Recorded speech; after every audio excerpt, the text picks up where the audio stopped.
Welcome, weary traveler, to a journey into the cosmic unknown. You've clicked on Cosmic Horror's Hidden Gem, Hodgson's masterpiece, and in the next moments, you're about to fall into the chilling depths of William Hope Hodgson's The House on the Borderland.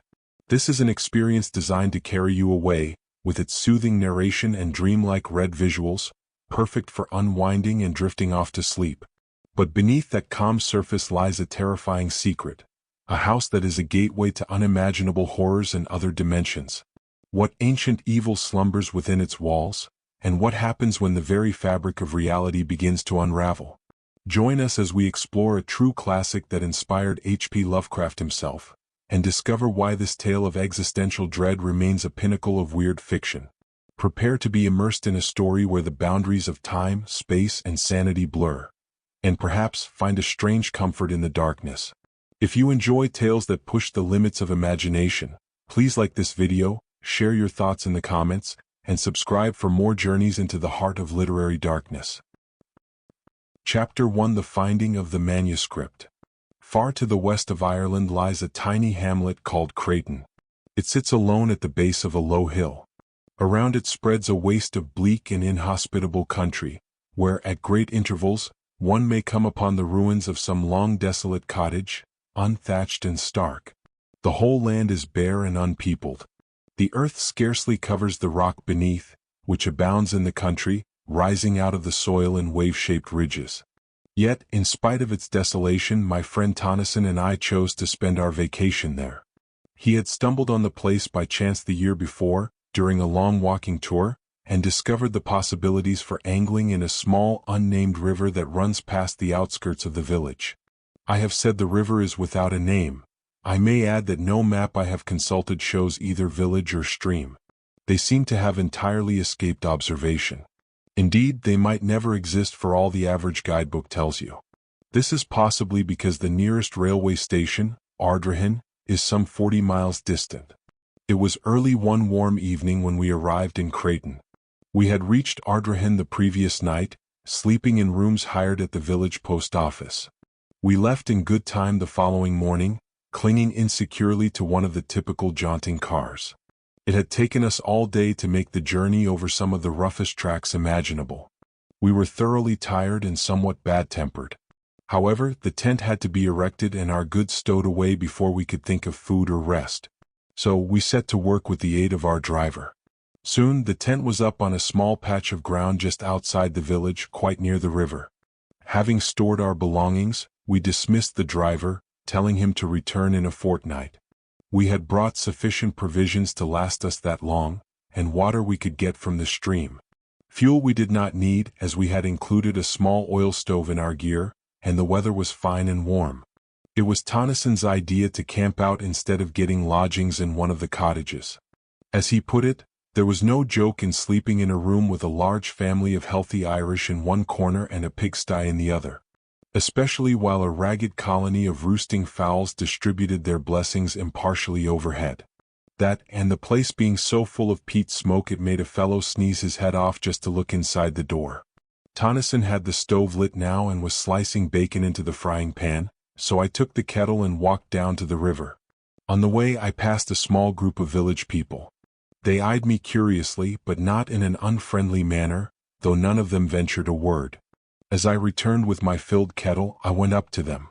After a friendly nod, to which they replied, I asked casually about the fishing. Instead of answering, they just shook their heads silently and stared at me.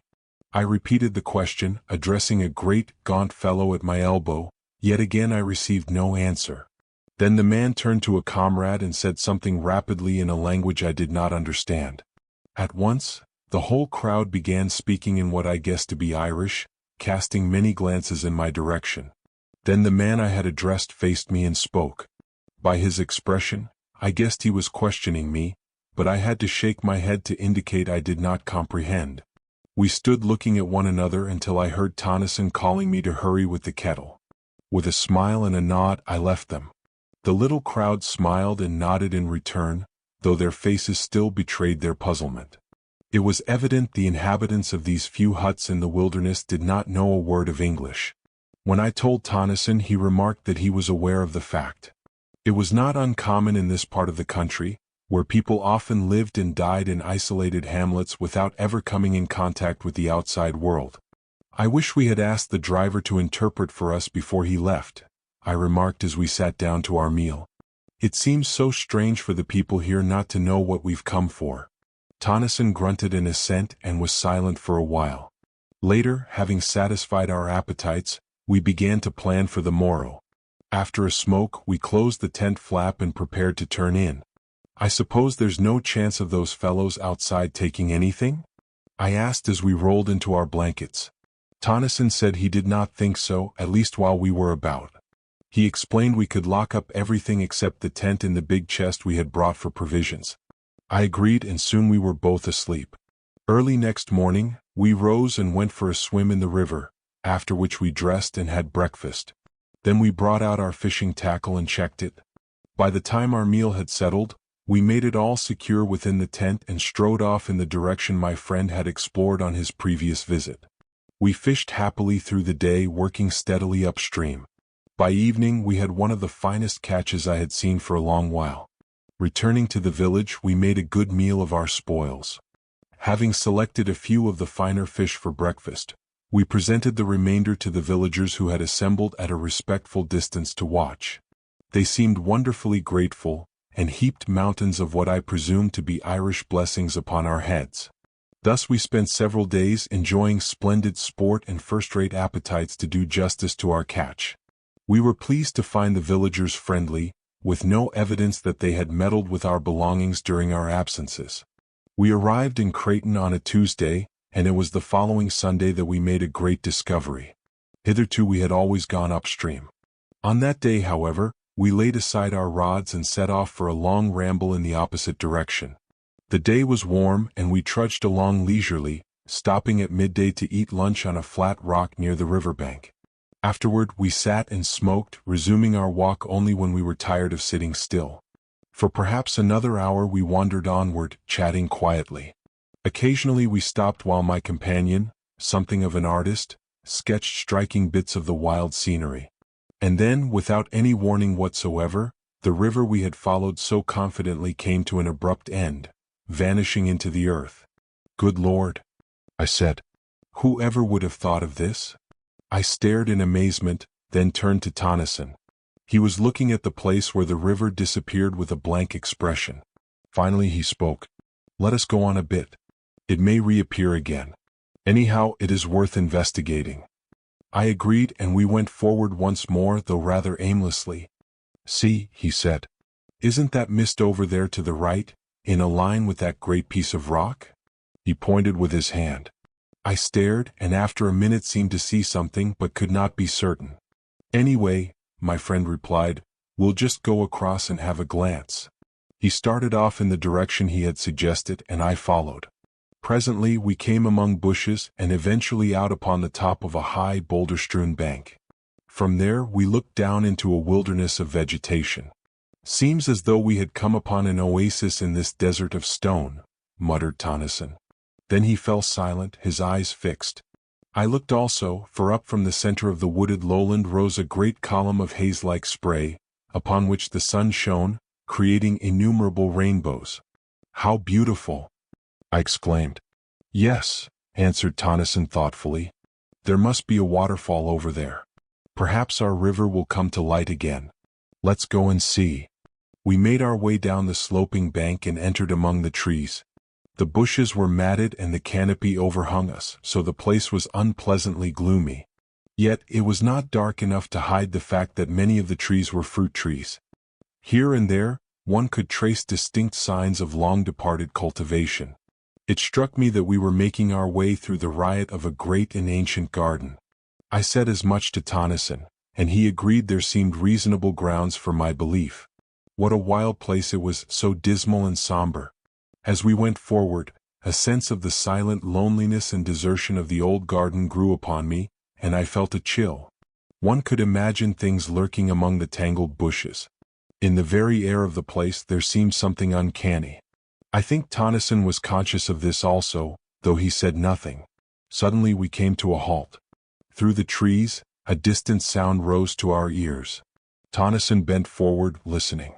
I could hear it more plainly now, It was continuous and harsh, a droning roar coming from far away.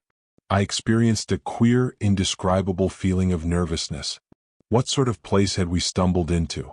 I looked at my companion to see his thoughts. There was only puzzlement on his face. Then an expression of comprehension crept over his features, and he nodded. "That's a waterfall," he exclaimed with conviction. "I know the sound now." He began to push vigorously through the bushes toward the noise. As we went forward, the sound became steadily clearer. The roaring grew louder and nearer, until it appeared, as I remarked to Tennyson, to come almost from under our feet. And still we were surrounded by the trees and shrubs. "Take care," Tennyson called. "Look where you're going." Suddenly we burst from the trees into a great open space. Not 6 paces in front of us yawned the mouth of a tremendous chasm. From its depths rose the noise and the continuous, mist-like spray we had witnessed from the distance. For a minute we stood in silence, staring in bewilderment. Then my friend went cautiously to the edge of the abyss. I followed. Together we looked down through a boil of spray at a monster cataract of frothing water. It burst, spouting, from the side of the chasm nearly 100 feet below. "Good Lord," said Tennyson. I was silent and rather awed. The sight was unexpectedly grand and eerie, though the eeriness grew upon me later. Presently I looked across to the further side of the chasm. I saw something towering among the spray. It looked like a fragment of a great ruin. I touched Tennyson on the shoulder and pointed. His eyes lit up with a sudden flash of excitement as the object came into view. "Come along," he shouted above the uproar. "We'll have a look at it. There's something queer about this place, I feel it in my bones." He started off around the edge of the crater-like abyss. As we neared this new thing, I saw I had not been mistaken. It was undoubtedly a portion of some ruined building. But it was not built upon the edge of the chasm as I first supposed. Instead, it perched at the extreme end of a huge spur of rock jutting 50 or 60 feet over the abyss. The jagged mass of ruin was literally suspended in midair. We walked out onto the projecting arm of rock. I must confess I felt an intolerable sense of terror as I looked down from that dizzy perch into the unknown depths, where the thunder of falling water and the shroud of rising spray never ceased. Reaching the ruin, we clambered around it. On the further side, we came upon a mass of fallen stones and rubble. As I examined the ruin minutely, it seemed to be a portion of the outer wall of some prodigious structure. It was thick and substantially built. Yet what was it doing in such a position? Where was the rest of the house or castle? I went back to the edge of the chasm, leaving Tennyson rooting systematically among the debris. I scrutinized the earth for any sign that a building had stood there, but I found nothing. I grew more puzzled than ever. Then I heard a cry from Tennyson. He was shouting my name excitedly. I hurried along the rocky promontory to the ruin, wondering if he was hurt, or if he had found something. I found him standing in a small excavation he had made among the debris. He was brushing dirt from something that looked like a book, much crumpled and dilapidated. He handed me the prize to put in my satchel for protection while he continued his exploration. I ran the pages through my fingers. They were closely filled with neat, old-fashioned writing. It was quite legible, save for one portion where the pages were muddied and crushed, likely by fallen masonry. Curiously, the book was fairly dry, having been securely buried. After stowing the volume, I helped Tennyson with his excavating. Yet, though we put in over an hour's hard work turning over the stones, we found nothing more than fragments of broken wood. Finally, we gave up and went back along the rock to the safety of the land. We made a complete tour of the chasm. It was an almost perfect circle, marred only by the jutting spur. The abyss was like a gigantic well going sheer down into the bowels of the earth. Noticing a clear space to the north, we headed that way. Some hundreds of yards from the pit, we came upon a great lake of silent water. Silent, save for one place where it bubbled and gurgled continuously. Away from the cataract's roar, we could finally speak without shouting. I told Tennyson I didn't like the place and wanted to leave. He nodded, glancing furtively at the woods behind us. I asked if he had heard anything. He made no answer but stood listening. I kept quiet too. Suddenly he spoke. "Hark!" I held my breath. A minute passed in strained silence. I heard nothing and turned to say so. But as I opened my lips, a strange wailing noise came out of the wood on our left. It appeared to float through the trees, followed by a rustle of leaves and then silence. Tennyson put his hand on my shoulder. "Let us get out of here." He moved toward the thinner trees. As I followed, I realized the sun was low and a raw chill was in the air. We walked steadily. I glanced around nervously but saw nothing save the quiet branches and tangled bushes. No sound broke the silence except the occasional snapping of a twig. Yet I had a horrible feeling we were not alone. I kept so close to Tennyson that twice I kicked his heels. Finally, we reached the edge of the wood and stepped out onto the bare rock of the countryside. Only then could I shake off the haunting dread. Once we moved away, a distant wailing seemed to sound again. I told myself it was the wind, yet the evening was breathless. Presently Tennyson spoke.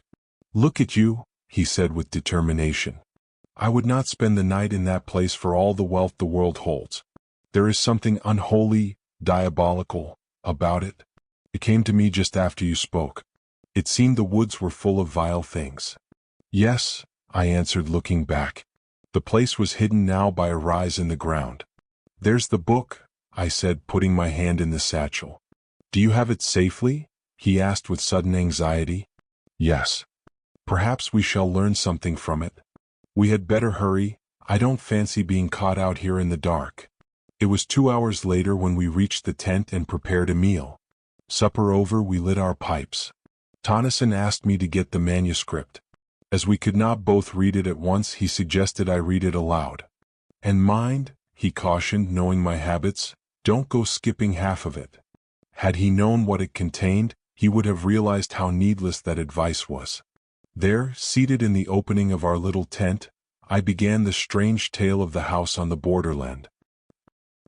Chapter 2: The Plain of Silence. I am an old man. I live here in this ancient house, surrounded by huge, unkempt gardens. The peasantry who inhabit the wilderness beyond say that I am mad. That is because I will have nothing to do with them. I live here alone with my older sister, who serves as my housekeeper. We keep no servants. I hate them. I have one friend, a dog. Yes, I would sooner have Old Pepper than the rest of creation put together. He, at least, understands me, and has sense enough to leave me alone when I am in my dark moods. I have decided to keep a diary. It may enable me to record some of the thoughts and feelings I cannot express to anyone. But beyond this, I am anxious to make a record of the strange things I have heard and seen during many years of loneliness in this weird old building. For 2 centuries, this house has held a bad reputation. Until I bought it, no one had lived here for more than 80 years. Consequently, I got the old place at a ridiculously low price. I'm not superstitious, but I have ceased to deny that things happen in this old house, things I cannot explain. Therefore, I must ease my mind by writing down an account of them to the best of my ability. Though, should this diary ever be read when I am gone, the readers will shake their heads and be more convinced that I was mad. How ancient this house is! Yet its age strikes one less than the quaintness of its structure, which is curious and fantastic to the last degree. Little curved towers and pinnacles predominate, their outlines suggestive of leaping flames, while the body of the building forms a circle. I have heard an old story told among the country people that the devil built the place. However, that is as may be. True or not, I neither know nor care, save that it helped cheapen the property before I came. I must have been here some 10 years before I saw enough to warrant any belief in the stories current in the neighborhood. It is true that on at least a dozen occasions I had seen vague things that puzzled me, and perhaps felt more than I had seen. As the years passed, bringing age upon me, I often became aware of something unseen, yet unmistakably present, in the empty rooms and corridors. Still, it was, as I have said, many years before I saw any real manifestations of the so-called supernatural. It was not Halloween. If I were telling a story for amusement, I should probably place it on that night of nights. But this is a true record of my own experiences, and I do not put pen to paper to amuse anyone. No. It was after midnight on the morning of the 21st of January. I was sitting reading in my study as is my custom. Pepper lay sleeping near my chair. Without warning, the flames of the 2 candles went low, then shone with a ghastly green radiance. I looked up quickly. As I did, I saw the light sink into a dull, ruddy tint. The room glowed with a strange, heavy crimson twilight that gave the shadows behind the chairs and tables a double depth of blackness. Wherever the light struck, it was as though luminous blood had been splashed over the room. Down on the floor, I heard a faint, frightened whimper. Something pressed itself between my feet. It was Pepper, cowering under my dressing gown. Pepper, usually as brave as a lion. It was this movement of the dog that gave me the first twinge of real fear. I had been startled when the lights burnt green and then red, but momentarily thought the change was due to some influx of noxious gas. Now, however, I saw that was not so. The candles burned with a steady flame and showed no signs of extinguishing, as they would have if the air were tainted. I did not move. I felt distinctly frightened, but could think of nothing better to do than wait. For perhaps a minute, I glanced nervously about the room. Then I noticed the lights had begun to sink, very slowly, until they showed as minute specks of red fire, like the gleaming of rubies in the darkness. Still I sat watching. A sort of dreamy indifference seemed to steal over me, banishing altogether the fear that had begun to grip me. Away in the far end of the huge, old-fashioned room, I became conscious of a faint glow.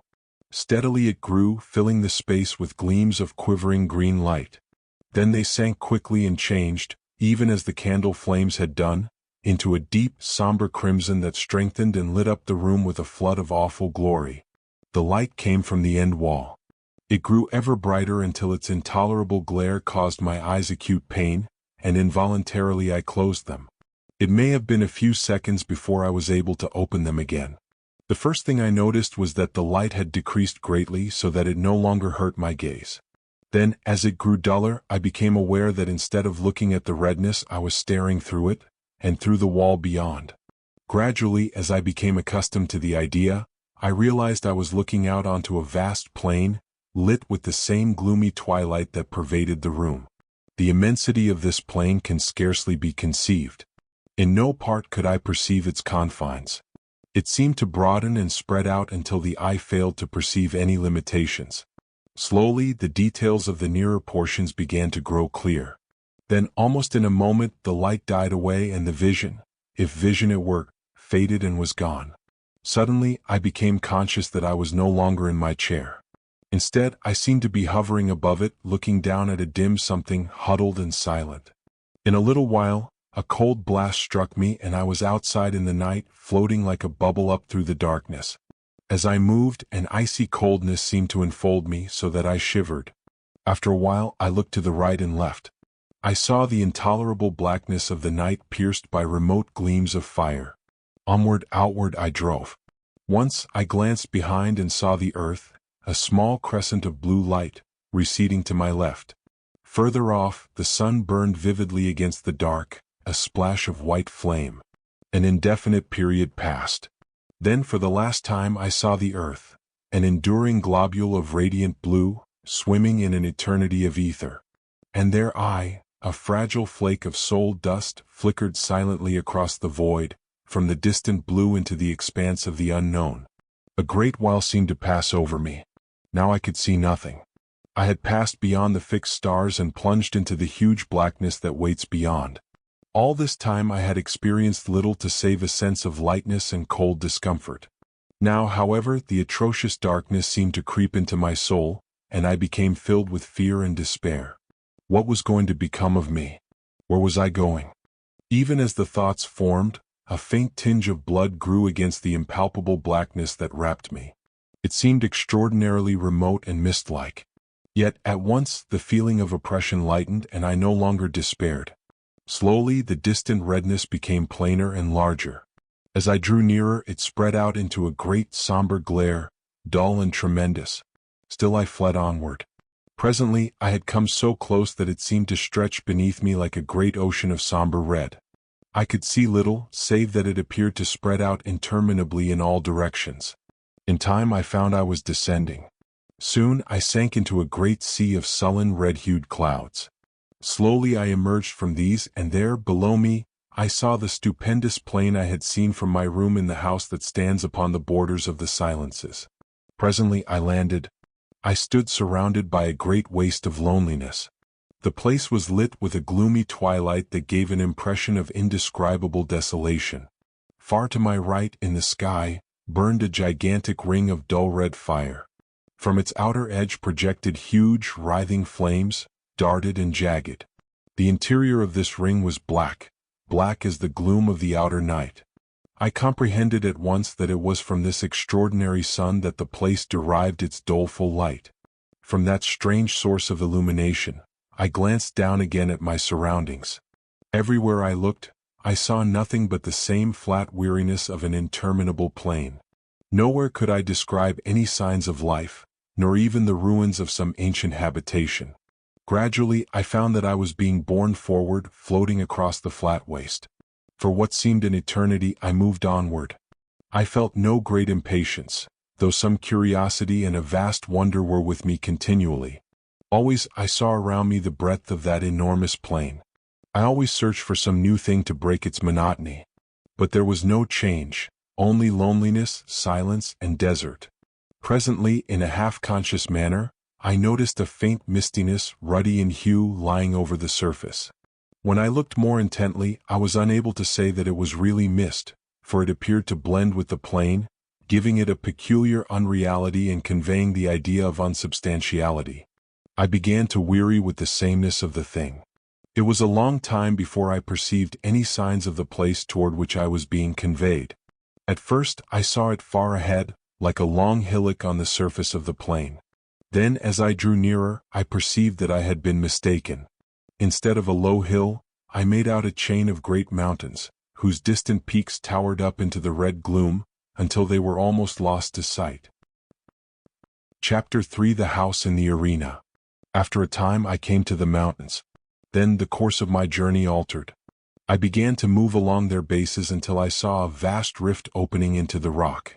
Through this I was borne, moving at no great speed.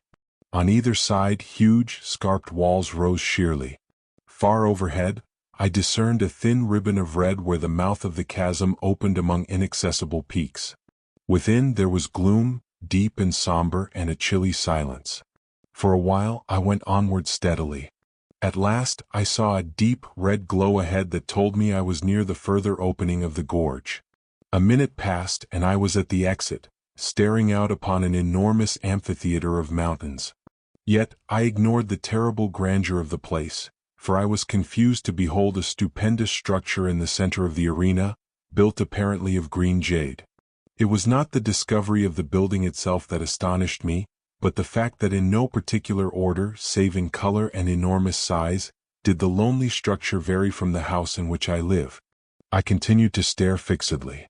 Even then I could scarcely believe my eyes. In my mind, a question repeated incessantly, "What does it mean?" I could find no answer. I seemed capable only of wonder and fear. For a time I gazed, noting every fresh point of resemblance. At last, wearied and sorely puzzled, I turned to view the rest of the strange place onto which I had intruded. The arena appeared to be a perfect circle, 10 to 12 miles in diameter, with the house standing in the center.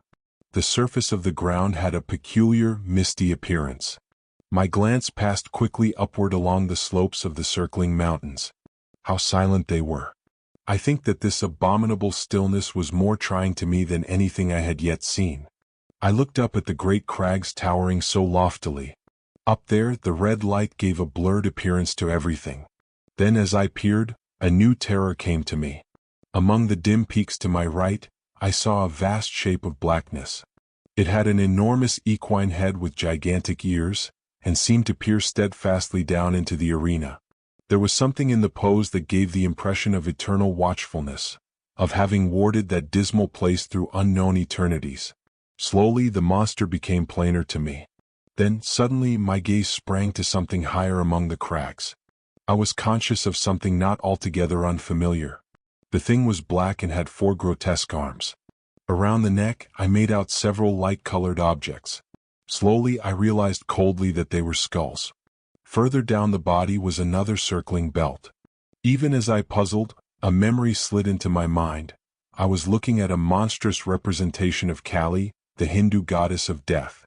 Other remembrances of my student days drifted into my thoughts. My glance fell back upon the huge beast-headed thing. Simultaneously, I recognized it as the ancient Egyptian god Set, the destroyer of souls. With the knowledge came a great sweep of questioning. The old gods of mythology.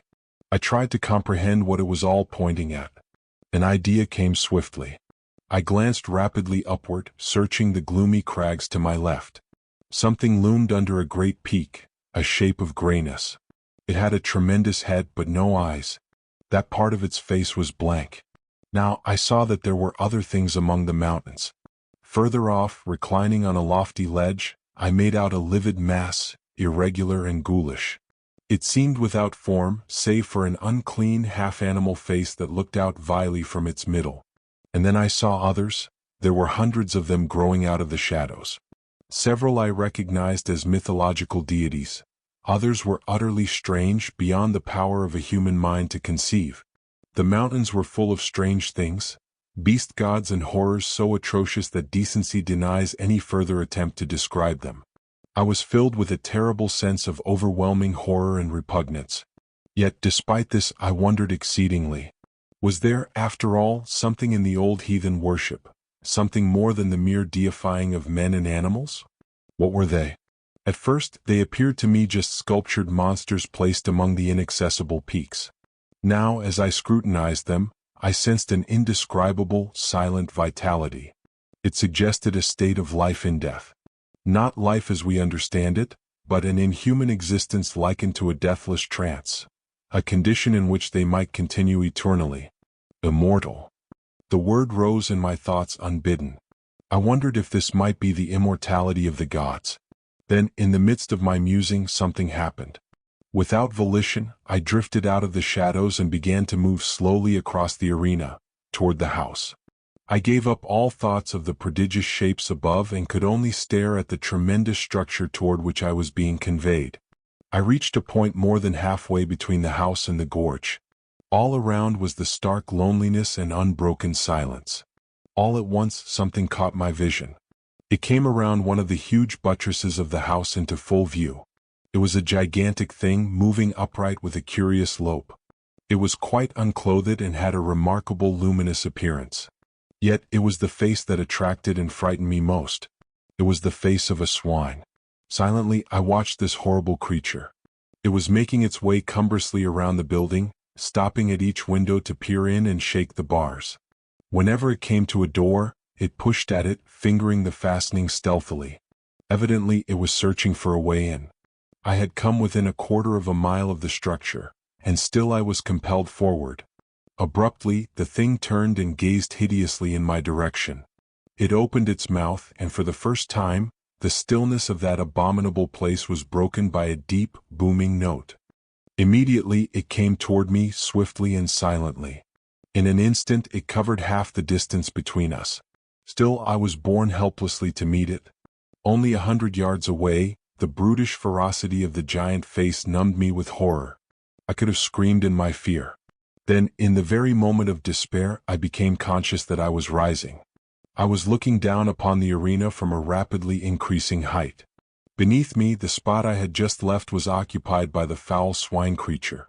It had gone down on all fours and was snuffing and rooting like a hog at the ground. A moment later it rose to its feet, clutching upward with an expression of desire such as I have never seen in this world. Continually I mounted higher. In a few minutes I had risen above the mountains, floating alone in the redness. Far below, the arena showed dimly, with the mighty house looking no larger than a tiny spot of green. The swine thing was no longer visible. Presently I passed over the mountains, out above the huge breadth of the plain. Far away in the direction of the ring-shaped sun, there showed a confused blur. With a sense of weariness, I glanced upward at the immense ring of fire. What a strange thing it was. As I stared, a sudden flare of extraordinary vivid fire spurted from the dark center. Compared with the size of the blackness, it was nothing. Yet in itself, it was stupendous. In a moment, the whole thing grew dim and unreal and passed out of sight. Much amazed, I glanced down. The plain, everything had vanished. Only a sea of red mist spread far below me. Gradually, this too grew remote and died away into a dim, far mystery against an unfathomable night. A while longer and even this was gone. I was wrapped in an impalpable, lightless gloom. Chapter 4: The Earth. Thus I was, and only the memory that I had lived through the dark once before served to sustain my thoughts. A great time passed, ages, and then a single star broke its way through the darkness. It was the first of one of the outlying clusters of this universe. Presently it was far behind, and all about me shone the splendor of the countless stars. Later, years later, it seemed I saw the sun, a cloud of flame. Around it I made out presently several remote specks of light, the planets of the solar system. And so I saw the earth again, blue and unbelievably minute. It grew larger and became defined. A long space of time came and went, and then at last I entered into the shadow of the world, plunging headlong into the dim and holy earth night. Overhead were the old constellations, and there was a crescent moon. Then, as I neared the earth's surface, a dimness swept over me, and I appeared to sink into a black mist. For a while I knew nothing. I was unconscious. Gradually I became aware of a faint, distant whining.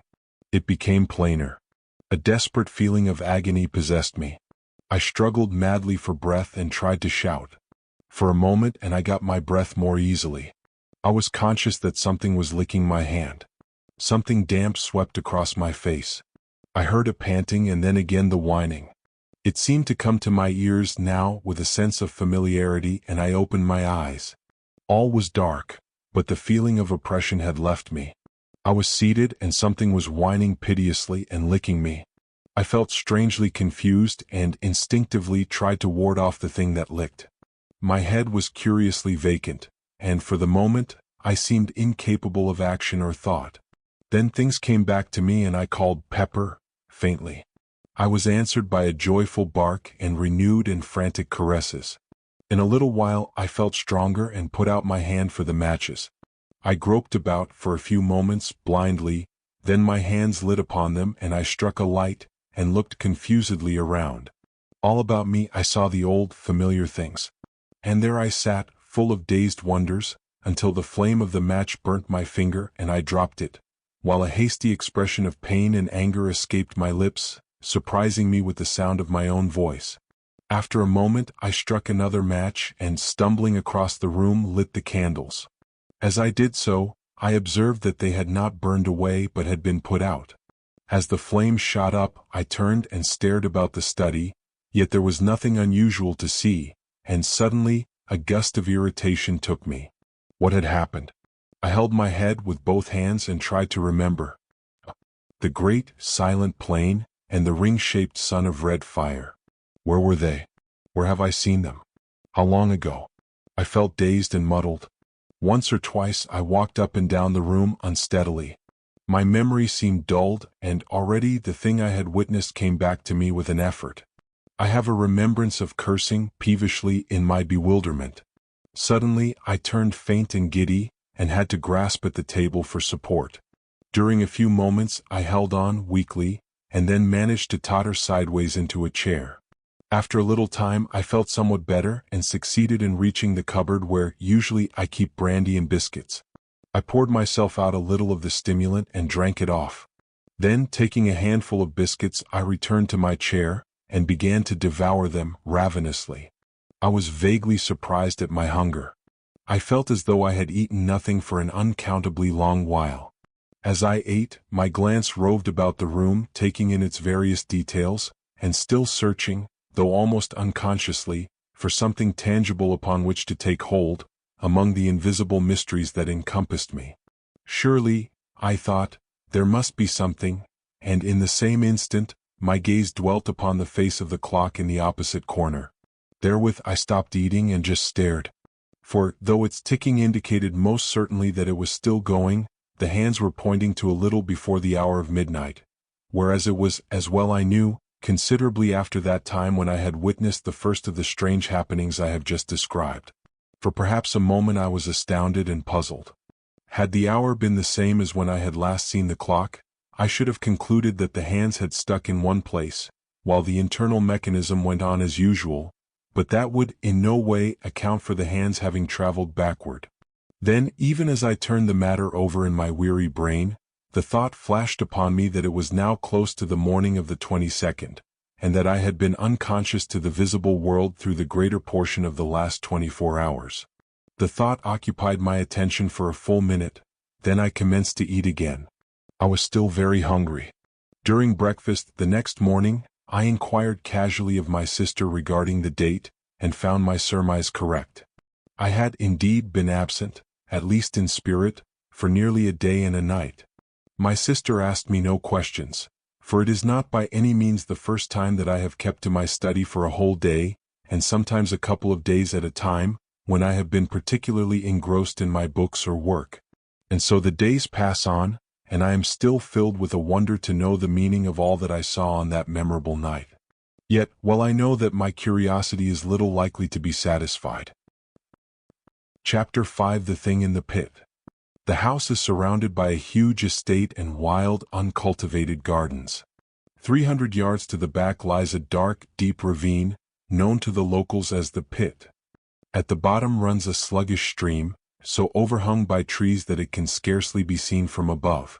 This river has a subterranean origin, emerging suddenly at the east end of the ravine and disappearing just as abruptly beneath the cliffs at the west. It was some months after my vision, if vision it were, of the great plain that my attention was drawn to the Pit. One day I was walking along its southern edge when several pieces of rock and shale broke loose from the cliff face beneath me. They fell with a sullen crash through the trees, splashing into the river below. Then silence. I would have given this little thought, had Pepper not begun to bark savagely. He refused to be silent when I commanded him, most unusual behavior. Sensing someone, or something, in the pit, I hurried back to the house for a stick. When I returned, Pepper had stopped barking and was growling uneasily along the edge. Whistling for him to follow, I began the descent. The pit is about 150 feet deep, and it took some time and considerable care to reach the bottom safely. Once down, Pepper and I started to explore the riverbanks. It was very dark under the overhanging trees.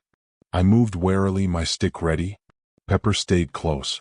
We searched one side without success, then jumped the stream and began to beat our way back through the underbrush. We were halfway back when I heard stones falling again, from the side we had just left. A large rock thundered through the treetops, struck the opposite bank and bounded into the river, splashing water over us. Pepper growled, then stopped, ears pricked. I listened. A loud, half-human, half-pig-like squeal sounded from the trees on the south cliff. It was answered by a similar note from the bottom of the pit. Pepper gave a sharp bark, sprang across the river, and disappeared into the bushes. Immediately, his barks deepened, mixed with a confused jabbering. The noise stopped, replaced by a semi-human yell of agony. Then a long-drawn howl of pain from Pepper. The shrubs shook violently, and he ran out with his tail down, glancing over his shoulder.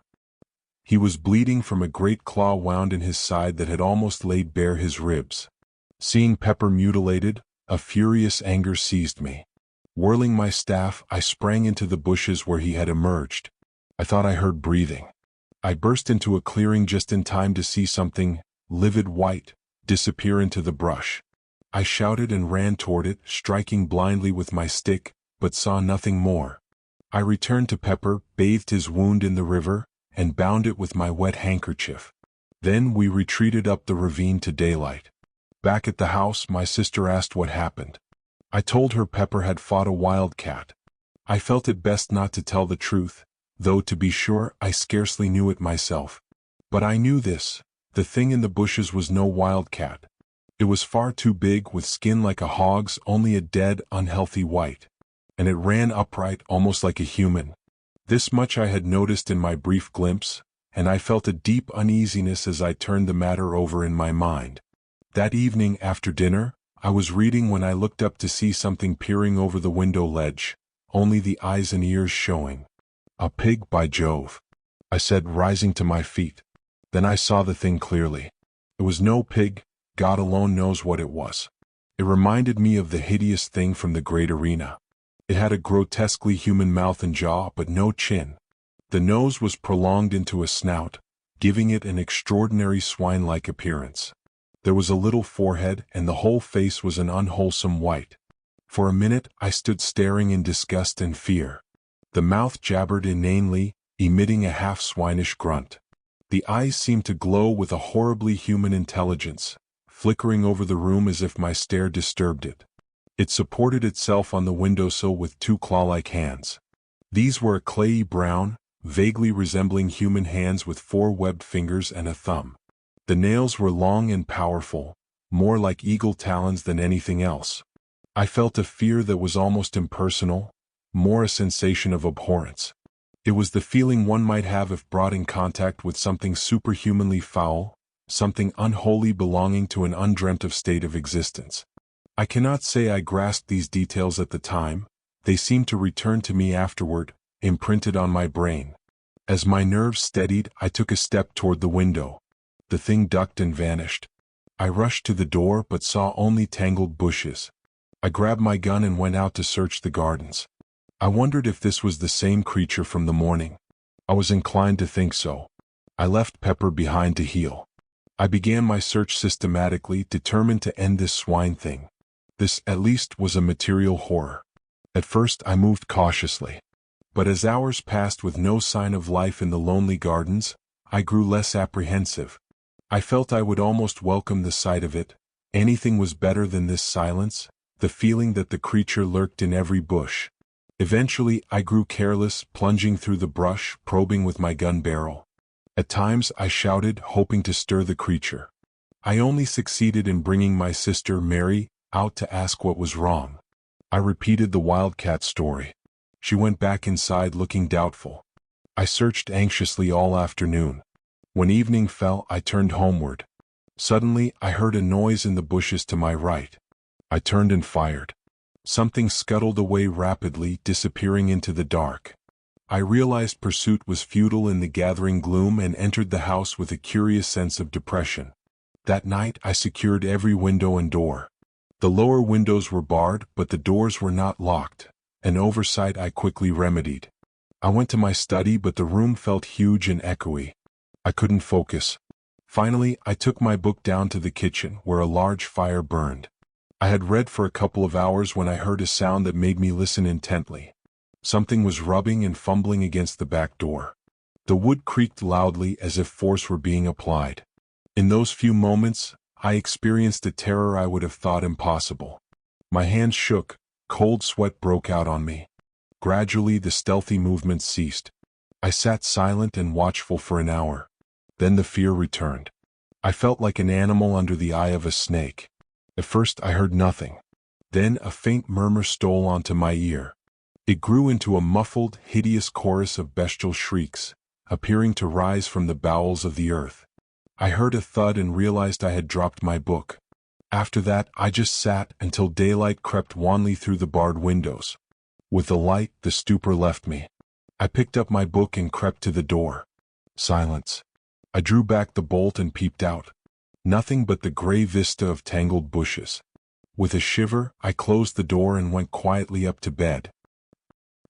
Chapter 6: The Swine-THINGS. It was evening a week later. My sister sat in the garden, knitting, while I walked up and down, reading. My gun leaned against the house wall, for since the appearance of that strange thing in the gardens, I had thought it wise to take precautions. Yet, through the whole week, there had been nothing to alarm me. I was able to look back calmly to the incident, though still with a sense of deep wonder and curiosity. Suddenly, I heard a crash from the direction of the pit. I turned quickly and saw a tremendous column of dust rising high into the evening air. My sister had risen to her feet with a sharp cry of surprise. Telling her to stay where she was, I snatched up my gun and ran toward the pit. As I neared it, I heard a dull rumbling sound that grew quickly into a roar. A fresh volume of dust drove up from the depths. The noise ceased, though the dust still swirled violently. I reached the edge and looked down but could see nothing save a boiling cloud. The air was so full of particles that they blinded and choked me. Finally, I had to run back to breathe. Gradually, the dust settled, hanging over the mouth of the pit. I could only guess what had happened. I had little doubt there had been a landslip, but the cause was beyond me. Yet even then I had dark suspicions, thinking of those falling rocks and the thing in the bottom of the pit. In the confusion, however, I failed to reach the natural conclusion. Slowly the dust subsided. I peered into the reek. At first, it was impossible to make out anything. Then, below to my left, something moved. I made out 3 dim shapes climbing up the side. A rattle of stones to my right made me glance across, but I saw nothing. I leaned forward and peered down. There, just beneath my feet, was a hideous, white swine face. It had risen to within a couple of yards of me. Below it were several others. As the thing saw me, it gave a sudden squeal, which was answered from all parts of the pit. A gust of horror took me. I fired my gun right into its face. The creature disappeared with a clatter of loose earth and stones. There was a momentary silence to which I probably owe my life. Then I heard a quick patter of feet. I turned and saw a troop of the creatures rushing toward me. I fired at the foremost. He plunged headlong with a hideous howling. Then I turned to run. I saw my sister coming toward me. I couldn't see her face in the dusk, but her voice held fear as she called out. "Run!" I shouted. "Run for your life!" Without hesitation, she turned and fled, gathering her skirts. As I followed, I glanced back. The brutes were running on their hind legs, at times dropping on all fours. I think the terror in my voice spurred Mary on. I am convinced she had not yet seen the hell creatures pursuing us. We ran, my sister leading. The sound of footsteps told me the brutes were gaining rapidly. Though accustomed to an active life, the race began to tell me. Ahead, I saw the open back door. I was 6 yards behind Mary now, my breath sobbing in my throat. Something touched my shoulder. I wrenched around and saw a monstrous, pallid face close to mine. One creature had outrun the others. Made a fresh grab. I sprang aside, swung my gun by the barrel, and crashed it down on the creature's head. It dropped with a groan. This short delay was nearly fatal. Without wasting an instant, I turned and ran. I burst into the passage, slammed and bolted the door just as the first of the creatures rushed against it with a shock. My sister sat gasping in a chair, near fainting. I had no time for her. I had to check the doors. Fortunately, they were fastened. I checked the study door last. As I stood there, I heard whispering and a scratching sound. The brutes were feeling for a way in. That they found the door so quickly proved their reasoning capabilities. They were no mere animals. I had felt this before, a sense that they were intelligent yet inhuman, foul and hostile to everything good. The thought filled me with revulsion. I remembered my sister. I got brandy and a glass, then went down to the kitchen with a candle. She had fallen to the floor.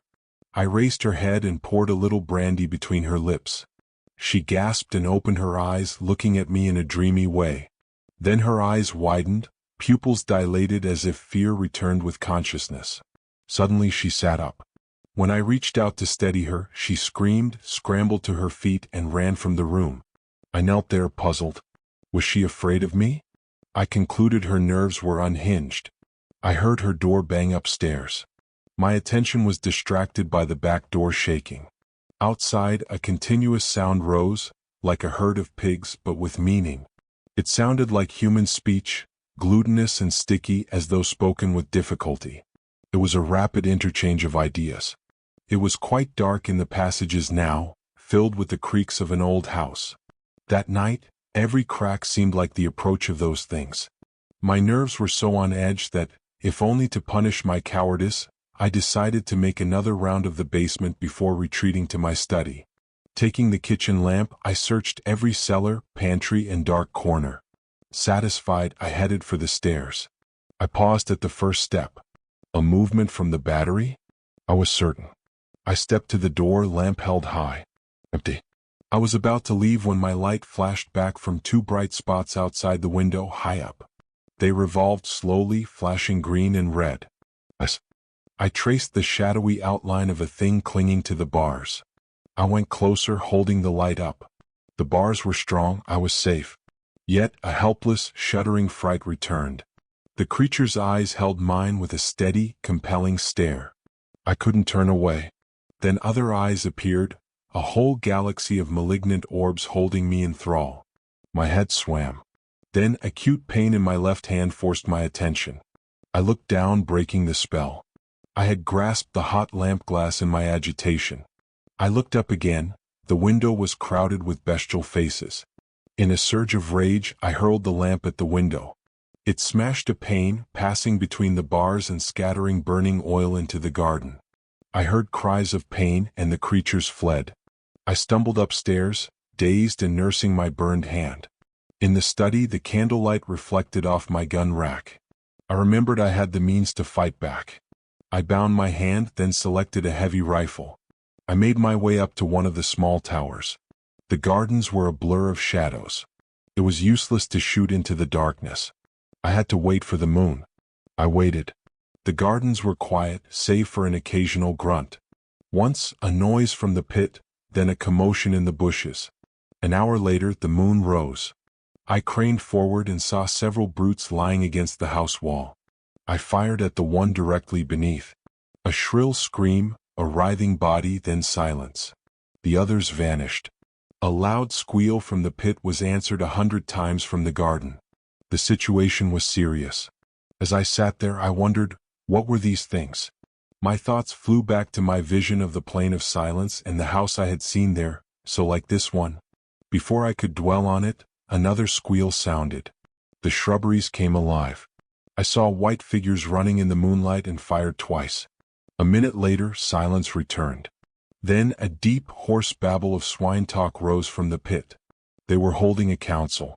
I decided to make a final survey of our defenses. The basement doors were solid oak. I was more anxious about the study door. It was modern and lacked the strength of the others. It opened onto a small raised lawn, the only entrance not on the lower story. Chapter 7: The Attack. I was puzzled over how to strengthen the study door. Finally, I brought up heavy timbers from the kitchen and wedged them slantwise against the door, nailing them top and bottom. I worked hard for half an hour until it was short to my satisfaction. Feeling easier, I put my coat back on and attended to a few matters before returning to the tower. While thus employed, I heard the latch being tried. I waited in silence. Soon, I heard the soft grunting of the creatures outside. After a moment of quiet, a quick, low grunt sounded, and the door creaked under tremendous pressure. It would have burst inward but for the supports. The strain ceased as quickly as it had begun, followed by more talk. One of the things squealed softly, and I heard others approaching. After a short confabulation, silence returned. They had called for help. I stood ready with my rifle. If the door gave, I would slay as many as possible. Again the low signal. The door cracked under a huge force. For a minute, the pressure held. I waited nervously, expecting the crash. But the struts held. The attempt failed. More horrible, grunting talk followed, and I distinguished the noise of fresh arrivals. After a long discussion, they fell silent. I knew a third attempt was coming. I was almost in despair. The props had been severely tested, and I feared they would not hold again. Suddenly, a thought flashed into my brain. I ran from the room, up the stairs and out onto the flat, leaded roof. I raced to the parapet and looked down. I heard the signal and the groan of the door under assault. There was not a moment to lose. Leaning over, I fired. The report rang out, followed by the thud of the bullet striking its mark. A shrill wail rose from below, and the door ceased its groaning. As I lifted my weight from the parapet, a huge piece of the stone coping slid from under me and crashed into the throng beneath. Horrible shrieks filled the night, followed by the sound of scampering feet. Cautiously I looked over. In the moonlight, the great coping stone lay across the threshold. I thought I saw something white underneath it, but I couldn't be sure. A few minutes passed. One of the things emerged from the shadow of the house. It went to the stone silently, bent down, and stood up with something in its talons, which it put to its mouth and tore at. For a moment, I did not realize what I was seeing. Then, slowly, I comprehended. The thing was stooping again. It was horrible. I reloaded my rifle. When I looked again, the monster was tugging at the stone. I rested the rifle on the coping and pulled the trigger. The brute collapsed and kicked slightly. Almost simultaneously with the report, I heard breaking glass. I recharged my weapon and ran down 2 flights of stairs. I paused to listen. Another tinkle of falling glass came from the floor below. I sprang down the steps, guided by the rattle of a window sash, and burst into an empty bedroom at the back of the house. The room was dimly lit by moonlight, blocked by moving figures at the window. One crawled into the room. I fired point blank. When the smoke cleared, the room was empty. The night air blew in coldly through shattered panes. Below, I heard soft moaning and confused swine voices. I reloaded and waited in the shadows. Sounds of scuffling approached. Something rose above the sill and clutched the broken frame, a hand and arm. Then a swine face rose into view. Before I could fire, the window frame cracked and gave way. A squashing thud and a loud outcry told me the creature had fallen. With a savage hope that it was dead, I went to the window. The moon was obscured, but the steady jabbering below indicated others were near. I marveled at how they had climbed 80 feet up a smooth wall. Then I saw a black line cutting the gray shadow of the house, a gutter pipe I had forgotten. Even as I realized this, I heard a slithering noise. Another brute was climbing. I leaned out, felt the pipe, and found it loose.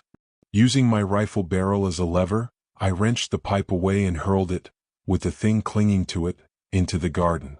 I listened. After the initial outcry, silence. I had removed their only means of reaching the window. None of the other windows had adjacent pipes. I feel more confident now. I returned to the study to check the door. One large prop was displaced, and the door had been forced inward 6 inches. It was providential I had driven them away when I did. The coping stone's fall had saved me more than my rifle. I set to repairing the door immediately. I brought heavy oak planks from the basement, replaced the props, and nailed the planks against the door. It was now stronger than ever. I lit the lamp and went to check the ground floor windows. Having seen the creature's strength, I was anxious. I started at the buttery. The wind sighed through the broken glass. The middle bar seemed slightly bent, though firm as a rock. Perhaps they had tried to force it and failed. I checked every window. Nowhere else did I find signs of tampering. Satisfied, I returned to the study, poured a little brandy, and went to the tower to watch. Chapter 8. After the attack. It was about 3 a.m. presently. The eastern sky began to pale with the coming of dawn. Gradually the day came. By its light, I scanned the gardens earnestly, but nowhere could I see any signs of the brutes. I leaned over and glanced down to the foot of the wall to see whether the body of the thing I had shot the night before was still there. It was gone. I supposed that others of the monsters had removed it during the night. Then I went down to the roof and crossed to the gap from which the coping stone had fallen. Reaching it, I looked over.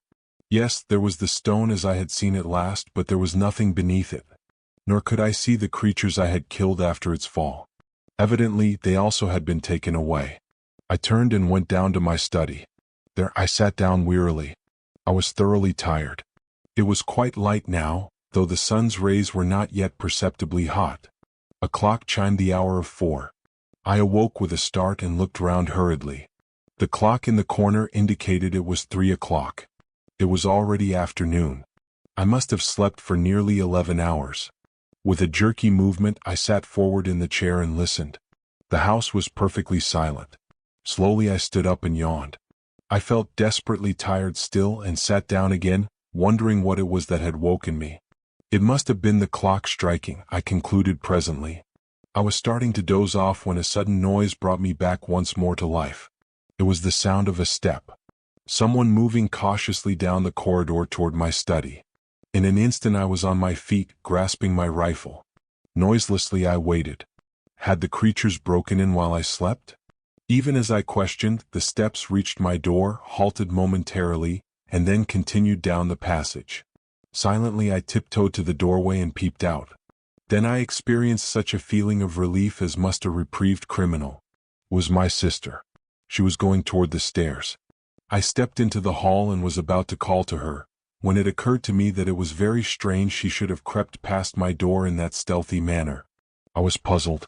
For one brief moment the thought occupied my mind that it was not she, but some fresh mystery of the house. Then, as I caught a glimpse of her old petticoat, the thought passed as quickly as it had come, and I half laughed. There could be no mistaking that ancient garment. Yet I wondered what she was doing.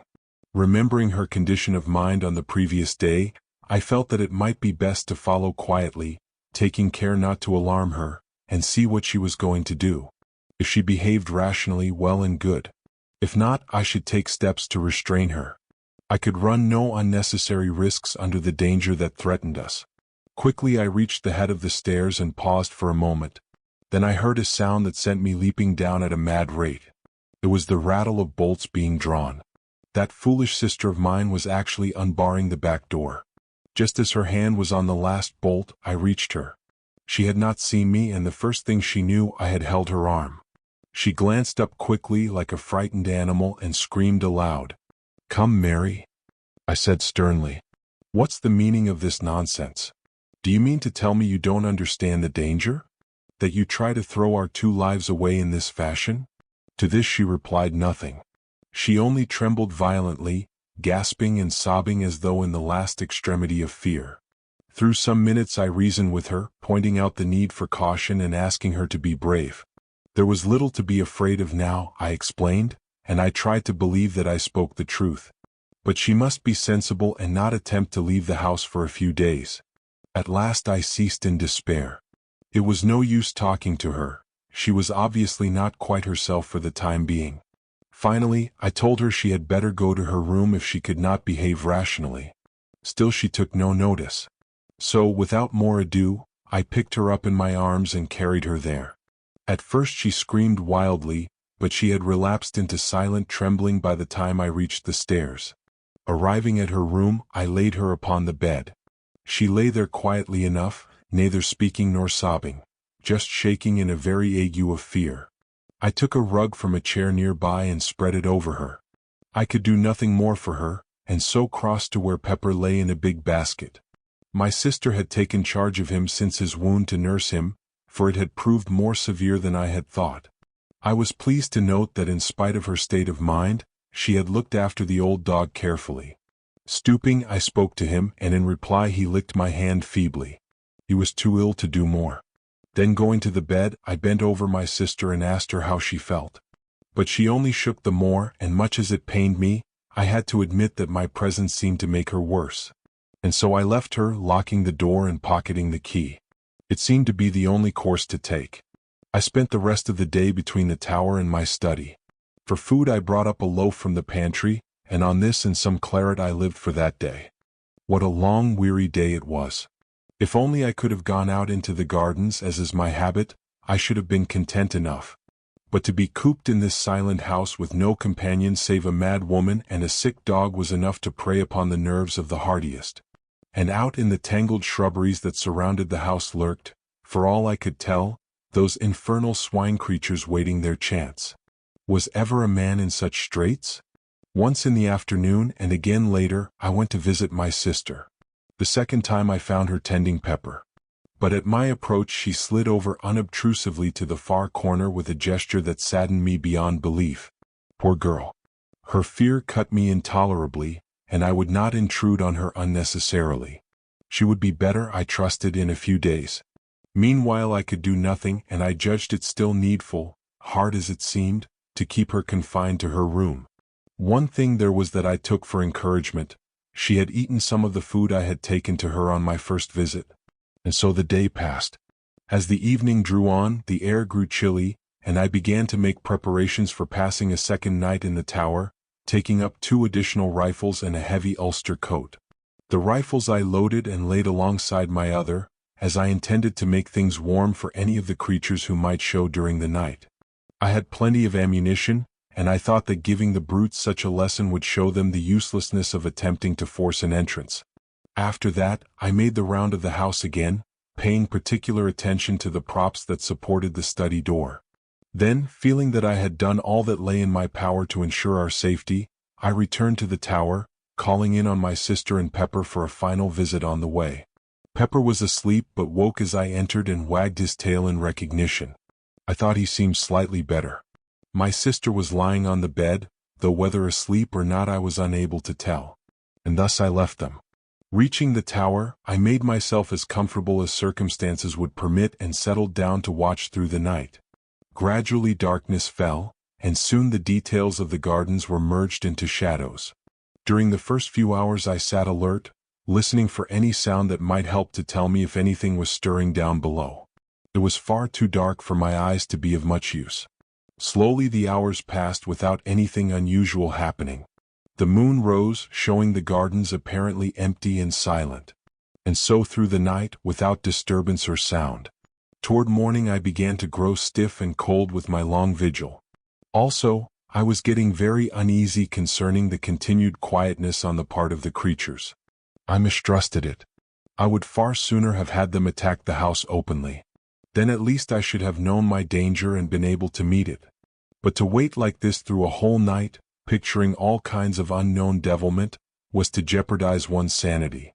Once or twice the thought came to me that perhaps they had gone. But in my heart I found it impossible to believe that it was so. Chapter 9. I in the cellars. At last, what with being tired and cold, and the uneasiness that possessed me, I resolved to take a walk through the house, first calling in at the study for a glass of brandy to warm me. This I did, and while there, I examined the door carefully, but found all as I had left it the night before. The day was just breaking as I left the tower. Though it was still too dark in the house to be able to see without a light, I took one of the study candles with me on my round. By the time I had finished the ground floor, the daylight was creeping in wanly through the barred windows. My search had shown me nothing fresh. Everything appeared to be in order, and I was on the point of extinguishing my candle, when the thought suggested itself to me to have another glance round the cellars. I had not, if I remember rightly, been into them since my hasty search on the evening of the attack.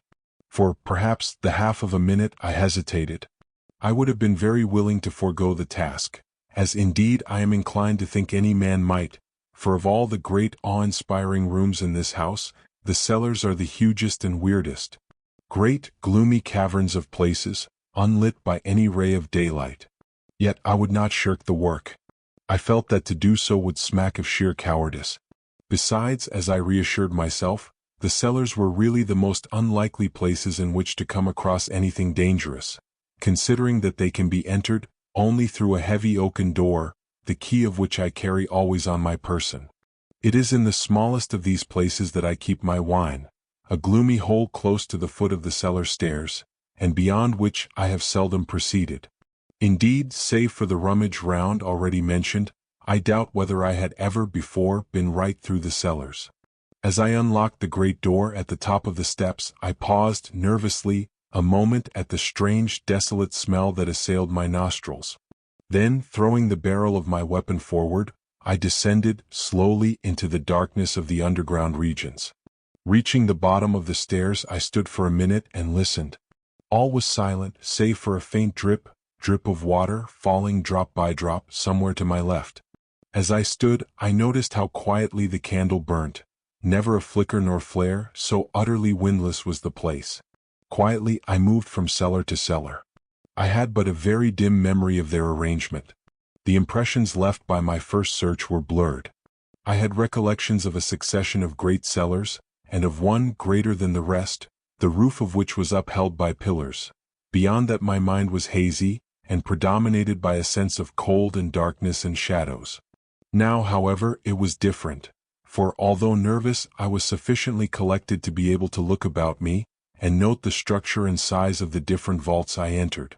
Of course, with the amount of light given by my candle, it was not possible to examine each place minutely, but I was enabled to notice as I went along, that the walls appeared to be built with wonderful precision and finish, while here and there, an occasional massive pillar shot up to support the vaulted roof. Thus I came at last to the great cellar that I remembered. It is reached through a huge, arched entrance, on which I observed strange, fantastic carvings, which threw queer shadows under the light of my candle. As I stood and examined these thoughtfully, it occurred to me how strange it was that I should be so little acquainted with my own house. Yet this may be easily understood when one realizes the size of this ancient pile, and the fact that only my old sister and I live in it, occupying a few of the rooms as our wants decide. Holding the light high, I passed on into the cellar, and keeping to the right, paced slowly up, until I reached the further end. I walked quietly and looked cautiously about as I went. But so far as the light showed, I saw nothing unusual. At the top, I turned to the left, still keeping to the wall, and so continued until I had traversed the whole of the vast chamber. As I moved along, I noticed that the floor was composed of solid rock, in places covered with a damp mold, in others bare, or almost so, save for a thin coating of light gray dust. I had halted at the doorway. Now, however, I turned and made my way up the center of the place, passing among the pillars and glancing to the right and left as I moved. About halfway up the cellar, I stubbed my foot against something that gave out a metallic sound. Stooping quickly, I held the candle, and saw that the object I had kicked was a large metal ring. Bending lower, I cleared the dust from around it, and presently discovered that it was attached to a ponderous trap door, black with age. Feeling excited and wondering where it could lead, I laid my gun on the floor, and sticking the candle in the trigger guard, took the ring in both hands and pulled. The trap creaked loudly, the sound echoing vaguely through the huge place, and opened heavily. Propping the edge on my knee, I reached for the candle and held it in the opening, moving it to right and left, but could see nothing. I was puzzled and surprised. There were no signs of steps, nor even the appearance of there ever having been any. Nothing, save an empty blackness. I might have been looking down into a bottomless, sideless well. Then, even as I stared, full of perplexity, I seemed to hear, far down, as though from untold depths, a faint whisper of sound. I bent my head quickly more into the opening and listened intently. It may have been fancy, but I could have sworn to hear a soft titter that grew into a hideous chuckling, faint and distant. Startled, I leapt backward, letting the trap fall, with a hollow clang that filled the place with echoes. Even then, I seemed to hear that mocking, suggestive laughter, but this I knew must be my imagination. The sound I had heard was far too slight to penetrate through the cumbrous trap. For a full minute I stood there, quivering, glancing nervously behind and before, but the great cellar was silent as a grave, and gradually I shook off the frightened sensation. With a calmer mind, I became again curious to know what that trap opened, but could not then summon sufficient courage to make a further investigation. One thing I felt, however, was that the trap ought to be secured. This I accomplished by placing upon it several large pieces of dressed stone, which I had noticed in my tour along the east wall. Then, after a final scrutiny of the rest of the place, I retraced my way through the cellars, to the stairs, and so reached the daylight, with an infinite feeling of relief that the uncomfortable task was accomplished. Chapter 10: The Time of Waiting. The sun was now warm and shining brightly, forming a wondrous contrast to the dark and dismal cellars, and it was with comparatively light feelings that I made my way up to the tower to survey the gardens. There I found everything quiet, and after a few minutes went down to Mary's room.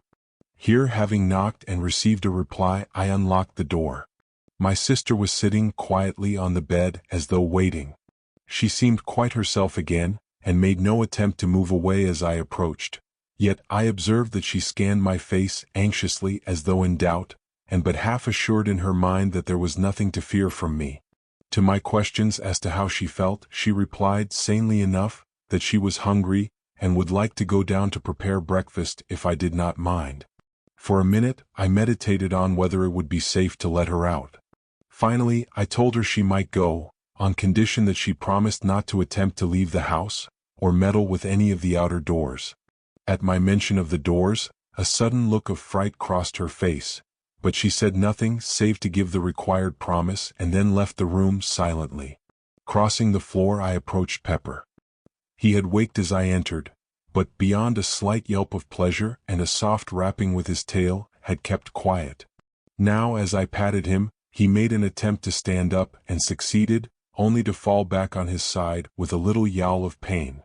I spoke to him and made him lie still. I was greatly delighted with his improvement, and also with the natural kindness of my sister's heart, in taking such good care of him, in spite of her condition of mind.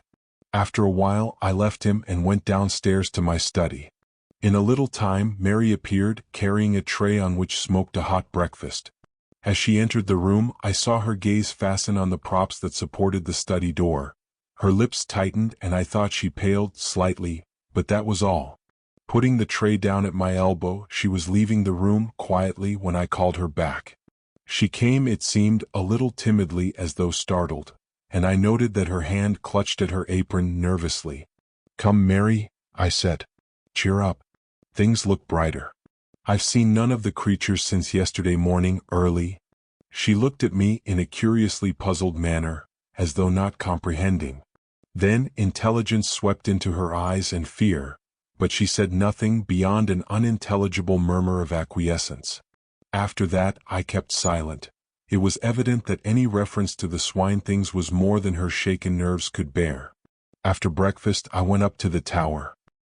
Here, during the greater part of the day, I maintained a strict watch over the gardens. Once or twice, I went down to the basement to see how my sister was getting along.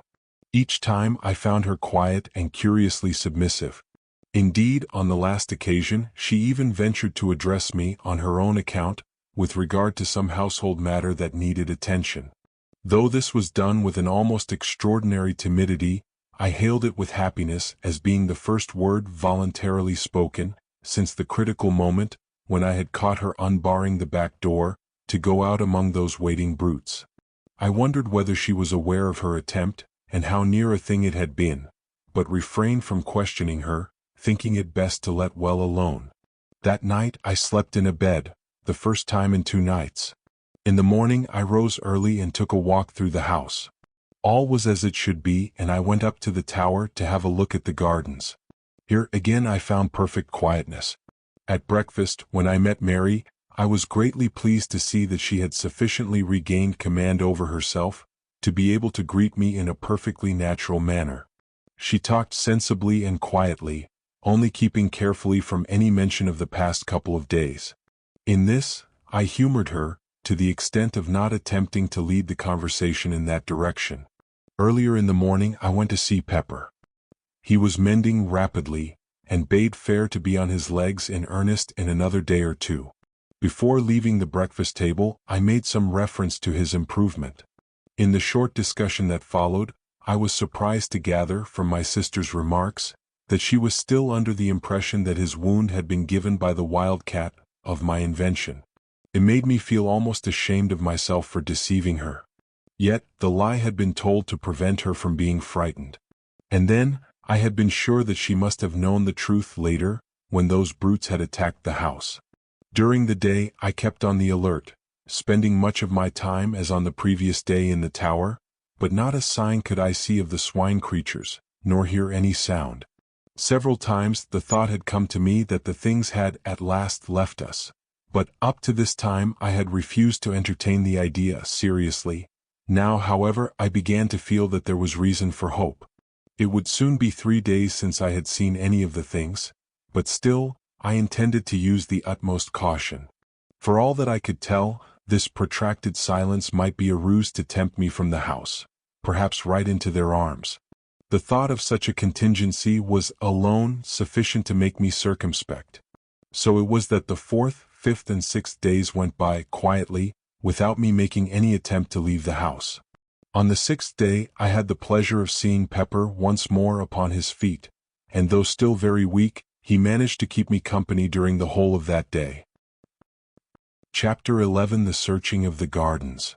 How slowly the time went, with never a thing to indicate that any of the creatures still infested the gardens.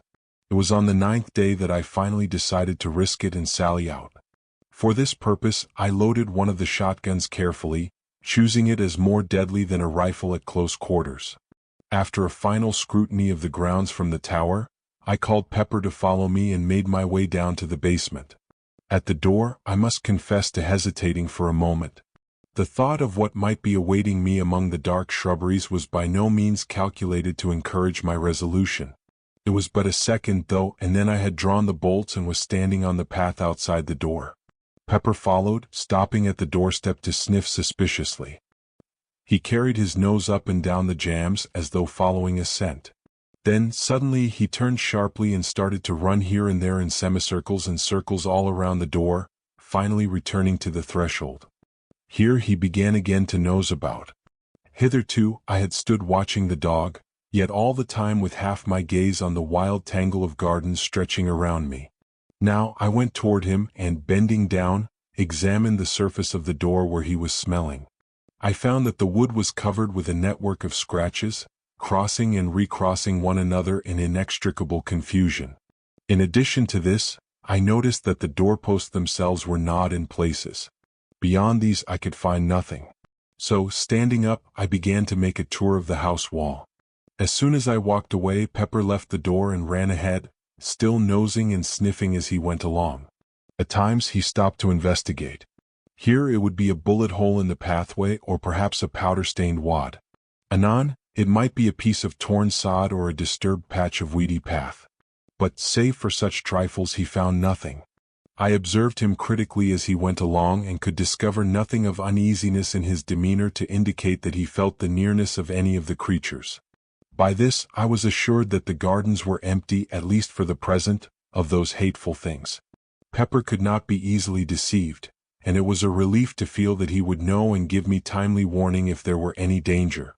Reaching the place where I had shot that first creature, I stopped and made a careful scrutiny, but could see nothing. From there, I went on to where the great coping stone had fallen. It lay on its side, apparently just as it had been left when I shot the brute that was moving it. A couple of feet to the right of the nearer end was a great dent in the ground, showing where it had struck. The other end was still within the indentation, half in and half out. Going nearer, I looked at the stone more closely. What a huge piece of masonry it was! And that creature had moved it single-handed in its attempt to reach what lay below. I went around to the further end of the stone. Here, I found that it was possible to see under it for a distance of nearly a couple of feet. Still, I could see nothing of the stricken creatures, and I felt much surprised. I had, as I have before said, guessed that the remains had been removed, yet I could not conceive that it had been done so thoroughly as not to leave some certain sign beneath the stone, indicative of their fate. I had seen several of the brutes struck down beneath it with such force that they must have been literally driven into the earth, and now not a vestige of them was to be seen, not even a blood stain. I felt more puzzled than ever as I turned the matter over in my mind, but could think of no plausible explanation. So, finally, I gave it up as one of the many things that were unexplainable. From there, I transferred my attention to the study door. I could see now, even more plainly, the effects of the tremendous strain to which it had been subjected. I marveled how, even with the support afforded by the props, it had withstood the attack so well. There were no marks of blows, indeed none had been given, but the door had been literally driven from its hinges by the application of enormous, silent force. One thing that I observed affected me profoundly: the head of one of the props had been driven right through a panel. This was, of itself, sufficient to show how huge an effort the creatures had made to break down the door and how nearly they had succeeded. Leaving, I continued my tour around the house, finding little else of interest save at the back, where I came across the piece of piping I had torn from the wall, lying among the long grass underneath the broken window. Then I returned to the house and, having re-bolted the back door, went up to the tower. Here I spent the afternoon reading and occasionally glancing down into the gardens. I had determined, if the night passed quietly, to go as far as the pit on the morrow. Perhaps I should be able to learn something of what had happened then. The day slipped away, and the night came and went much as the last few nights had gone. When I rose, the morning had broken, fine and clear, and I was determined to put my project into action. During breakfast, I considered the matter carefully, after which I went to the study for my shotgun.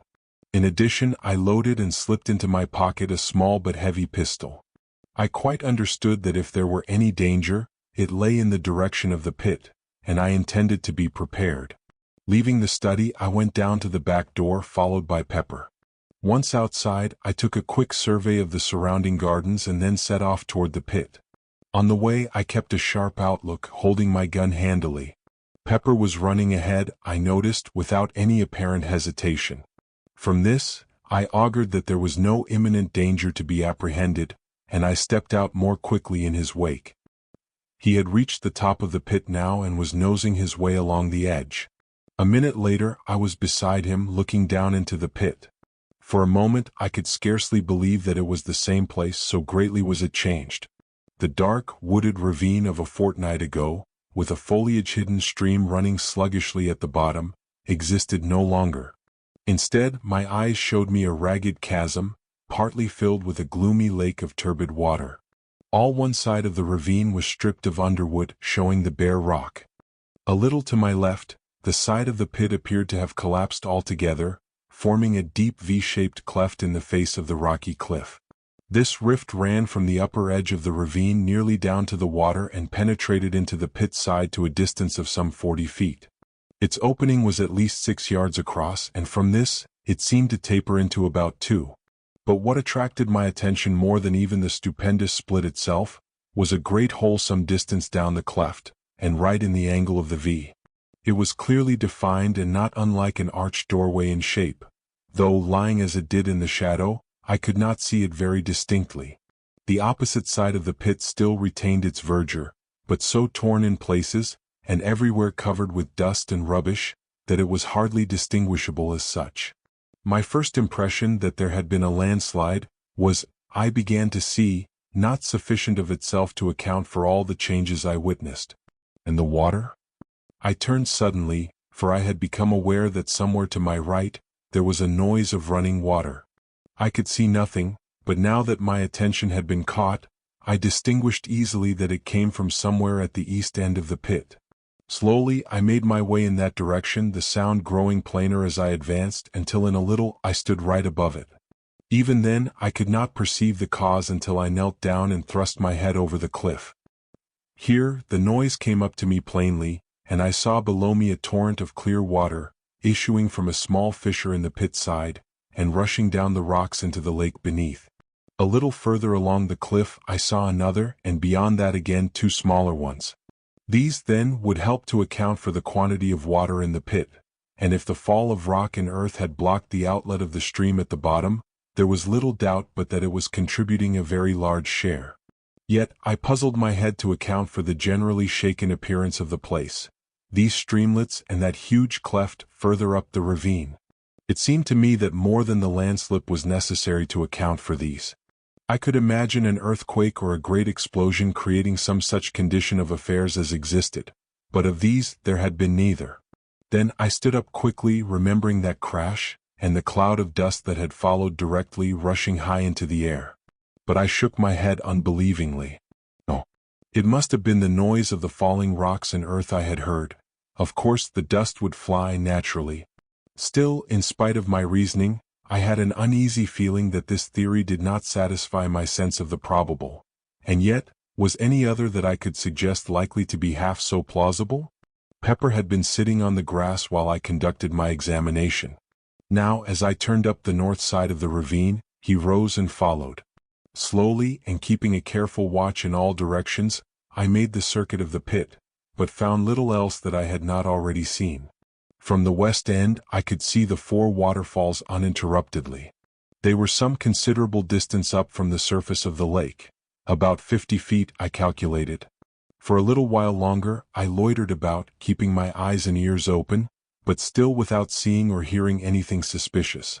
The whole place was wonderfully quiet. Indeed, save for the continuous murmur of the water at the top end, no sound of any description broke the silence. All this while Pepper had shown no signs of uneasiness. This seemed to me to indicate that, for the time being at least, there were none of the swine creatures in the vicinity. So far as I could see, his attention appeared to have been chiefly taken with scratching and sniffing among the grass at the edge of the pit. At times, he would leave the edge and run along toward the house as though following invisible tracks, but in all cases returning after a few minutes. I had little doubt but that he was really tracing out the footsteps of the swine-things, and the very fact that each one seemed to lead him back to the pit appeared to me proof that the brutes had all returned whence they came. At noon I went home for dinner. During the afternoon, I made a partial search of the gardens, accompanied by Pepper, but without coming upon anything to indicate the presence of the creatures. Once, as we made our way through the shrubberies, Pepper rushed in among some bushes with a fierce yelp. At that, I jumped back in sudden fright and threw my gun forward in readiness, only to laugh nervously as Pepper reappeared, chasing an unfortunate cat. Toward evening, I gave up the search and returned to the house. All at once, as we were passing a great clump of bushes on our right, Pepper disappeared, and I could hear him sniffing and growling among them in a suspicious manner. With my gun barrel, I parted the intervening shrubbery and looked inside. There was nothing to be seen, save that many of the branches were bent down and broken, as though some animal had made a lair there at no previous date. It was probably, I thought, one of the places occupied by some of the swine creatures on the night of the attack. The next day I resumed my search through the gardens, but without result. By evening, I had been right through them, and now, I knew beyond the possibility of doubt that there were no longer any of the things concealed about the place. Indeed, I have often thought since that I was correct in my earlier surmise, that they had left soon after the attack. Chapter 12: The Subterranean Pit. Another week came and went, during which I spent a great deal of my time about the pit mouth. I had concluded a few days earlier that the arched hole, in the angle of the great rift, was the place through which the swine-things had made their exit, from some unholy place in the bowels of the world. How near the probable truth this went, I was to learn later. It may be easily understood that I was tremendously curious, though in a frightened way, to know what infernal place that hole led. Though, so far, the idea had not struck me seriously of making an investigation. I was far too much imbued with a sense of horror of the swine creatures to think of venturing willingly where there was any chance of coming into contact with them. Gradually, however, as time passed, this feeling grew insensibly less. So that when, a few days later, the thought occurred to me that it might be possible to clamber down and have a look into the hole, I was not so exceedingly averse to it as might have been imagined.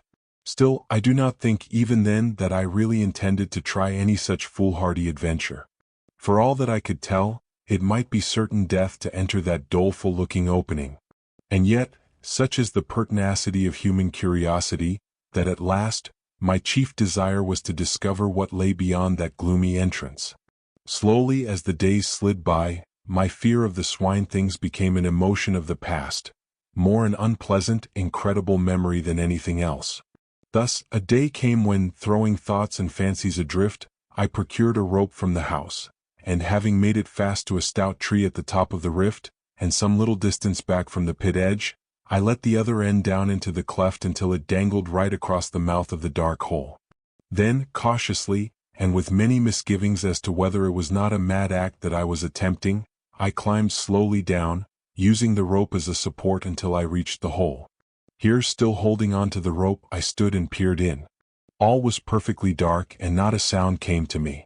Yet, a moment later, it seemed that I could hear something. I held my breath and listened, but all was silent as the grave, and I breathed freely once more.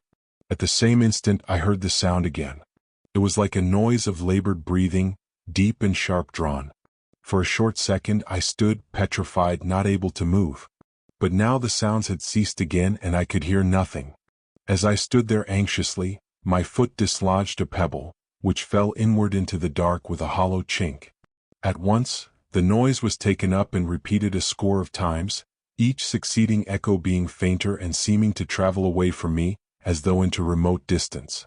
Then, as the silence fell again, I heard that stealthy breathing. For each respiration I made, I could hear an answering breath. The sounds appeared to be coming nearer, and then I heard several others, but fainter and more distant. Why I did not grip the rope and spring up out of danger I cannot say. It was as though I had been paralyzed.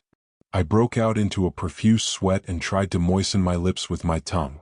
My throat had gone suddenly dry and I coughed huskily. It came back to me in a dozen horrible, throaty tones, mockingly. I peered helplessly into the gloom, but still nothing showed. I had a strange choky sensation and again I coughed dryly. Again the echo took it up, rising and falling grotesquely, and dying slowly into a muffled silence. Then, suddenly, a thought came to me and I held my breath. The other breathing stopped. I breathed again and once more it recommenced. But now I no longer fear. I knew that the strange sounds were not made by any lurking swine creature, but were simply the echo of my own respirations. Yet I had received such a fright that I was glad to scramble up the rift and haul up the rope. I was far too shaken and nervous to think of entering that dark hole then, and so returned to the house. I felt more myself the next morning, but even then, I could not summon up sufficient courage to explore the place. All this time, the water in the pit had been creeping slowly up, and now stood but a little below the opening. At the rate at which it was rising, it would be level with the floor in less than another week. I realized that unless I carried out my investigations soon, I should probably never do so at all, as the water would rise and rise until the opening itself was submerged. It may have been that this thought stirred me to act, but whatever it was, a couple of days later saw me standing at the top of the cleft, fully equipped for the task. This time I was resolved to conquer my shirking and go right through with the matter. With this intention I had brought, in addition to the rope, a bundle of candles, meaning to use them as a torch, and also my double-barreled shotgun.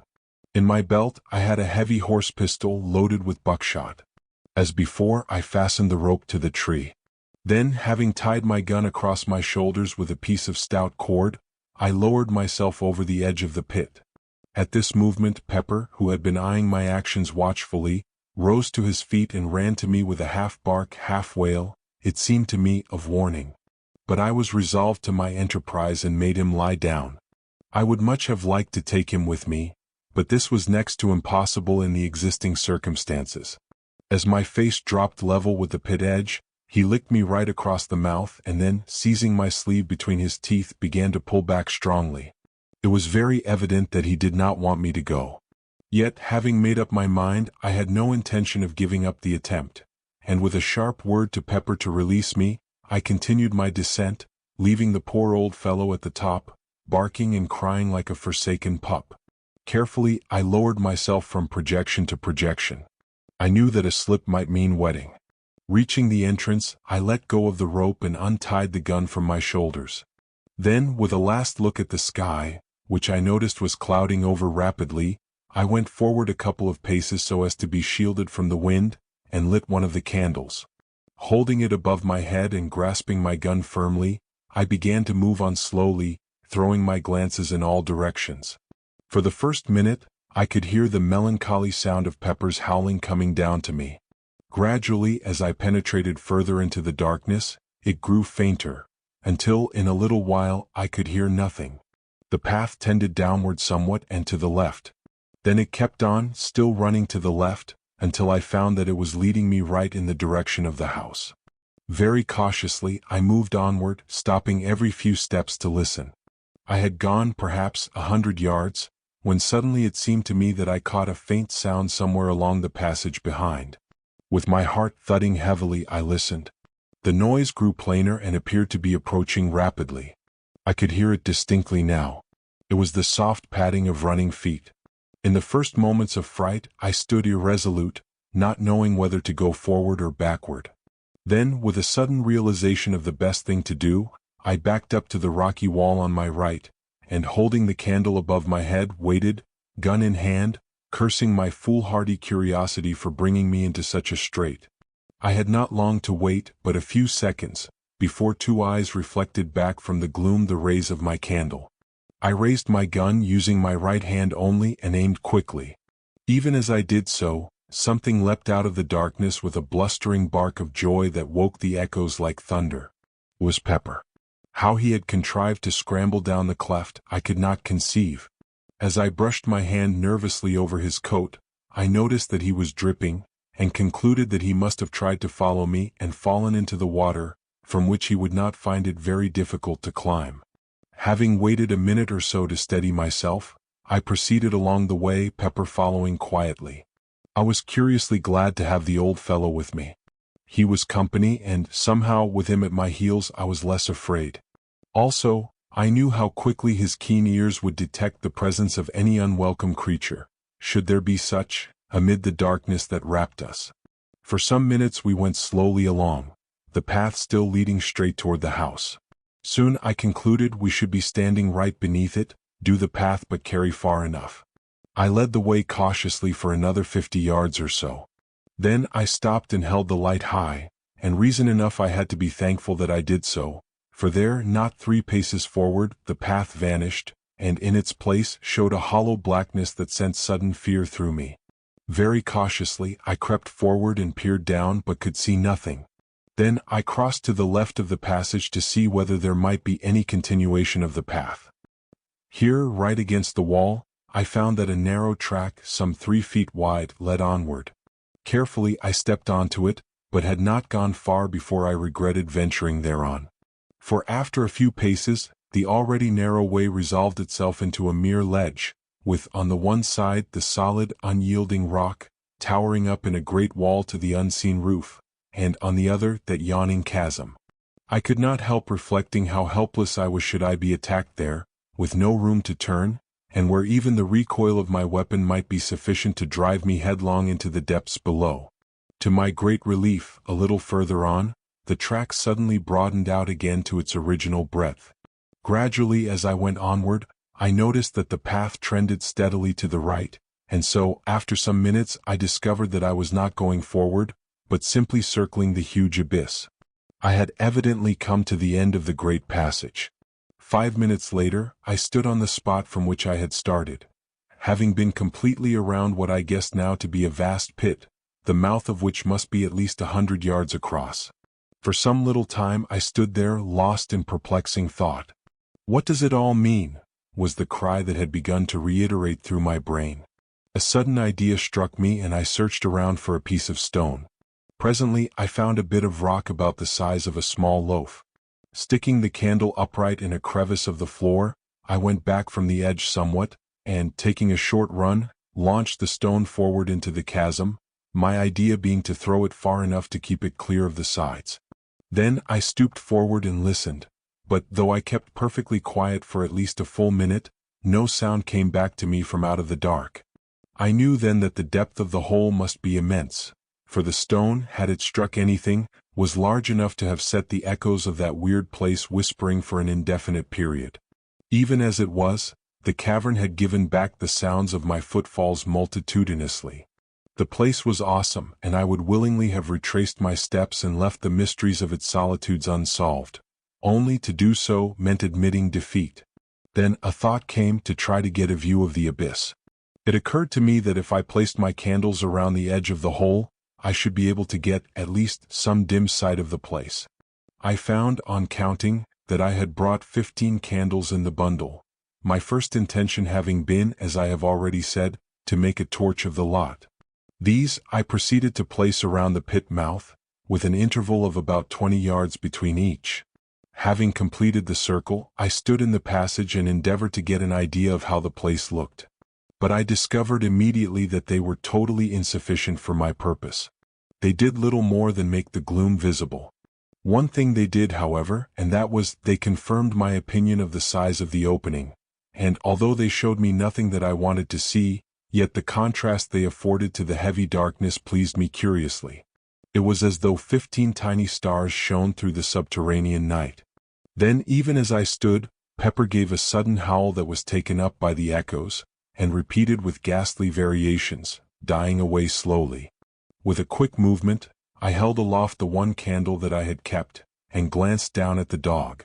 At the same moment, I seemed to hear a noise, like a diabolical chuckle, rise up from the hitherto silent depths of the pit. I started. Then I recollected that it was probably the echo of Pepper's howl. Pepper had moved away from me up the passage a few steps. He was nosing along the rocky floor, and I thought I heard him lapping. I went toward him, holding the candle low. As I moved, I heard my boot go sop, sop, and the light was reflected from something that glistened and crept past my feet swiftly toward the pit. I bent lower and looked, then gave vent to an expression of surprise. From somewhere higher up the path, a stream of water was running quickly in the direction of the great opening, and growing in size every second. Again Pepper gave vent to that deep-drawn howl, and running at me, seized my coat and attempted to drag me up the path toward the entrance. With a nervous gesture, I shook him off and crossed quickly over to the left-hand wall.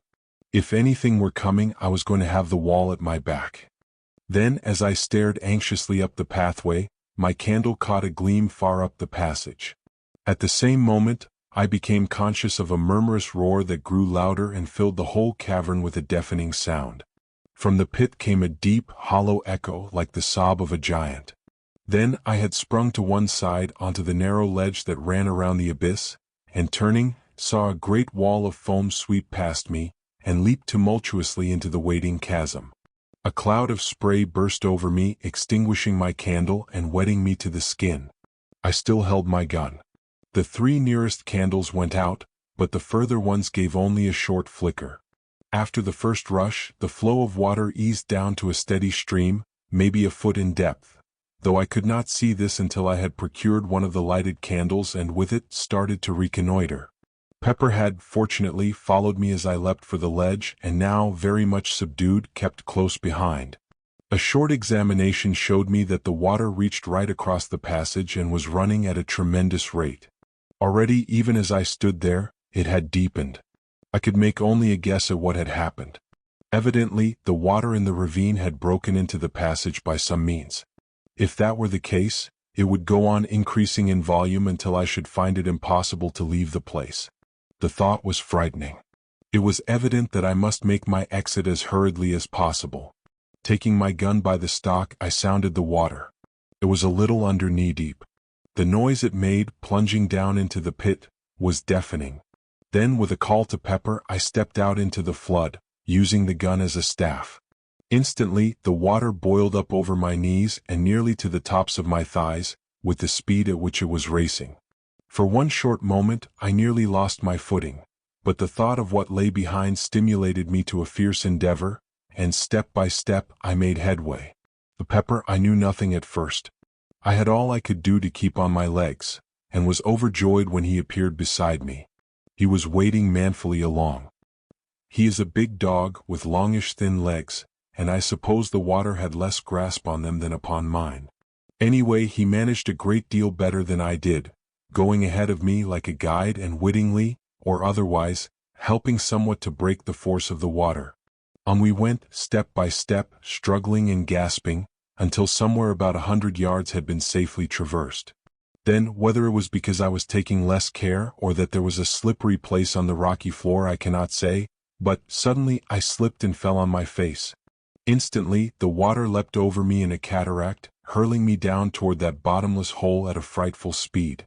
Frantically I struggled, but it was impossible to get a footing. I was helpless, gasping and drowning. All at once, something gripped my coat and brought me to a standstill. It was Pepper. Missing me, he must have raced back through the dark turmoil to find me, and then caught and held me until I was able to get to my feet. I have a dim recollection of having seen, momentarily, the gleams of several lights, but of this, I have never been quite sure. If my impressions are correct, I must have been washed down to the very brink of that awful chasm before Pepper managed to bring me to a standstill. And the lights, of course, could only have been the distant flames of the candles I had left burning. But, as I have said, I am not by any means sure. My eyes were full of water, and I had been badly shaken.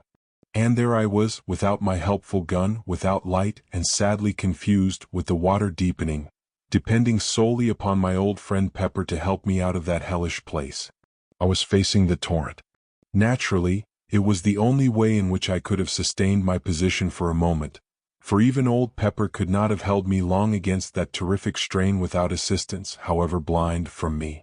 Perhaps a minute passed, during which it was touch and go with me. Then, gradually I recommenced my tortuous way up the passage. And so began the grimmest fight with death, from which ever I hoped to emerge victorious. Slowly, furiously, almost hopelessly I strove, and that faithful Pepper led me, dragged me, upward and onward, until at last, ahead I saw a gleam of blessed light. It was the entrance. Only a few yards further, and I reached the opening, with the water surging and boiling hungrily around my loins. And now I understand the cause of the catastrophe. It was raining heavily, literally in torrents. The surface of the lake was level with the bottom of the opening. Nay, more than level, it was above it. Evidently, the rain had swollen the lake and caused this premature rise, for at the rate the ravine had been filling, it would not have reached the entrance for a couple more days. Luckily, the rope by which I had descended was streaming into the opening upon the inrushing waters. Seizing the end, I knotted it securely around Pepper's body, then summoning up the last remnant of my strength, I commenced to swarm up the side of the cliff. I reached the pit edge in the last stage of exhaustion. Yet, I had to make one more effort and haul Pepper into safety. Slowly and wearily I hauled on the rope. Once or twice, it seemed that I should have to give up, for Pepper is a weighty dog and I was utterly done. Yet, to let go would have meant certain death to the old fellow, and the thought spurred me to greater exertions. I have but a very hazy remembrance of the end. I recall pulling, through moments that lagged strangely. I have also some recollection of seeing Pepper's muzzle appearing over the pit edge, after what seemed an indefinite period of time. Then everything suddenly grew dark. Chapter 13: The Trap in the Great Cellar. I suppose I must have swooned, for the next thing I remember I opened my eyes and all was dusk. I was lying on my back with one leg doubled under the other and Pepper was licking my ears. I felt horribly stiff and my leg was numb from the knee downward. For a few minutes I lay thus in a dazed condition. Then slowly I struggled to a sitting position and looked about me. It had stopped raining but the trees still dripped dismally. From the pit came a continuous murmur of running water. I felt cold and shivery. My clothes were sodden and I ached all over. Very slowly life came back into my numbed leg and after a little I tried to stand up. This I managed at the second attempt, but I was very tottery and peculiarly weak. It seemed to me that I was going to be ill, and I made a shift to stumble my way toward the house. My steps were erratic and my head confused. At each step that I took, sharp pains shot through my limbs. I had gone perhaps some 30 paces, when a cry from Pepper drew my attention, and I turned stiffly toward him.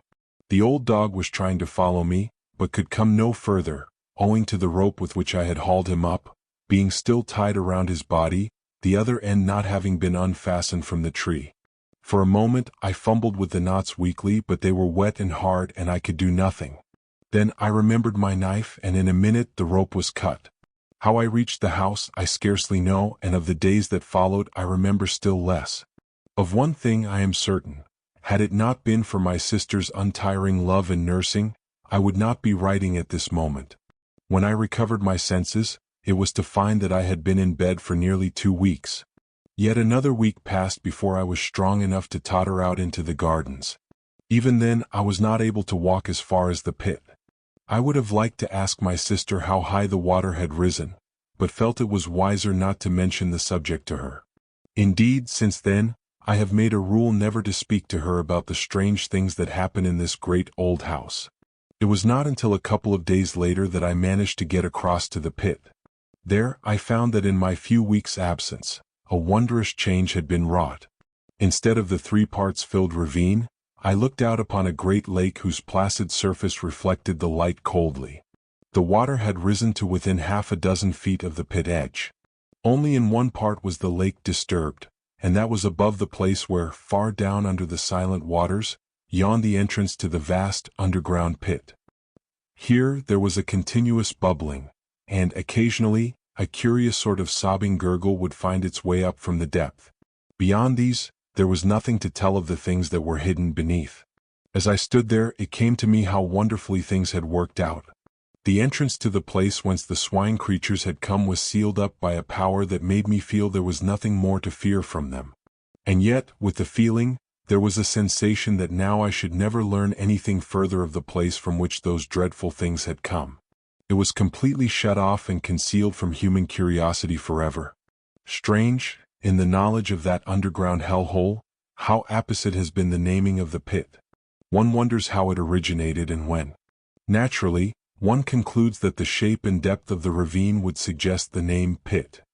Yet is it not possible that it has all along held a deeper significance, a hint, could one but have guessed, of the greater, more stupendous pit that lies far down in the earth beneath this old house? Under this house. Even now the idea is strange and terrible to me.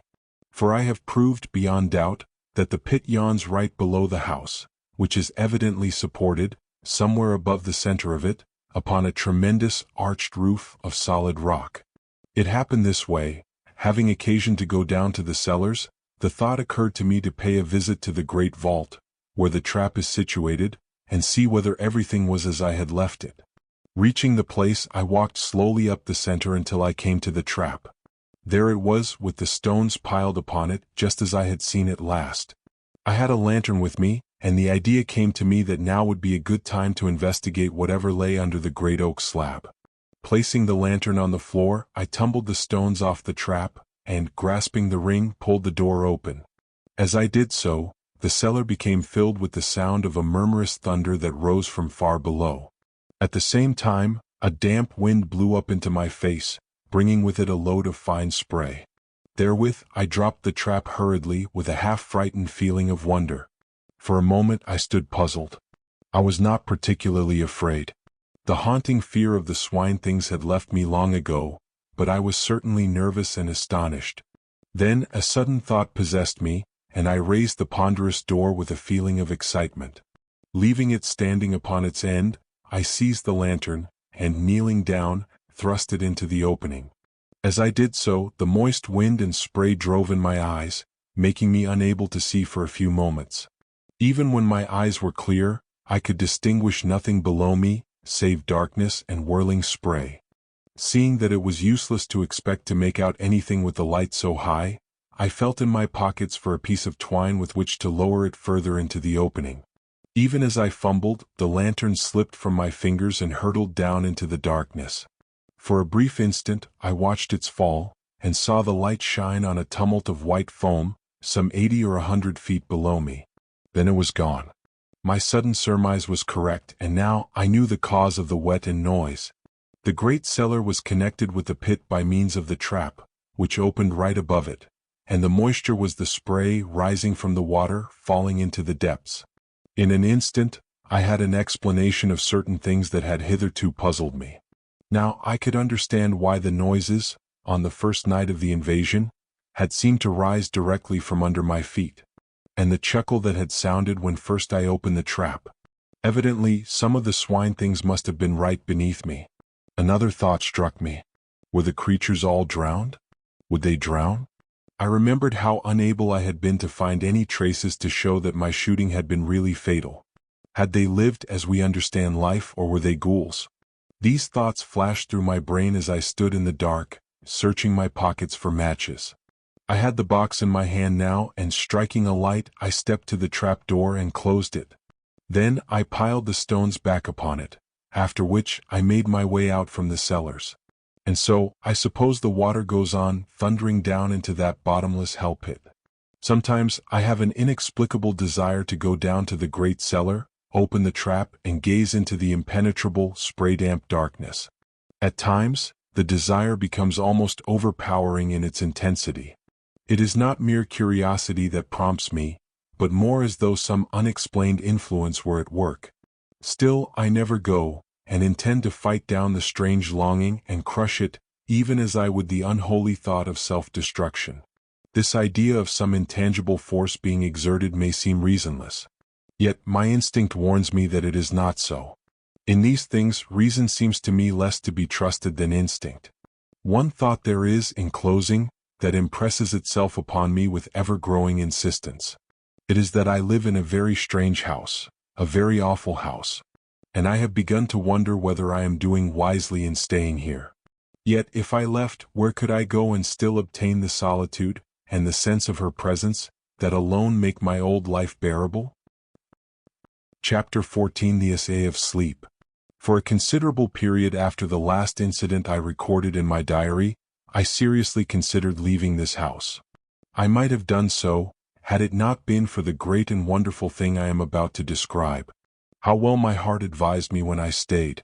Despite those visions and sights of unknown and unexplainable things, if I had not remained, I would not have seen the face of her I loved again. Yes, though few know it, none now save my sister Mary, I have loved and alas lost. I wish I could write down the story of those sweet old days, but it would be like tearing open old wounds. Yet after what has happened, what need have I to care? For she has come to me out of the unknown. Strangely, she warned me passionately against this house, begging me to leave it. But when I questioned her, she admitted she could not have come to me had I been elsewhere. Yet, in spite of this, she still warned me earnestly, telling me it was a place long ago given over to evil, and under the power of grim laws of which none here have knowledge. And I simply asked her again if she would come to me elsewhere, and she could only stand silent. It was thus that I came to the place of the Sea of Sleep, as she termed it in her dear speech with me. I had stayed up in my study reading and must have dozed over the book. Suddenly I awoke and sat upright with a start. For a moment I looked around with a puzzled sense of something unusual. There was a misty look about the room, giving a curious softness to each table, chair, and furnishing. Gradually, the mistiness increased, growing as it were out of nothing. Then slowly a soft, white light began to glow in the room. The flames of the candles shone through it palely. I looked from side to side and found that I could still see each piece of furniture, but in a strangely unreal way, more as though the ghost of each table and chair had taken the place of the solid article. Gradually as I looked, I saw them fade and fade until, slowly, they resolved into nothingness. Now I looked again at the candles. They shone wanly and even as I watched, grew more unreal and so vanished. The room was filled now with a soft, yet luminous, white twilight, like a gentle mist of light. Beyond this I could see nothing. Even the walls had vanished. Presently I became conscious that a faint, continuous sound pulsed through the silence that wrapped me. I listened intently.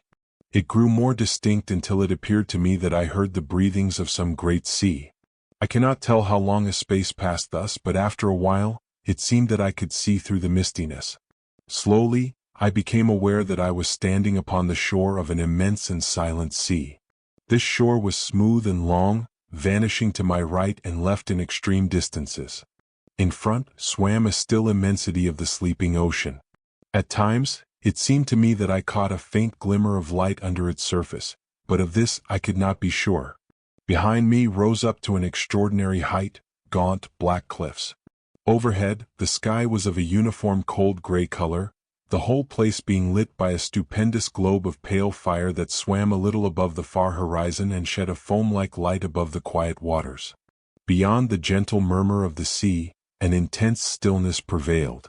For a long while I stayed there, looking out across its strangeness. Then, as I stared, it seemed that a bubble of white foam floated up out of the depths, and then, even now I know not how it was, I was looking upon, nay, looking into the face of her, into her face, into her soul. And she looked back at me with such a commingling of joy and sadness that I ran toward her blindly, crying strangely to her, in a very agony of remembrance, of terror, and of hope to come to me.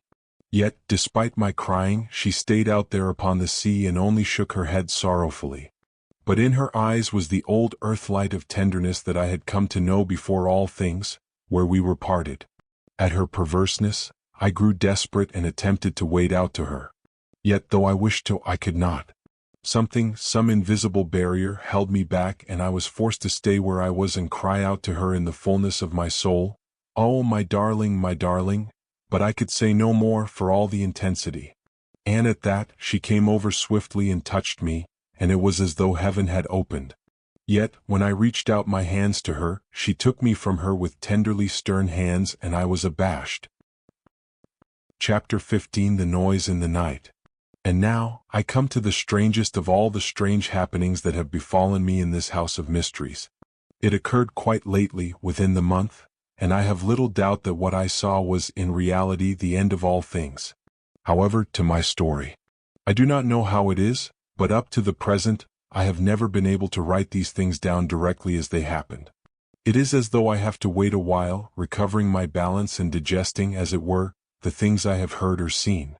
No doubt, this is as it should be, for by waiting, I see the incidents more truly and write of them in a calmer and more judicial frame of mind. This by the way. It is now the end of November. My story relates to what happened in the first week of the month. It was night, about 11 o'clock.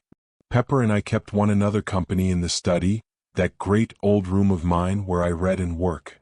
I was reading, curiously enough, the Bible. I have begun, in these later days, to take a growing interest in that great and ancient book. Suddenly, a distinct tremor shook the house, and there came a faint and distant whirring buzz that grew rapidly into a far, muffled screaming. It reminded me, in a queer, gigantic way, of the noise a clock makes when the catch is released and it is allowed to run down. The sound appeared to come from some remote height, somewhere up in the night. There was no repetition of the shock. I looked across at Pepper. He was sleeping peacefully. Gradually, the whirring noise decreased and there came a long silence. All at once, a glow lit up the end window, which protrudes far out from the side of the house, so that from it, one may look both east and west. I felt puzzled, and after a moment's hesitation, walked across the room and pulled aside the blind. As I did so, I saw the sun rise from behind the horizon. It rose with a steady, perceptible movement. I could see it travel upward. In a minute, it seemed, it had reached the tops of the trees, through which I had watched it. Up, it was broad daylight now. Behind me, I was conscious of a sharp, mosquito-like buzzing.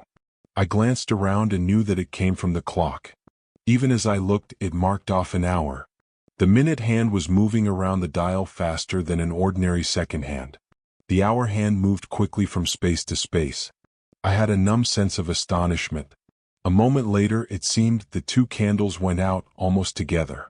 I turned swiftly back to the window, for I had seen the shadow of the window frames traveling along the floor toward me, as though a great lamp had been carried up past the window.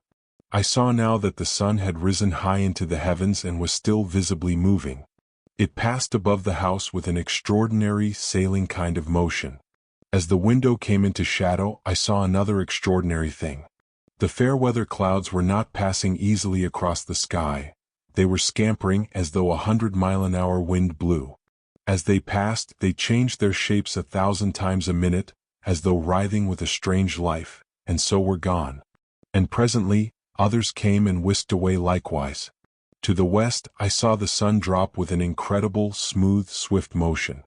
Eastward, the shadows of every seen thing crept toward the coming grayness. And the movement of the shadows was visible to me, a stealthy, writhing creep of the shadows of the wind-stirred trees. It was a strange sight. Quickly the room began to darken. The sun slid down to the horizon and seemed, as it were, to disappear from my sight almost with a jerk. Through the grayness of the swift evening, I saw the silver crescent of the moon, falling out of the southern sky toward the west. The evening seemed to merge into an almost instant night. Above me, the many constellations passed in a strange, noiseless circling westward. The moon fell through that last 1,000 fathoms of the night gulf, and there was only the starlight. About this time, the buzzing in the corner ceased, telling me that the clock had run down. A few minutes passed, and I saw the eastward sky lighten. A gray, sullen morning spread through all the darkness and hid the march of the stars. Overhead, there moved, with a heavy, everlasting rolling, a vast, seamless sky of gray clouds.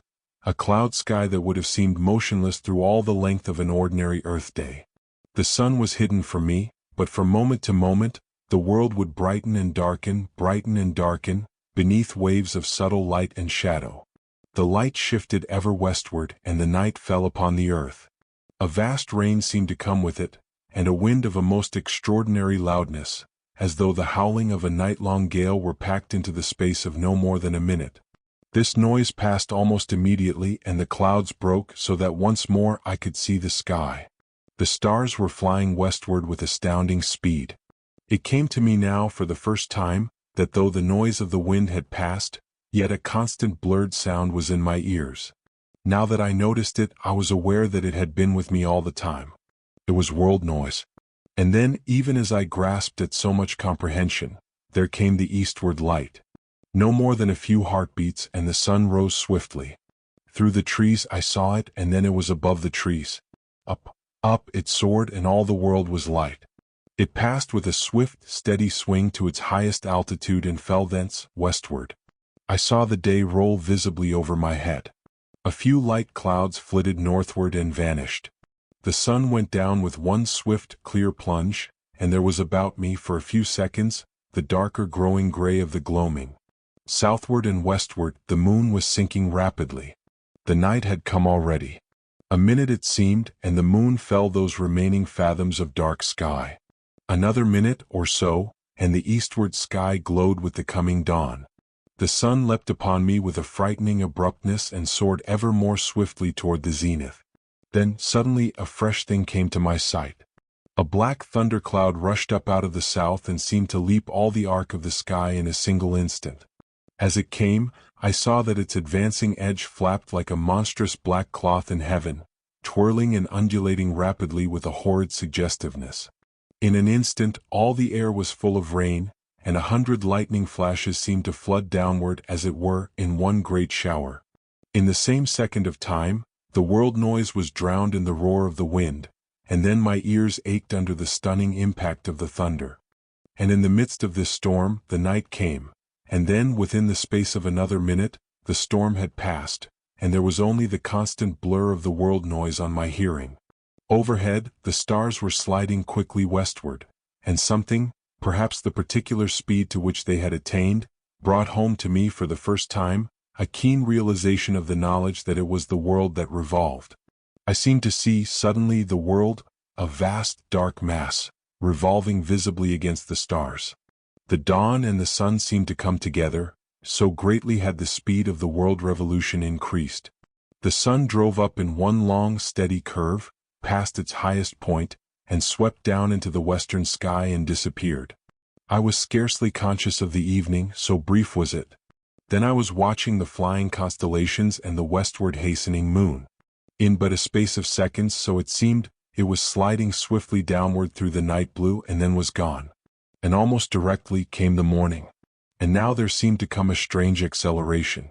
The sun made one clean, clear sweep through the sky and disappeared behind the westward horizon, and the night came and went with a like haste. As the succeeding day opened and closed upon the world, I was aware of a sweat of snow suddenly upon the earth. The night came and almost immediately the day. In the brief leap of the sun, I saw that the snow had vanished and then once more it was night. Thus matters were, and even after the many incredible things that I have seen, I experienced all the time a most profound awe. To see the sun rise and set within a space of time to be measured by seconds, to watch, after a little, the moon leap, a pale and ever-growing orb, up into the night sky and glide with a strange swiftness through the vast arc of blue, and presently to see the sun follow, springing out of the eastern sky as though in chase, and then again the night, with the swift and ghostly passing of starry constellations, was all too much to view believingly. Yet so it was, the day slipping from dawn to dusk and the night sliding swiftly into day, ever rapidly and more rapidly. The last 3 passages of the sun had shown me a snow-covered earth, which at night had seemed for a few seconds incredibly weird under the fast-shifting light of the soaring and falling moon. Now, however, for a little space, the sky was hidden by a sea of swaying leaden-white clouds, which lightened and blackened alternately with the passage of day and night. The clouds rippled and vanished, and there was once more before me the vision of the swiftly leaping sun, and nights that came and went like shadows. Faster and faster spun the world. And now each day and night was completed within the space of a few seconds, and still the speed increased. It was a little later that I noticed the sun had begun to have the suspicion of a trail of fire behind it. This was due, evidently, to the speed at which it apparently traversed the heavens. And as the days sped, each one quicker than the last, the sun began to assume the appearance of a vast flaming comet flaring across the sky at short periodic intervals.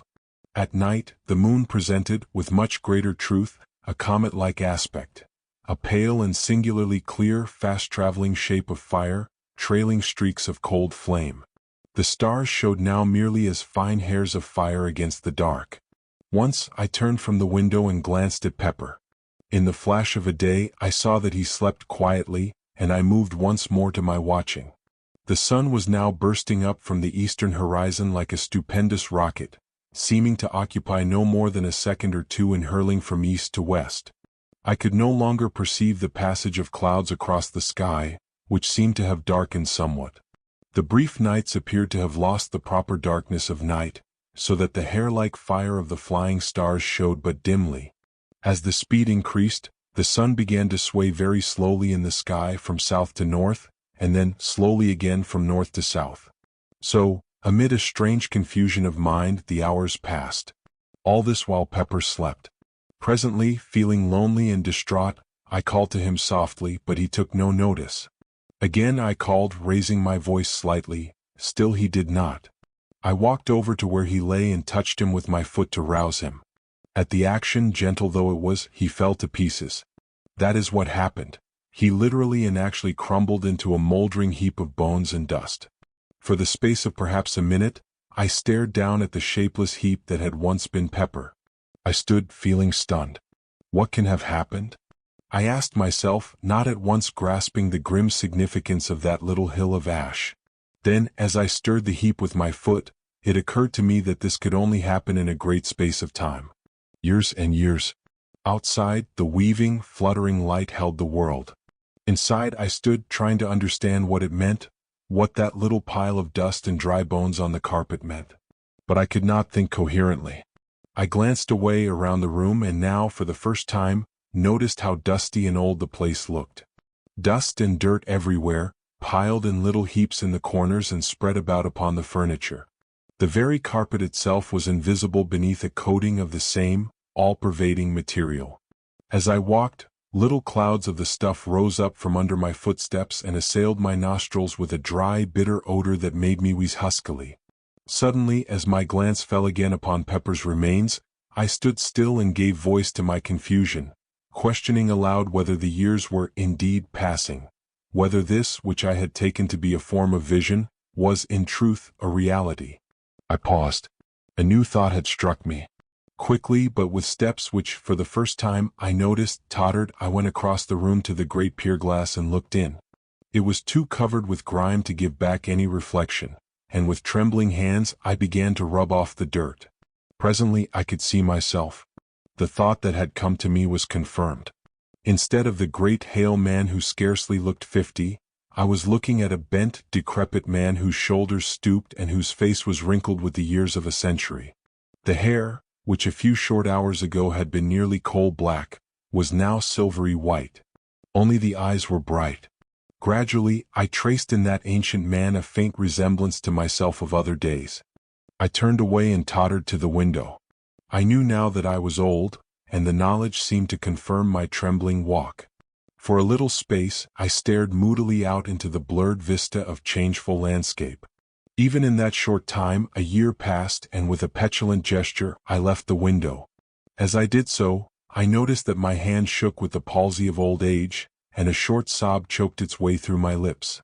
For a little while, I paced tremulously between the window and the table, my gaze wandering hither and thither uneasily. How dilapidated the room was! Everywhere lay the thick dust, thick, sleepy, and black. The fender was in the shape of rust. The chains that held the brass clock weights had rusted through long ago, and now the weights lay on the floor beneath, themselves 2 cones of verdigris. As I glanced about, it seemed to me that I could see the very furniture of the room rotting and decaying before my eyes. Nor was this fancy on my part, for all at once, the bookshelf along the side wall collapsed with a cracking and rending of rotten wood, precipitating its contents upon the floor and filling the room with a smother of dusty atoms. How tired I felt. As I walked, it seemed that I could hear my dry joints creak and crack at every step. I wondered about my sister. Was she dead as well as Pepper? All had happened so quickly and suddenly. This must be, indeed, the beginning of the end of all things. It occurred to me to go to look for her, but I felt too weary. And then she had been so queer about these happenings of late. Of late. I repeated the words and laughed feebly, mirthlessly, as the realization was borne in upon me that I spoke of a time half a century gone. Half a century. It might have been twice as long. I moved slowly to the window and looked out once more across the world. I can best describe the passage of day and night at this period as a sort of gigantic, ponderous flicker. Moment by moment, the acceleration of time continued, so that at night now, I saw the moon only as a swaying trail of palish fire that varied from a mere line of light to a nebulous path, and then dwindled again, disappearing periodically. The flicker of the days and nights quickened. The days had grown perceptibly darker, and a queer quality of dusk lay, as it were, in the atmosphere. The nights were so much lighter that the stars were scarcely to be seen, save here and there an occasional hair-like line of fire that seemed to sway a little with the moon.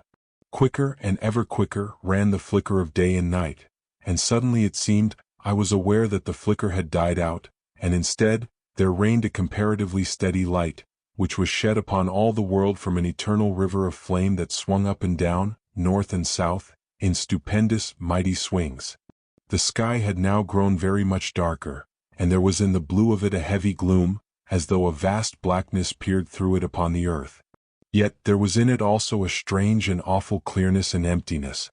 Periodically, I had glimpses of a ghostly track of fire that swayed thin and darkly toward the sunstream, vanished and reappeared. It was the scarcely visible moonstream. Looking out at the landscape, I was conscious again of a blurring sort of flitter that came either from the light of the ponderous swinging sunstream, or was the result of the incredibly rapid changes of the Earth's surface. And every few moments, so it seemed, the snow would lie suddenly upon the world and vanish as abruptly, as though an invisible giant flitted a white sheet off and on the earth. Time fled, and the weariness that was mine grew insupportable. I turned from the window and walked once across the room, the heavy dust deadening the sound of my footsteps. Each step that I took seemed a greater effort than the one before. An intolerable ache knew me in every joint and limb, as I trod my way with a weary uncertainty. By the opposite wall, I came to a weak pause and wondered dimly what my intent was. I looked to my left and saw my old chair.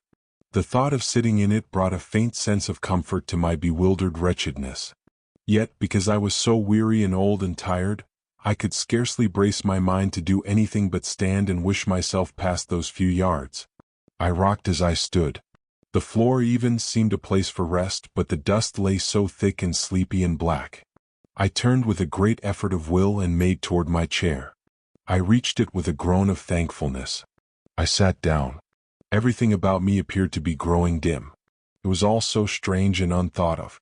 Last night I was a comparatively strong though elderly man, and now, only a few hours later, I looked at the little dust heap that had once been Pepper. Ours. And I laughed, a feeble, bitter laugh, a shrill, cackling laugh that shocked my dimming senses. For a while I must have dozed. Then I opened my eyes with a start. Somewhere across the room, there had been a muffled noise of something falling. I looked and saw vaguely a cloud of dust hovering above a pile of debris. Nearer the door, something else tumbled with a crash. It was in one of the cupboards, but I was tired and took little notice. I closed my eyes and sat there in a state of drowsy, semi-unconsciousness.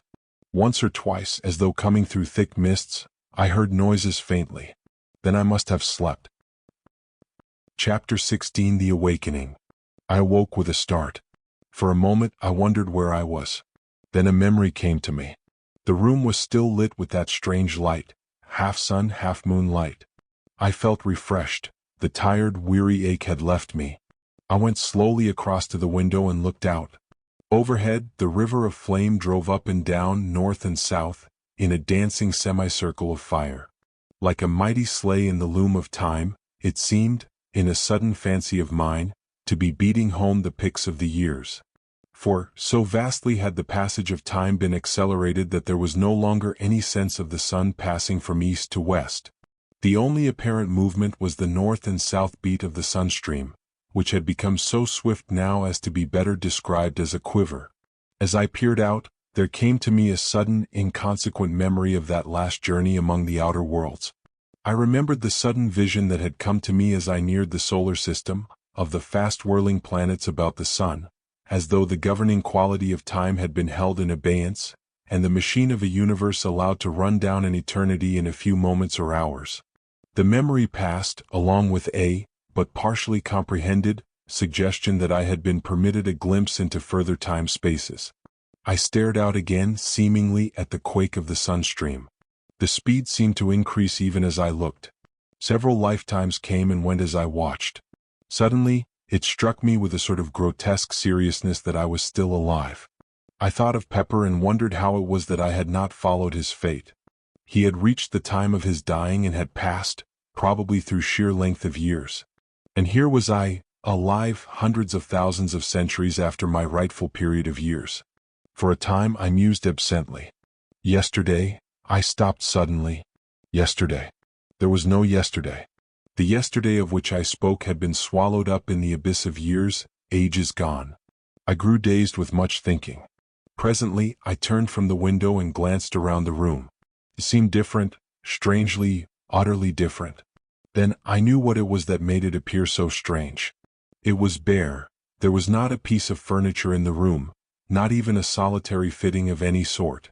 Gradually, my amazement went, as I remembered that this was but the inevitable end of that process of decay which I had witnessed commencing before my sleep. Thousands of years. Millions of years. Over the floor was spread a deep layer of dust that reached halfway up to the window seat. It had grown immeasurably whilst I slept, and represented the dust of untold ages. Undoubtedly, atoms of the old, decayed furniture helped to swell its bulk, and somewhere among it all mouldered the long-ago dead pepper. All at once, it occurred to me that I had no recollection of wading knee-deep through all that dust after I awoke. True, an incredible age of years had passed since I approached the window, but that was evidently as nothing compared with the countless spaces of time that, I conceived, had vanished whilst I was sleeping. I remembered now that I had fallen asleep, sitting in my old chair. Has it gone? I glanced toward where it had stood. Of course there was no chair to be seen. I could not satisfy myself whether it had disappeared after my waking or before. If it had molded under me, surely I would have been woken by the collapse. Then I remembered that the thick dust which covered the floor would have been sufficient to soften my fall, so that it was quite possible I had slept upon the dust for 1,000,000 years or more. As these thoughts wandered through my brain, I glanced again casually to where the chair had stood. Then, for the first time, I noticed that there were no marks in the dust of my footprints between it and the window. But then, ages of years had passed since I had awaked, tens of thousands of years. My look rested thoughtfully again upon the place where once had stood my chair. Suddenly, I passed from abstraction to intentness, for there, in its standing place, I made out a long undulation, rounded off with the heavy dust. Yet it was not so much hidden but that I could tell what had caused it. I knew, and shivered at the knowledge, that it was a human body, ages dead, lying there beneath the place where I had slept. It was lying on its right side, its back turned toward me. I could make out and trace each curve and outline, softened and molded as it were, in the black dust. In a vague sort of way I tried to account for its presence there. Slowly I began to grow bewildered, as the thought came to me that it lay just about where I must have fallen when the chair collapsed. Gradually an idea began to form itself within my brain, a thought that shook my spirit. It seemed hideous and insupportable, yet it grew upon me steadily until it became a conviction. The body under that coating, that shroud of dust, was neither more nor less than my own dead shell. I did not attempt to prove it. I knew it now and wondered if I had not known it all along. I was a bodiless thing. For a while I stood trying to adjust my thoughts to this new problem. In time, how many thousands of years I know not, I attained to some degree of quietude, sufficient to enable me to pay attention to what was transpiring around me. Now I saw that the elongated mound had sunk, collapsed, level with the rest of the spreading dust. And fresh atoms, impalpable, had settled above that mixture of grave powder which the eons had ground. For a long while I stood, turned from the window. Gradually I grew more collected while the world slipped across the centuries into the future. Presently I began a survey of the room.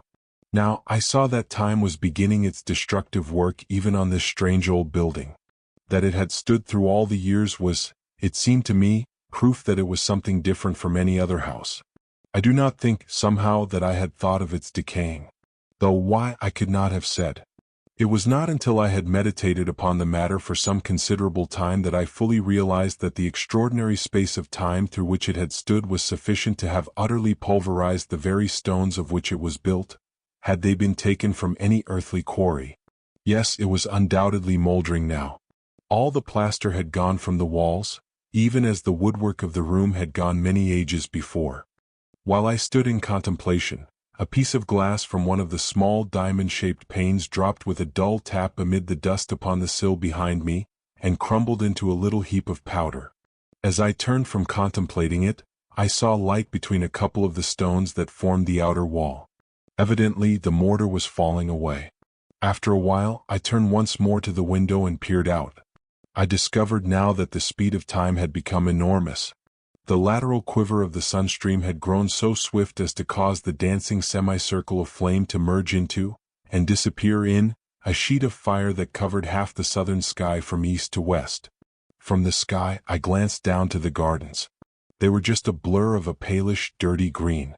I had a feeling that they stood higher than in the old days, a feeling that they were nearer my window as though they had risen bodily.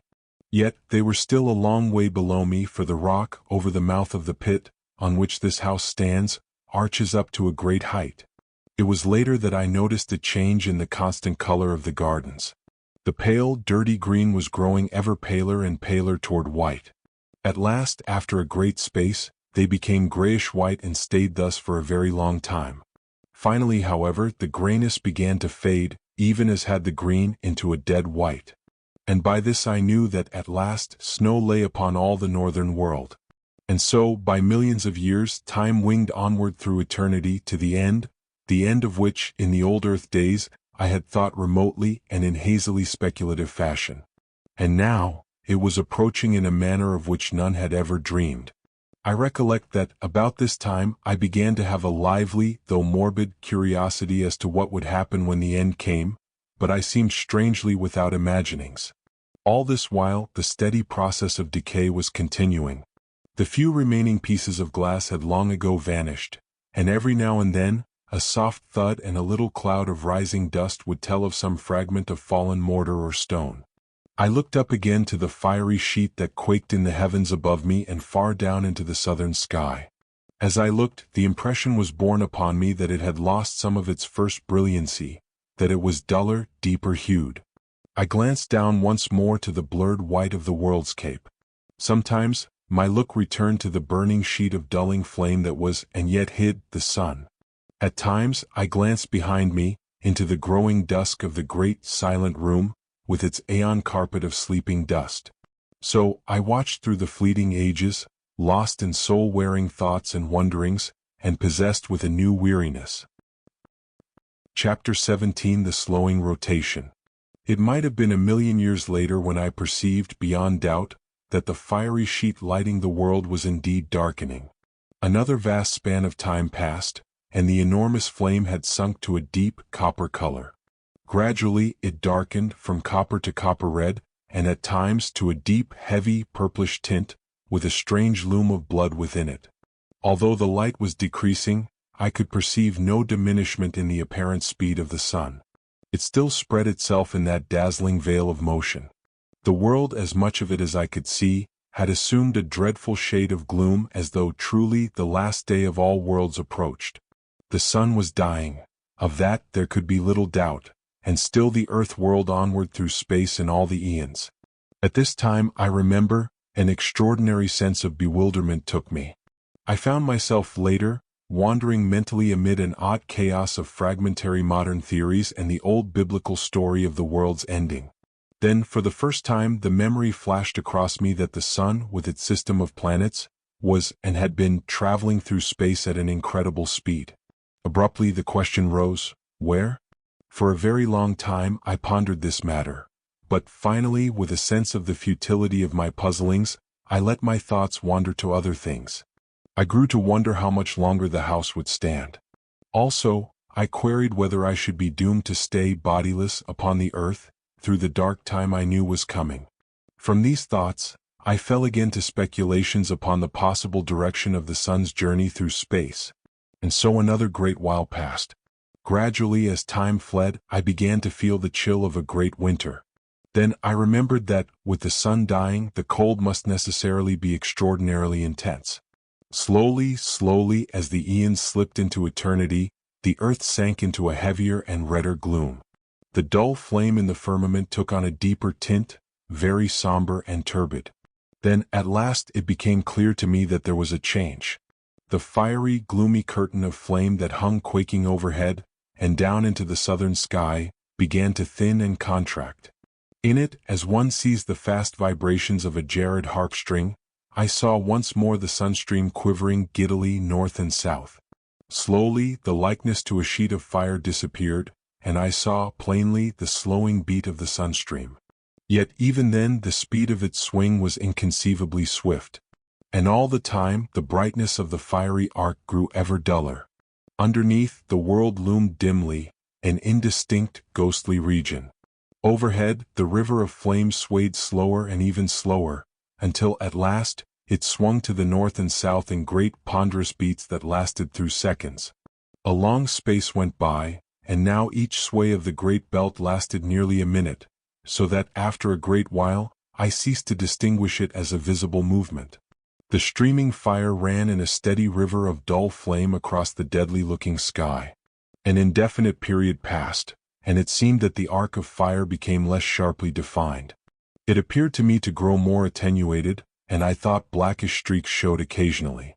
Presently, as I watched, the smooth onward flow ceased, and I was able to perceive that there came a momentary but regular darkening of the world. This grew until once more night descended, in short but periodic intervals, upon the wearying earth. Longer and longer became the nights, and the days equaled them, so that, at last, the day and the night grew to the duration of seconds in length. The sun showed once more like an almost invisible coppery red-colored ball, within the glowing mistiness of its flight. Corresponding to the dark lines showing at times in its trail, there were now distinctly to be seen on the half-visible sun itself great dark belts. Year after year flashed into the past, and the days and nights spread into minutes. The sun had ceased to have the appearance of a tail, and now rose and set, a tremendous globe of a glowing copper-bronze hue, in parts ringed with blood-red bands, in others, with the dusky ones that I have already mentioned. These circles, both red and black, were of varying thicknesses. For a time I was at a loss to account for their presence. Then it occurred to me that it was scarcely likely that the sun would cool evenly all over, and that these markings were due probably to differences in temperature of the various areas, the red representing those parts where the heat was still fervent, and the black those portions which were already comparatively cool. It struck me as peculiar that the sun should cool in evenly defined rings, until I remembered that possibly they were but isolated patches, to which the enormous rotatory speed of the sun had imparted a belt-like appearance. The sun itself was much greater than the sun I had known in the old world days, and from this I argued that it was considerably nearer. At night the moon still showed, but small and remote, and the light she reflected was so dull and weak that she seemed little more than the small dim ghost of the olden moon that I had known. Gradually the days and nights lengthened out, until they equaled a space somewhat less than one of the old earth hours, the sun rising and setting like a great ruddy bronze disk, crossed with ink-black bars. About this time I found myself able once more to see the gardens with clearness, for the world had now grown very still and changeless. Yet I am not correct in saying gardens, for there were no gardens, nothing that I knew or recognized. Instead, I looked out upon a vast plain, stretching away into the distance. A little to my left there was a low range of hills. Everywhere there was a uniform white covering of snow, in places rising into hummocks and ridges. It was only now that I recognized how truly great the snowfall had been. In places it was vastly deep, as was witnessed by a great upleaping wave-shaped hill away to my right, though it is not impossible that this was due, in part, to some rise in the surface of the ground. Strangely enough, the range of low hills to my left, already mentioned, was not entirely covered with the universal snow. Instead, I could see their bare dark sides showing in several places. And everywhere and always there reigned an incredible death silence and desolation, the immutable, awful quiet of a dying world. All this time the days and nights were lengthening perceptibly. Already each day occupied maybe some 2 hours from dawn to dusk. At night, I had been surprised to find that there were very few stars overhead, and these small, though of an extraordinary brightness, which I attributed to the peculiar but clear blackness of the nighttime. Away to the north, I could discern a nebulous sort of mistiness, not unlike in appearance a small portion of the Milky Way. It might have been an extremely remote star cluster, or, the thought came to me suddenly, perhaps it was the sidereal universe that I had known, and now left far behind forever, a small dimly glowing mist of stars far in the depths of space. Still the days and nights lengthened slowly. Each time the sun rose duller than it had set, and the dark belts increased in breadth. About this time a fresh thing happened. The sun, earth, and sky were suddenly darkened, and apparently blotted out for a brief space. I had a sense, a certain awareness I could learn little by sight, that the earth was enduring a very great fall of snow. Then, in an instant, the veil that had obscured everything vanished, and I looked out once more. A marvelous sight met my gaze. The hollow in which this house, with its gardens, stands, was brimmed with snow. It lipped over the sill of my window. Everywhere it lay a great level stretch of white, which caught and reflected gloomily the somber coppery glows of the dying sun. The world had become a shadowless plain from horizon to horizon. I glanced up at the sun. It shone with an extraordinary dull clearness. I saw it now as one who, until then, had seen it only through a partially obscuring medium. All about it, the sky had become black, with a clear, deep blackness, frightful in its nearness, its unmeasured depth, and its utter unfriendliness. For a great time I looked into it, newly and shaken and fearful. It was so near. Had I been a child, I might have expressed some of my sensation and distress by saying that the sky had lost its roof. Later I turned and peered about me into the room. Everywhere, it was covered with a thin shroud of the all-pervading white. I could see it but dimly because of the somber light that now lit the world. It appeared to cling to the ruined walls, and the thick, soft dust of the years that covered the floor knee-deep was nowhere visible. The snow must have blown in through the open framework of the windows. Yet in no place had it drifted, but lay everywhere about the great old room, smooth and level. Moreover, there had been no wind for many thousand years. But there was snow, as I have been told. And all the earth was silent. And there was a cold that no living man can ever have known. The earth was now illuminated by day, with a most doleful light, beyond my power to describe. It seemed as though I looked at the great plain through the medium of a bronze-tinted sea. It was evident that the earth's rotatory movement was departing steadily. The end came all at once. The night had been the longest yet, and when the dying sun showed at last above the world's edge, I had grown so weary of the dark that I greeted it as a friend. It rose steadily until about 20 degrees above the horizon. Then it stopped suddenly and, after a strange retrograde movement, hung motionless, a great shield in the sky. Only the circular rim of the sun showed bright, only this and one thin streak of light near the equator. Gradually even this thread of light died out, and now all that was left of our great and glorious sun was a vast dead disk, rimmed with a thin circle of bronze-red light. Chapter 18 The Green Star. The world was held in a savage gloom, cold and intolerable. Outside all was quiet, quiet. From the dark room behind me came the occasional soft thud of falling matter, fragments of rotting stone. So time passed and night grasped the world, wrapping it in impenetrable blackness. There was no night sky as we know it. Even the few straggling stars had vanished conclusively. I might have been in a shuttered room without a light for all that I could see. Only in the impalpable gloom opposite burned that vast encircling arc of dull fire. Beyond this, there was no ray in all the vastitude of night that surrounded me, save that far in the north that soft, mist-like glow still shone. Silently years moved on. What period of time passed I shall never know. It seemed to me, waiting there, that eternities came and went stealthily, and still I watched. I could see only the glow of the sun's edge at times, for now it had commenced to come and go, lighting up a while and again becoming extinguished. All at once, during one of these periods of faint light, a sudden flame cut across the night, a quick glare that lit up the dead earth shortly, giving me a glimpse of its flat lonesomeness. The light appeared to come from the sun, shooting out from somewhere near its center, diagonally. For a moment I gazed startled. Then the leaping flame sank and the gloom fell again.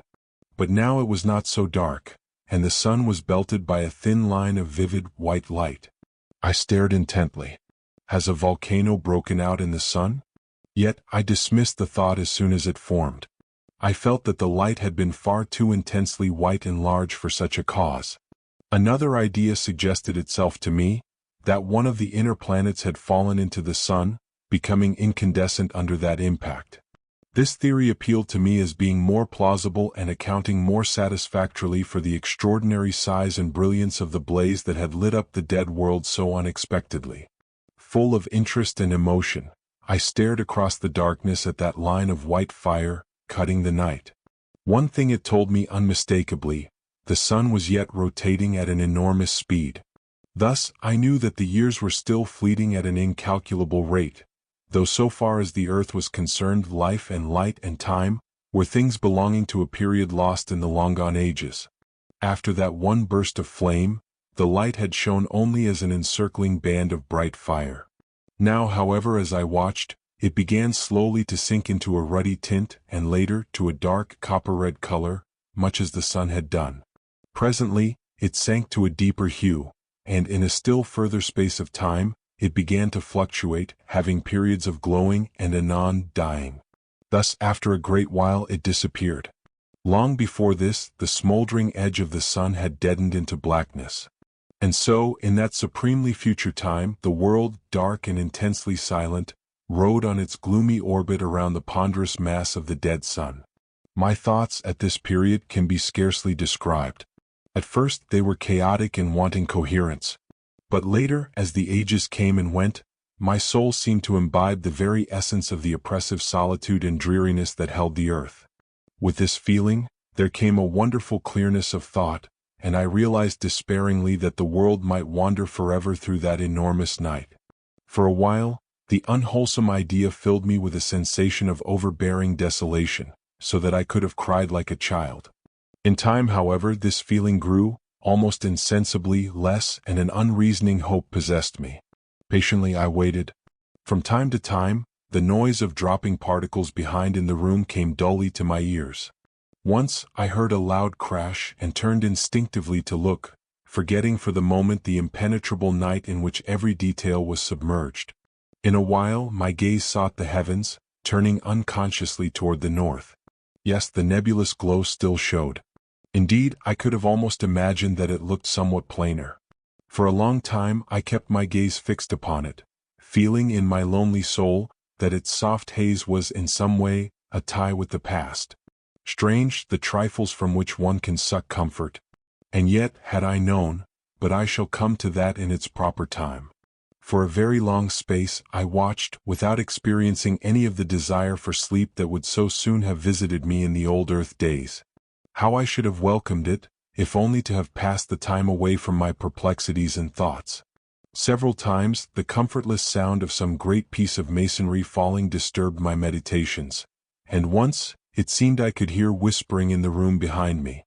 Yet it was utterly useless to try to see anything. Such blackness as existed scarcely can be conceived. It was palpable and hideously brutal to the senses, as though something dead pressed up against me, something soft and icily cold. Under all this, there grew up within my mind a great and overwhelming distress of uneasiness that left me, but to drop me into an uncomfortable brooding.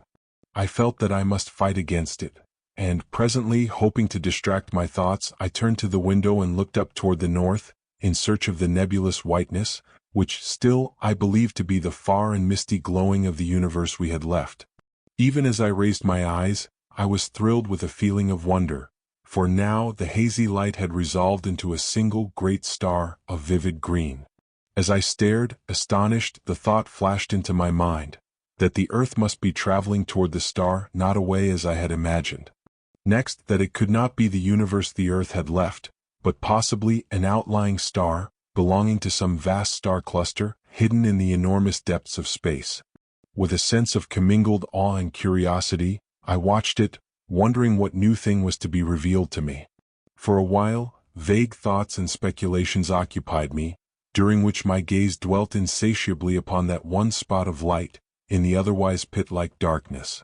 Hope grew up within me, banishing the oppression of despair that had seemed to stifle me. Wherever the earth was traveling, it was, at least, going once more toward the realms of light. One must spend an eternity wrapped in soundless night to understand the full horror of being without it. Slowly but surely the star grew upon my vision until, in time, it shone as brightly as had the planet Jupiter in the old Earth days. With increased size, its color became more impressive, reminding me of a huge emerald, scintillating rays of fire across the world. Years fled away in silence, and the green star grew into a great splash of flame in the sky. A little later, I saw a thing that filled me with amazement. It was the ghostly outline of a vast crescent in the night, a gigantic new moon, seeming to be growing out of the surrounding gloom. Utterly bemused, I stared at it. It appeared to be quite close, comparatively, and I was puzzled to understand how the earth had come so near to it without me having seen it before. The light, thrown by the star, grew stronger, and presently I was aware that it was possible to see the earthscape again, though indistinctly.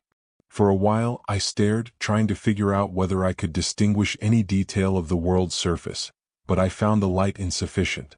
In a little, I gave up the attempt and glanced once more toward the star. Even in the short space that my attention had been diverted, it had increased considerably, and seemed now, to my bewildered sight, about a quarter of the size of the full moon. The light it threw was extraordinarily powerful, yet its color was so abominably unfamiliar, that such of the world as I could see showed unreal, more as though I looked out upon a landscape of shadow than anything else. All this time, the great crescent was increasing in brightness and began now to shine with a perceptible shade of green. Steadily, the star increased in size and brilliancy, until it showed fully as large as half a full moon, and as it grew greater and brighter, so did the vast crescent throw out more and more light, though of an ever-deepening hue of green. Under the combined blaze of their radiances, the wilderness that stretched before me became steadily more visible. Soon I seemed able to stare across the whole world, which now appeared, beneath the strange light, terrible in its cold and awful flat dreariness. It was a little later that my attention was drawn to the fact that the great star of green flame was slowly sinking out of the north, toward the east. At first I could scarcely believe that I saw right, but soon there could be no doubt that it was so. Gradually it sank, and as it fell, the vast crescent of glowing green began to dwindle and dwindle, until it became a mere arc of light against the livid-colored sky. Later it vanished, disappearing in the selfsame spot from which I had seen it slowly emerge. By this time, the star had come to within some 30 degrees of the hidden horizon. In size it could now have rivaled the moon at its full, though even yet I could not distinguish its disk. This fact led me to conceive that it was still an extraordinary distance away, and this being so, I knew that its size must be huge, beyond the conception of man to understand or imagine. Suddenly, as I watched, the lower edge of the star vanished, cut by a straight, dark line. A minute, or a century, passed and it dipped lower, until half of it had disappeared from sight. Far away out on the great plain, I saw a monstrous shadow blotting it out and advancing swiftly. Only a third of the star was visible now. Then, like a flash, the solution of this extraordinary phenomenon revealed itself to me. The star was sinking behind the enormous mass of the dead sun. Or rather, the sun, obedient to its attraction, was rising toward it, with the earth following in its trail. As these thoughts expanded in my mind, the star vanished, being completely hidden by the tremendous bulk of the sun. Over the earth there fell once more the brooding night. With the darkness came an intolerable feeling of loneliness and dread. For the first time I thought of the pit and its inmates. After that, there rose in my memory the still more terrible thing that had haunted the shores of the Sea of Sleep, and lurked in the shadows of this old building. Where were they? I wondered, and shivered with miserable thoughts. For a time, fear held me, and I prayed, wildly and incoherently, for some ray of light with which to dispel the cold blackness that enveloped the world. How long I waited, it is impossible to say, certainly for a very great period. Then all at once I saw a loom of light shine out ahead. Gradually it became more distinct. Suddenly, a ray of vivid green flashed across the darkness. At the same moment, I saw a thin line of livid flame far in the night. An instant, it seemed, and it had grown into a great clot of fire, beneath which the world lay bathed in a blaze of emerald green light. Steadily it grew until, presently, the whole of the green star had come into sight again. But now it could be scarcely called a star, for it had increased to vast proportions, being incomparably greater than the sun had been in the olden time. Then as I stared, I became aware that I could see the edge of the lifeless sun, glowing like a great crescent moon. Slowly, its lighted surface broadened out to me, until half of its diameter was visible, and the star began to drop away on my right. Time passed, and the earth moved on, slowly traversing the tremendous face of the dead sun. Gradually, as the earth traveled forward, the star fell still more to the right, until at last, it shone on the back of the house, sending a flood of broken rays in through the skeleton-like walls. Glancing upward, I saw that much of the ceiling had vanished, enabling me to see that the upper stories were even more decayed. The roof had evidently gone entirely, and I could see the green effulgence of the starlight shining in slantingly. Chapter 19: The End of the Solar System. From the abutment, where once had been the windows through which I had watched that first fatal dawn, I could see that the sun was hugely greater than it had been when first the star lit the world. So great was it that its lower edge seemed almost to touch the far horizon. Even as I watched, I imagined that it drew closer. The radiance of green that lit the frozen earth grew steadily brighter. Thus for a long space things remained. Then, suddenly, I saw that the sun was changing shape and growing smaller just as the moon would have done in the past. In a while, only a third of the illuminated part was turned toward the earth. The star bore away on the left. Gradually, as the world moved on, the star shone upon the front of the house once more, while the sun showed only as a great bow of green fire. An instant, it seemed, and the sun had vanished. The star was still fully visible. Then the earth moved into the black shadow of the sun, and all was night, night, black, starless, and intolerable. Filled with tumultuous thoughts, I watched across the night, waiting. Years, it may have been, and then, in the dark house behind me, the clotted stillness of the world was broken. I seemed to hear a soft padding of many feet, and a faint, inarticulate whisper of sound grew on my senses. I looked round into the blackness and saw a multitude of eyes. As I stared, they increased and appeared to come toward me. For an instant I stood, unable to move. Then a hideous swine noise rose up into the night, and at that I leaped from the window out onto the frozen world. I have a confused notion of having run a while, and after that I just waited. Several times I heard shrieks, but always as though from a distance. Except for these sounds, I had no idea of the whereabouts of the house. Time moved onward.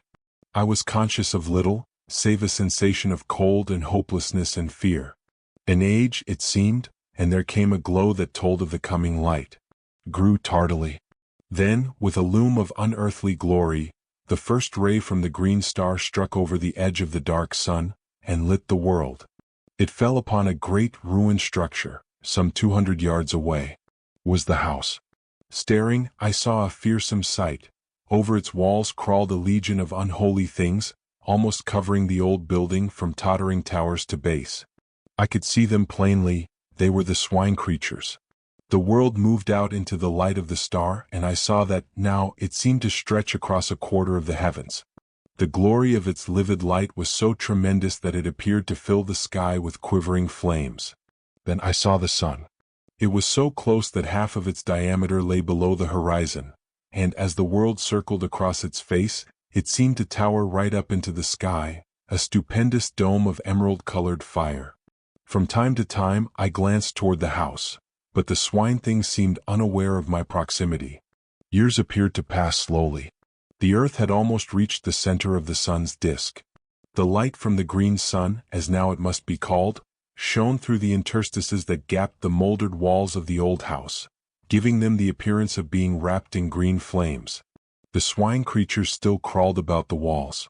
Suddenly, there rose a loud roar of swine voices, and up from the center of the roofless house shot a vast column of blood-red flame. I saw the little twisted towers and turrets flash into fire, yet still preserving their twisted crookedness. The beams of the green sun beat upon the house, and intermingled with its lurid glows, so that it appeared a blazing furnace of red and green fire. Fascinated, I watched, until an overwhelming sense of coming danger drew my attention. I glanced up, and at once, it was borne upon me that the sun was closer, so close in fact, that it seemed to overhang the world. Then, I know not how, I was caught up into strange heights, floating like a bubble in the awful effulgence. Far below me I saw the earth, with the burning house leaping into an ever-growing mountain of flame. Round about it, the ground appeared to be glowing, and in places heavy wreaths of yellow smoke ascended from the earth. It seemed as though the world were becoming ignited from that one plague spot of fire. Faintly I could see the swine-things. They appeared quite unharmed. Then the ground seemed to cave in suddenly, and the house, with its load of foul creatures, disappeared into the depths of the earth, sending a strange blood-colored cloud into the heights. I remembered the hell pit under the house. After a while I looked around. The huge bulk of the sun rose high above me. The distance between it and the earth grew rapidly less. Suddenly the earth appeared to shoot forward. In a moment, it had traversed the space between it and the sun. I heard no sound, but out from the sun's face, gushed an ever-growing tongue of dazzling flame. It seemed to leap almost to the distant green sun, shearing through the emerald light, a very cataract of blinding fire. It reached its limit and sank, and in the sun, glowed a vast splash of burning white, the grave of the earth. The sun was very close to me now. Presently I found that I was rising higher until, at last, I rode above it in the emptiness. The green sun was now so huge that its breadth seemed to fill up all the sky ahead. I looked down and noted that the sun was passing directly beneath me. A year may have gone by, or a century, and I was left suspended alone. The sun showed far in front, a black circular mass, against the molten splendor of the great green orb. Near one edge, I observed that a lurid glow had appeared, marking the place where the earth had fallen.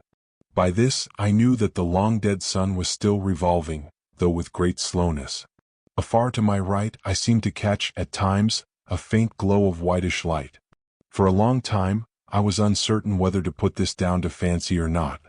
Thus, for a while, I stared with fresh wonderings, until at last I knew that it was no imaginary thing, but a reality. It grew brighter, and presently there slid out of the green, a pale globe of softest white. It came nearer, and I saw that it was apparently surrounded by a robe of gently glowing clouds. Time passed. I glanced toward the diminishing sun. It showed only as a dark blot on the face of the green sun.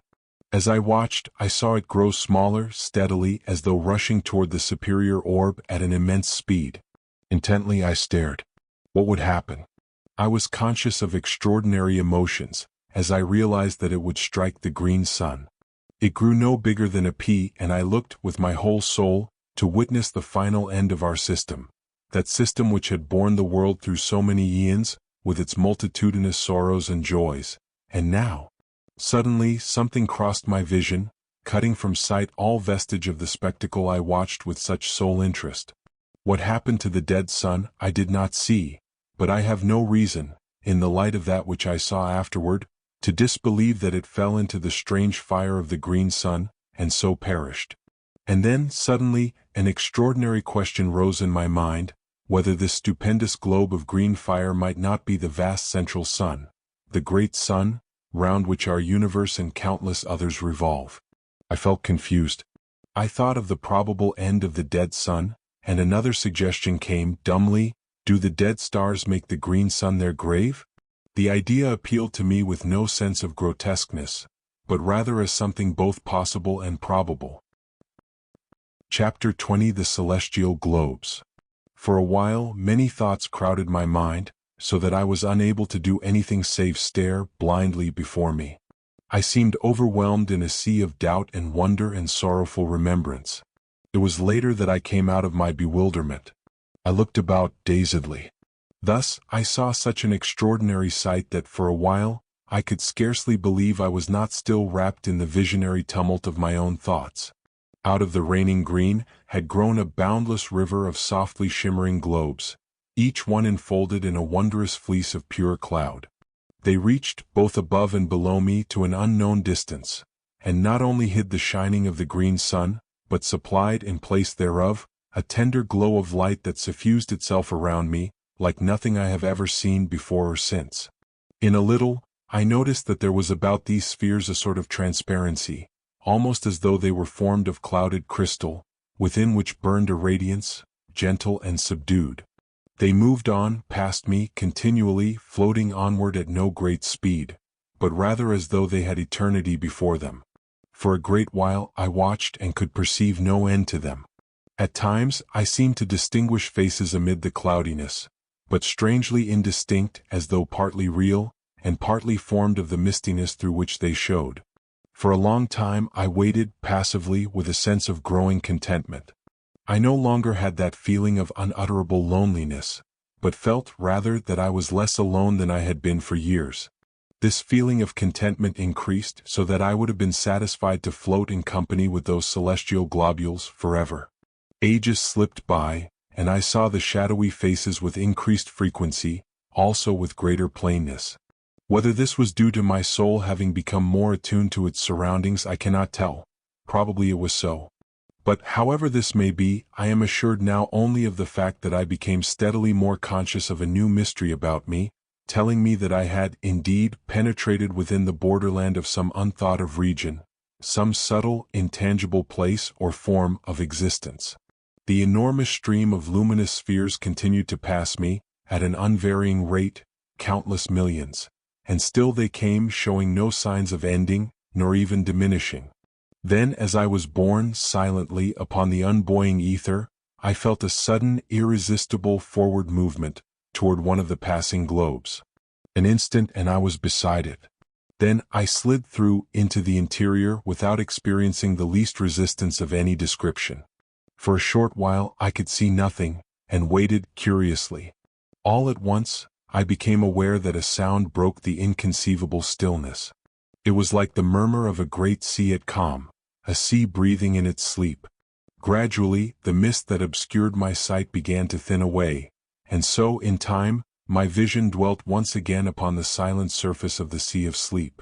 For a little I gazed and could scarcely believe I saw right. I glanced round. There was the great globe of pale fire swimming as I had seen it before, a short distance above the dim horizon. To my left, far across the sea, I discovered, presently, a faint line as of thin haze, which I guessed to be the shore where my love and I had met, during those wonderful periods of soul-wandering that had been granted to me in the old earth days. Another, a troubled memory came to me, of the formless thing that had haunted the shores of the sea of sleep, the guardian of that silent, echoless place. These and other details I remembered and knew without doubt that I was looking out upon that same sea. With that assurance, I was filled with an overwhelming feeling of surprise and joy and shaken expectancy, conceiving it possible that I was about to see my love again. Intently I gazed around, but could catch no sight of her. At that, for a little I felt hopeless.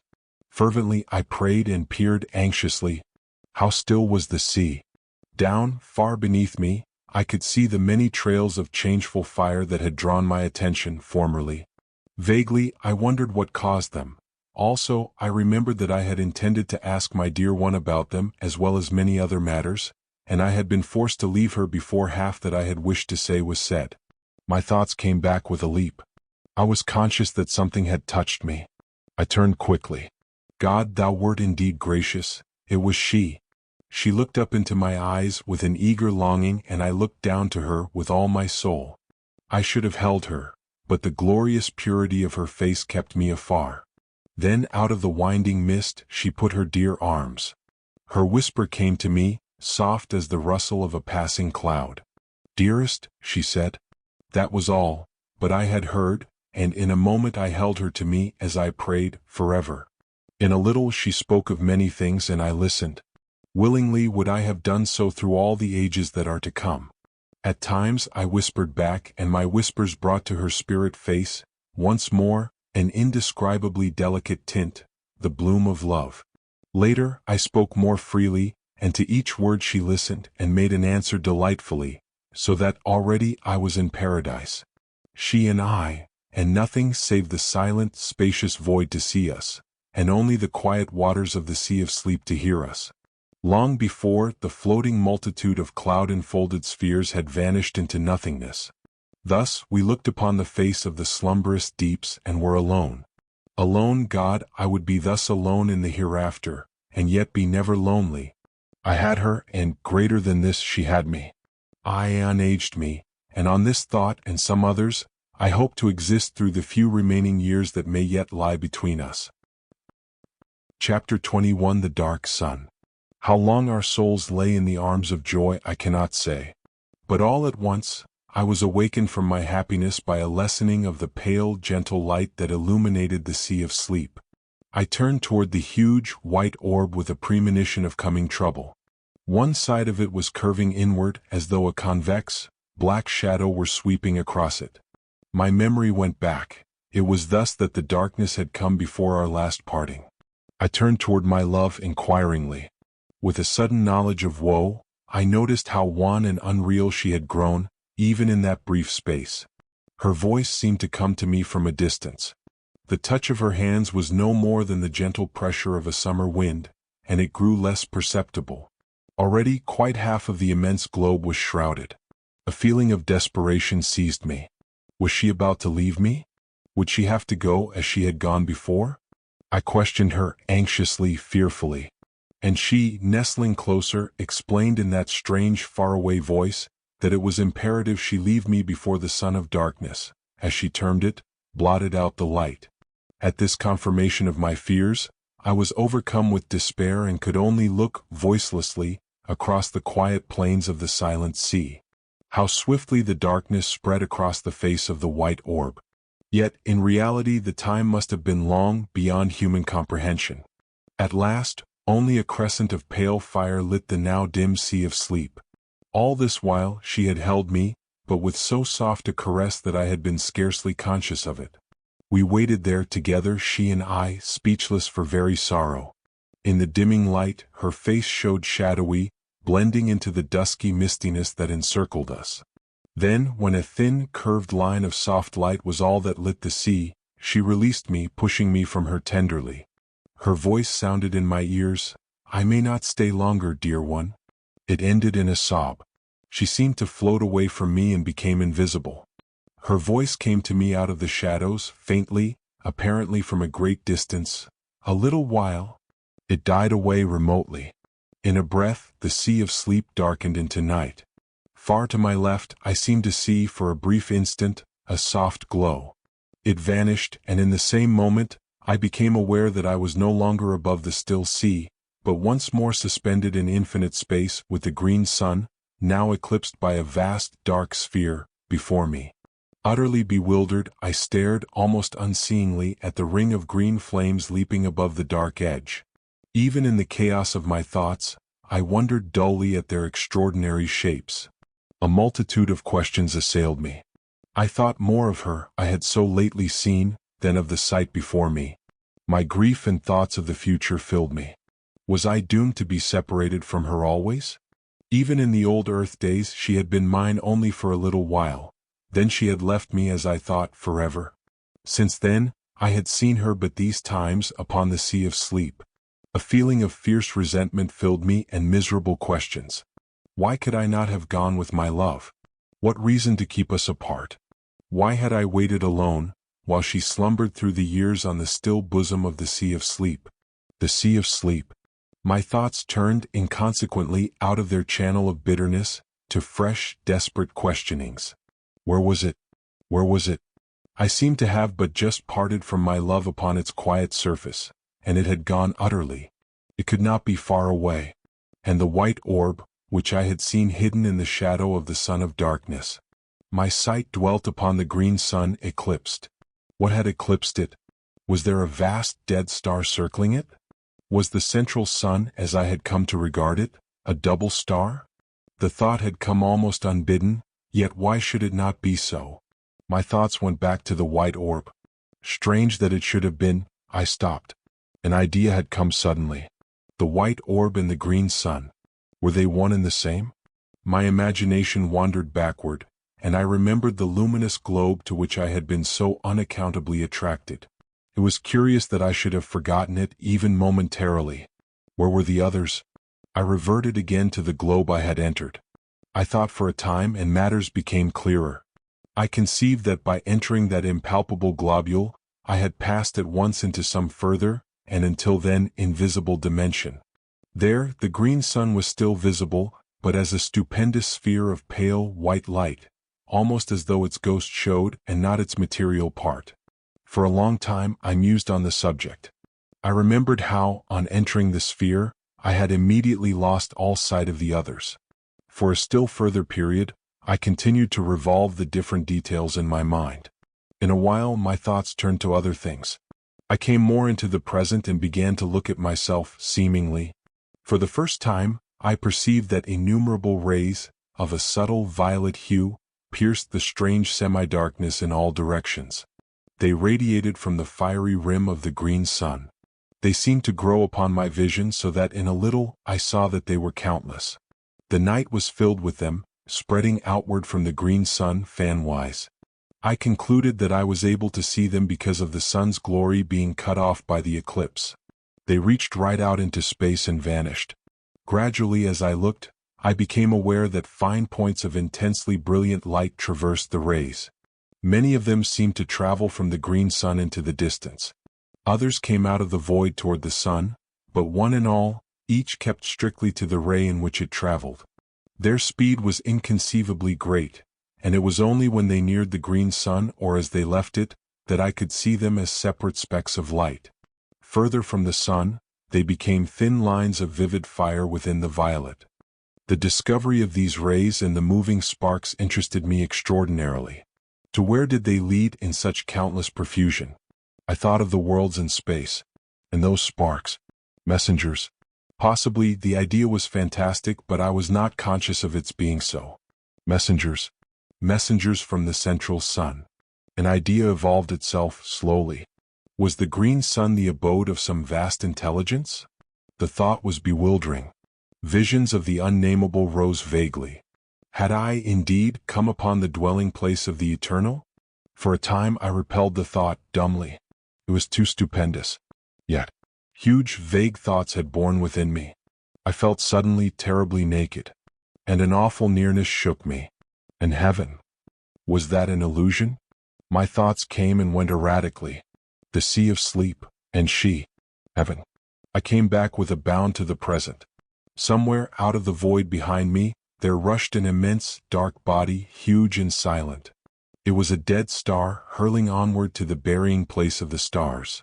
It drove between me and the central suns, blotting them out from my vision and plunging me into an impenetrable night. An age and I saw the violet race. A great while later, eons it must have been, a circular glow grew in the sky ahead, and I saw the edge of the receding star show darkly against it. Thus I knew that it was nearing the central suns. Presently I saw the bright ring of the green sun show plainly against the night. The star had passed into the shadow of the dead sun. After that I just waited. The strange years went slowly, and ever I watched intently.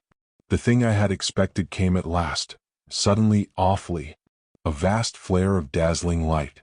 A streaming burst of white flame across the dark void. For an indefinite while, it soared outward, a gigantic mushroom of fire. It ceased to grow. Then as time went by, it began to sink backward, slowly. I saw now that it came from a huge, glowing spot near the center of the dark sun. Mighty flames still soared outward from this. Yet, in spite of its size, the grave of the star was no more than the shining of Jupiter upon the face of an ocean when compared with the inconceivable mass of the dead sun.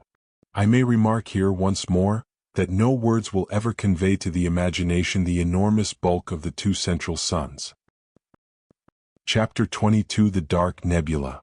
Years melted into the past, centuries, eons. The light of the incandescent star sank to a furious red. It was later that I saw the dark nebula, at first, an impalpable cloud away to my right. It grew steadily to a cloud of blackness in the night. How long I watched, it is impossible to say, for time as we count it was a thing of the past. It came closer, a shapeless monstrosity of darkness, tremendous. It seemed to slip across the night sleepily, a very hell fog.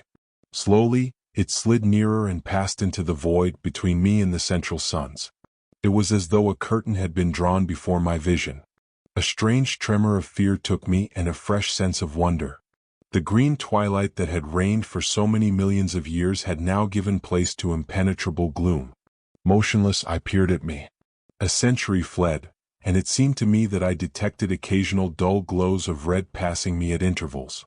Earnestly I gazed, and presently seemed to see circular masses that showed muddily red within the clouded blackness. They appeared to be growing out of the nebulous murk. After a while they became clearer to my accustomed vision. I could see them now with a fair amount of distinctness, ruddy-tinged spheres, similar in size to the luminous globes that I had seen so long previously. They floated past me continually. Gradually, a peculiar uneasiness seized me. I became aware of a growing feeling of repugnance and dread. It was directed against those passing orbs and seemed born of intuitive knowledge, rather than of any real cause or reason. Some of the passing globes were brighter than others, and it was from one of these that a face looked suddenly. A face human in its outline, but so tortured with woe that I stared, aghast. I had not thought there was such sorrow as I saw there. I was conscious of an added sense of pain on perceiving that the eyes, which glared so wildly, were sightless. A while longer I saw it, then it had passed on into the surrounding gloom. After this I saw others, all wearing that look of hopeless sorrow, and blind. A long time went by, and I became aware that I was nearer to the orbs than I had been. At this I grew uneasy, though I was less in fear of those strange globules than I had been before seeing their sorrowful inhabitants, for sympathy had tempered my fear. Later, there was no doubt that I was being carried closer to the red spheres, and presently I floated among them. In a while, I perceived one bearing down upon me. I was helpless to move from its path. In a minute it seemed it was upon me, and I was submerged in a deep red mist. This cleared, and I stared, confusedly, across the immense breadth of the plain of silence. It appeared just as I had first seen it. I was moving forward, steadily, across its surface. Away ahead shone the vast, blood-red ring that lit the place. All around was spread the extraordinary desolation of stillness that had so impressed me during my previous wanderings across its starkness.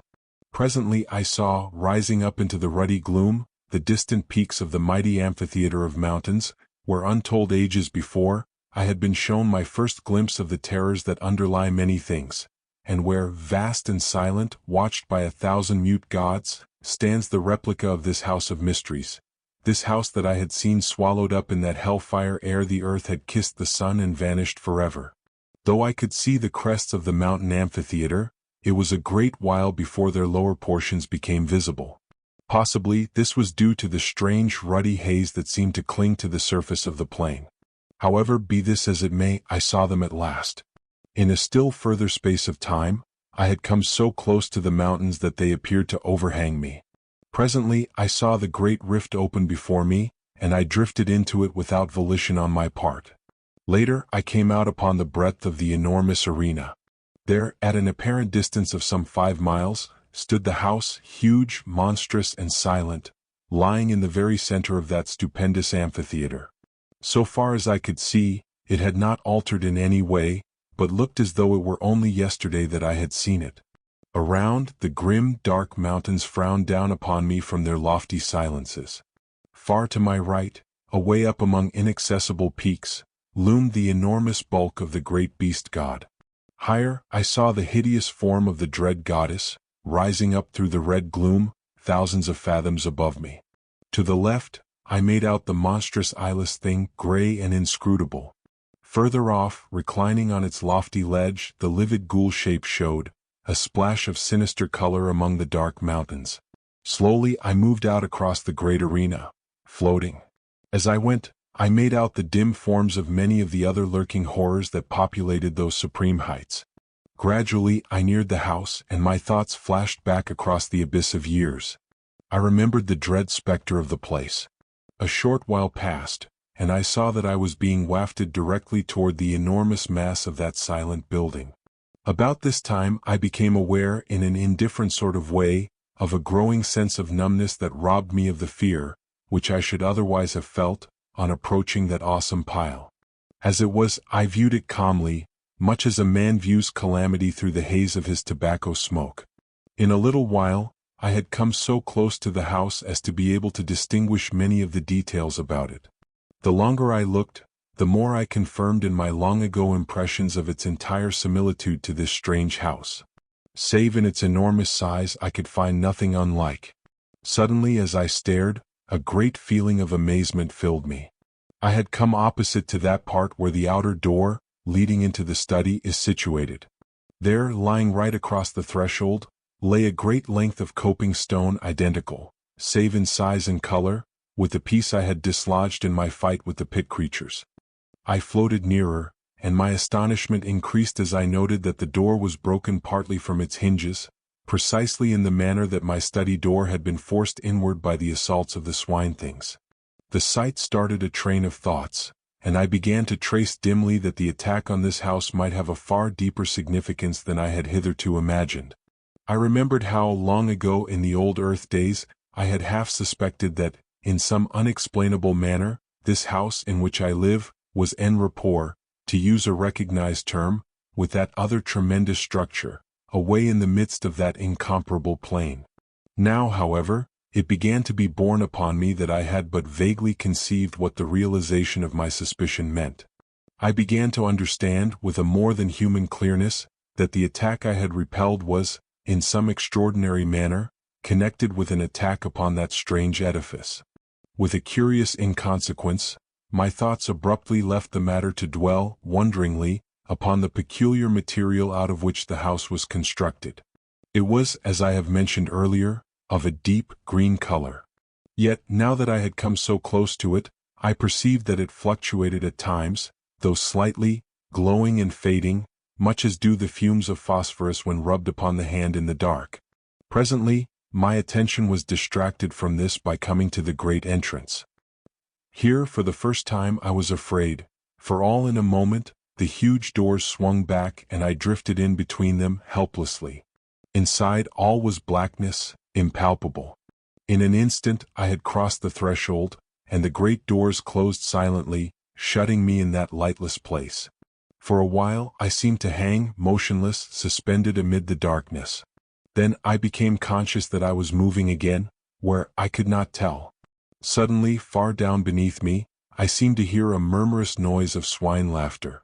It sank away, and the succeeding silence appeared clogged with horror. Then a door opened somewhere ahead, a white haze of light filtered through, and I floated slowly into a room that seemed strangely familiar. All at once, there came a bewildering, screaming noise that deafened me. I saw a blurred vista of visions flaming before my sight. My senses were dazed through the space of an eternal moment. Then, my power of seeing came back to me. The dizzy, hazy feeling passed and I saw clearly. Chapter 23. Pepper. I was seated in my chair, back again in this old study. My glance wandered round the room. For a minute, it had a strange, quivery appearance, unreal and unsubstantial. This disappeared and I saw that nothing was altered in any way. I looked toward the end window. The blind was up. I rose to my feet shakily. As I did so, a slight noise in the direction of the door attracted my attention. I glanced toward it. For a short instant, it appeared to me that it was being closed gently. I stared and saw that I must have been mistaken. It seemed closely shut. With a succession of efforts, I trod my way to the window and looked out. The sun was just rising, lighting up the tangled wilderness of gardens. For perhaps a minute I stood and stared. I passed my hand confusedly across my forehead. Presently, amid the chaos of my senses, a sudden thought came to me. I turned quickly and called Pepper. There was no answer, and I stumbled across the room in a quick access of fear. As I went, I tried to frame his name, but my lips were numb. I reached the table and stooped down to him with a catching at my heart. He was lying in the shadow of the table, and I had not been able to see him distinctly from the window. Now as I stooped, I took my breath shortly. There was no Pepper. Instead, I was reaching toward an elongated little heap of gray, ash-like dust. I must have remained in that half-stooped position for some minutes. I was dazed, stunned. Pepper had really passed into the land of shadows. Chapter 24. The Footsteps in the Garden. Pepper is dead.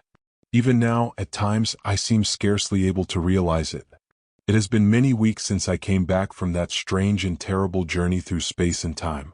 Sometimes, in my sleep, I dream about it and relive, in imagination, the whole of that fearsome happening. When I wake, my thoughts dwell upon it. That sun. Those suns, were they indeed the great central suns, around which the whole universe of the unknown heavens revolves? Who shall say? And the bright globules, floating forever in the light of the green sun. And the sea of sleep on which they float. How unbelievable it all is. If it were not for Pepper, I should, even after the many extraordinary things that I have witnessed, be inclined to imagine that it was but a gigantic dream. Then there is that dreadful dark nebula with its multitudes of red spheres, moving always within the shadow of the dark sun, sweeping along on its stupendous orbit, wrapped eternally in gloom. And the faces that peered out at me. God, do they and does such a thing really exist? There is still that little heap of gray ash on my study floor. I will not have it touched. At times, when I am calmer, I have wondered what became of the outer planets of the solar system. It has occurred to me that they may have broken loose from the sun's attraction and whirled away into space. This is, of course, only a surmise. There are so many things about which I wonder. Now that I am writing, let me record that I am certain there is something horrible about to happen. Last night, a thing occurred which has filled me with an even greater terror than did the pit fear. I will write it down now, and if anything more happens, endeavor to make a note of it at once. I have a feeling that there is more in this last affair than in all those others. I am shaky and nervous even now as I write. Somehow, I think death is not very far away. Not that I fear death, as death is understood. Yet there is that in the air which bids me fear, an intangible, cold horror. I felt it last night. It was thus. Last night I was sitting here in my study writing. The door leading into the garden was half open. At times the metallic rattle of a dog's chain sounded faintly. It belongs to the dog I have bought since Pepper's death. I will not have him in the house, not after Pepper. Still, I have felt it is better to have a dog about the place. They are wonderful creatures. I was very engrossed in my work and the time passed quickly. Suddenly I heard a soft noise on the path outside in the garden. Pad, pad, pad. It went with a stealthy, curious sound. I sat upright with a quick movement and looked out through the open door. Again the noise came, pad, pad, pad. It appeared to be approaching. With a slight feeling of nervousness, I stared into the gardens, but the night hid everything. Then the dog gave a long howl and I started. For a minute, perhaps, I peered intently but could hear nothing. After a little, I picked up the pen which I had laid down and recommenced my work. The nervous feeling had gone, for I imagined that the sound I had heard was nothing more than the dog walking round his kennel, at the length of his chain. A quarter of an hour may have passed. Then all at once the dog howled again, and with such a plaintively sorrowful note that I jumped to my feet, dropping my pen and inking the page on which I was at work. "Curse that dog," I muttered, noting what I had done. Then even as I said the words, there sounded again that queer, pad, pad, pad. It was horribly close, almost by the door, I thought. I knew now that it could not be the dog. His chain would not allow him to come so near. The dog's growl came again, and I noted subconsciously the taint of fear in it. Outside on the windowsill I could see Tip, my sister's pet cat. As I looked, it sprang to its feet, its tail swelling visibly. For an instant it stood thus, seeming to stare fixedly at something in the direction of the door. Then, quickly, it began to back along the sill until, reaching the wall at the end, it could go no further. There it stood, rigid, as though frozen in an attitude of extraordinary terror. Frightened and puzzled, I seized a stick from the corner and went toward the door silently, taking one of the candles with me. I had come within a few paces of it when suddenly, a peculiar sense of fear thrilled through me, a fear palpitant and real, whence I knew not nor why. So great was the feeling of terror that I wasted no time, but retreated straightway, walking backward and keeping my gaze fearfully on the door. I would have given much to rush at it, fling it to and shoot the bolts, for I have had it repaired and strengthened so that now it is far stronger than ever it has been. Like Tip, I continued my almost unconscious progress backward until the wall brought me up. At that, I started nervously and glanced round apprehensively. As I did so, my eyes dwelt momentarily on the rack of firearms, and I took a step toward them, but stopped, with a curious feeling that they would be needless. Outside in the gardens the dog moaned strangely. Suddenly from the cat, there came a fierce, long screech. I glanced jerkily in its direction. Something luminous and ghostly encircled it and grew upon my vision. It resolved into a glowing hand, transparent, with a lambent, greenish flame flickering over it. The cat gave a last, awful caterwaul and I saw it smoke and blaze. My breath came with a gasp and I leaned against the wall. Over that part of the window there spread a smudge, green and fantastic. It hid the thing from me, though the glare of fire shone through dully. A stench of burning stole into the room. Pad, pad, pad. Something passed down the garden path, and a faint, moldy odor seemed to come in through the open door and mingle with the burnt smell. The dog had been silent for a few moments. Now I heard him yowl sharply as though in pain. Then he was quiet, save for an occasional, subdued whimper of fear. A minute went by, then the gate on the west side of the gardens slammed distantly. After that, nothing, not even the dog's whine. I must have stood there for a few minutes. Then a fragment of courage stole into my heart, and I made a frightened rush at the door, dashed it to and bolted it. After that, for a full half-hour I sat helpless, staring before me rigidly. Slowly my life came back into me and I made my way shakily upstairs to bed. That is all. Chapter 25 The Thing from the Arena. Early this morning I went through the gardens but found everything as usual. Near the door I examined the path for footprints. Yet here again, there was nothing to tell me whether or not I dreamed last night. It was only when I came to speak to the dog that I discovered tangible proof that something did happen. When I went to his kennel, he kept inside, crouching up in one corner, and I had to coax him to get him out. When finally he consented to come, it was in a strangely cowed and subdued manner. As I patted him, my attention was attracted to a greenish patch on his left flank. On examining it, I found that the fur and skin had been apparently burnt off, for the flesh showed raw and scorched. The shape of the mark was curious, reminding me of the imprint of a large talon or hand. I stood up thoughtful. My gaze wandered toward the study window. The rays of the rising sun shimmered on the smoky patch in the lower corner, causing it to fluctuate from green to red, oddly. That was undoubtedly another proof, and suddenly, the horrible thing I saw last night rose in my mind. I looked at the dog again. I knew the cause now of that hateful-looking wound on his side. I knew also that what I had seen last night had been a real happening, and a great discomfort filled me. Pepper.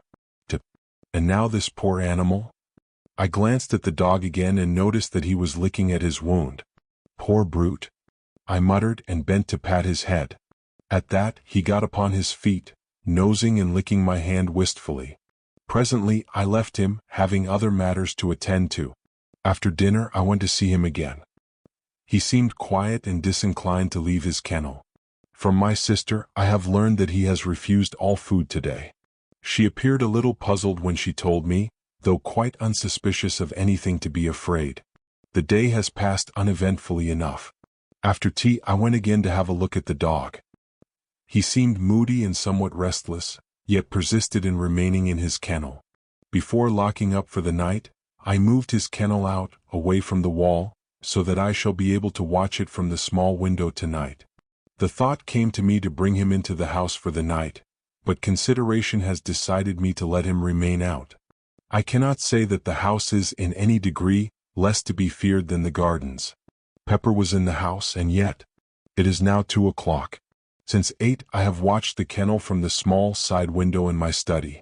Yet nothing has occurred and I am too tired to watch longer. I will go to bed. During the night I was restless. This is unusual for me, but toward morning, I obtained a few hours' sleep. I rose early and after breakfast visited the dog. He was quiet but morose and refused to leave his kennel.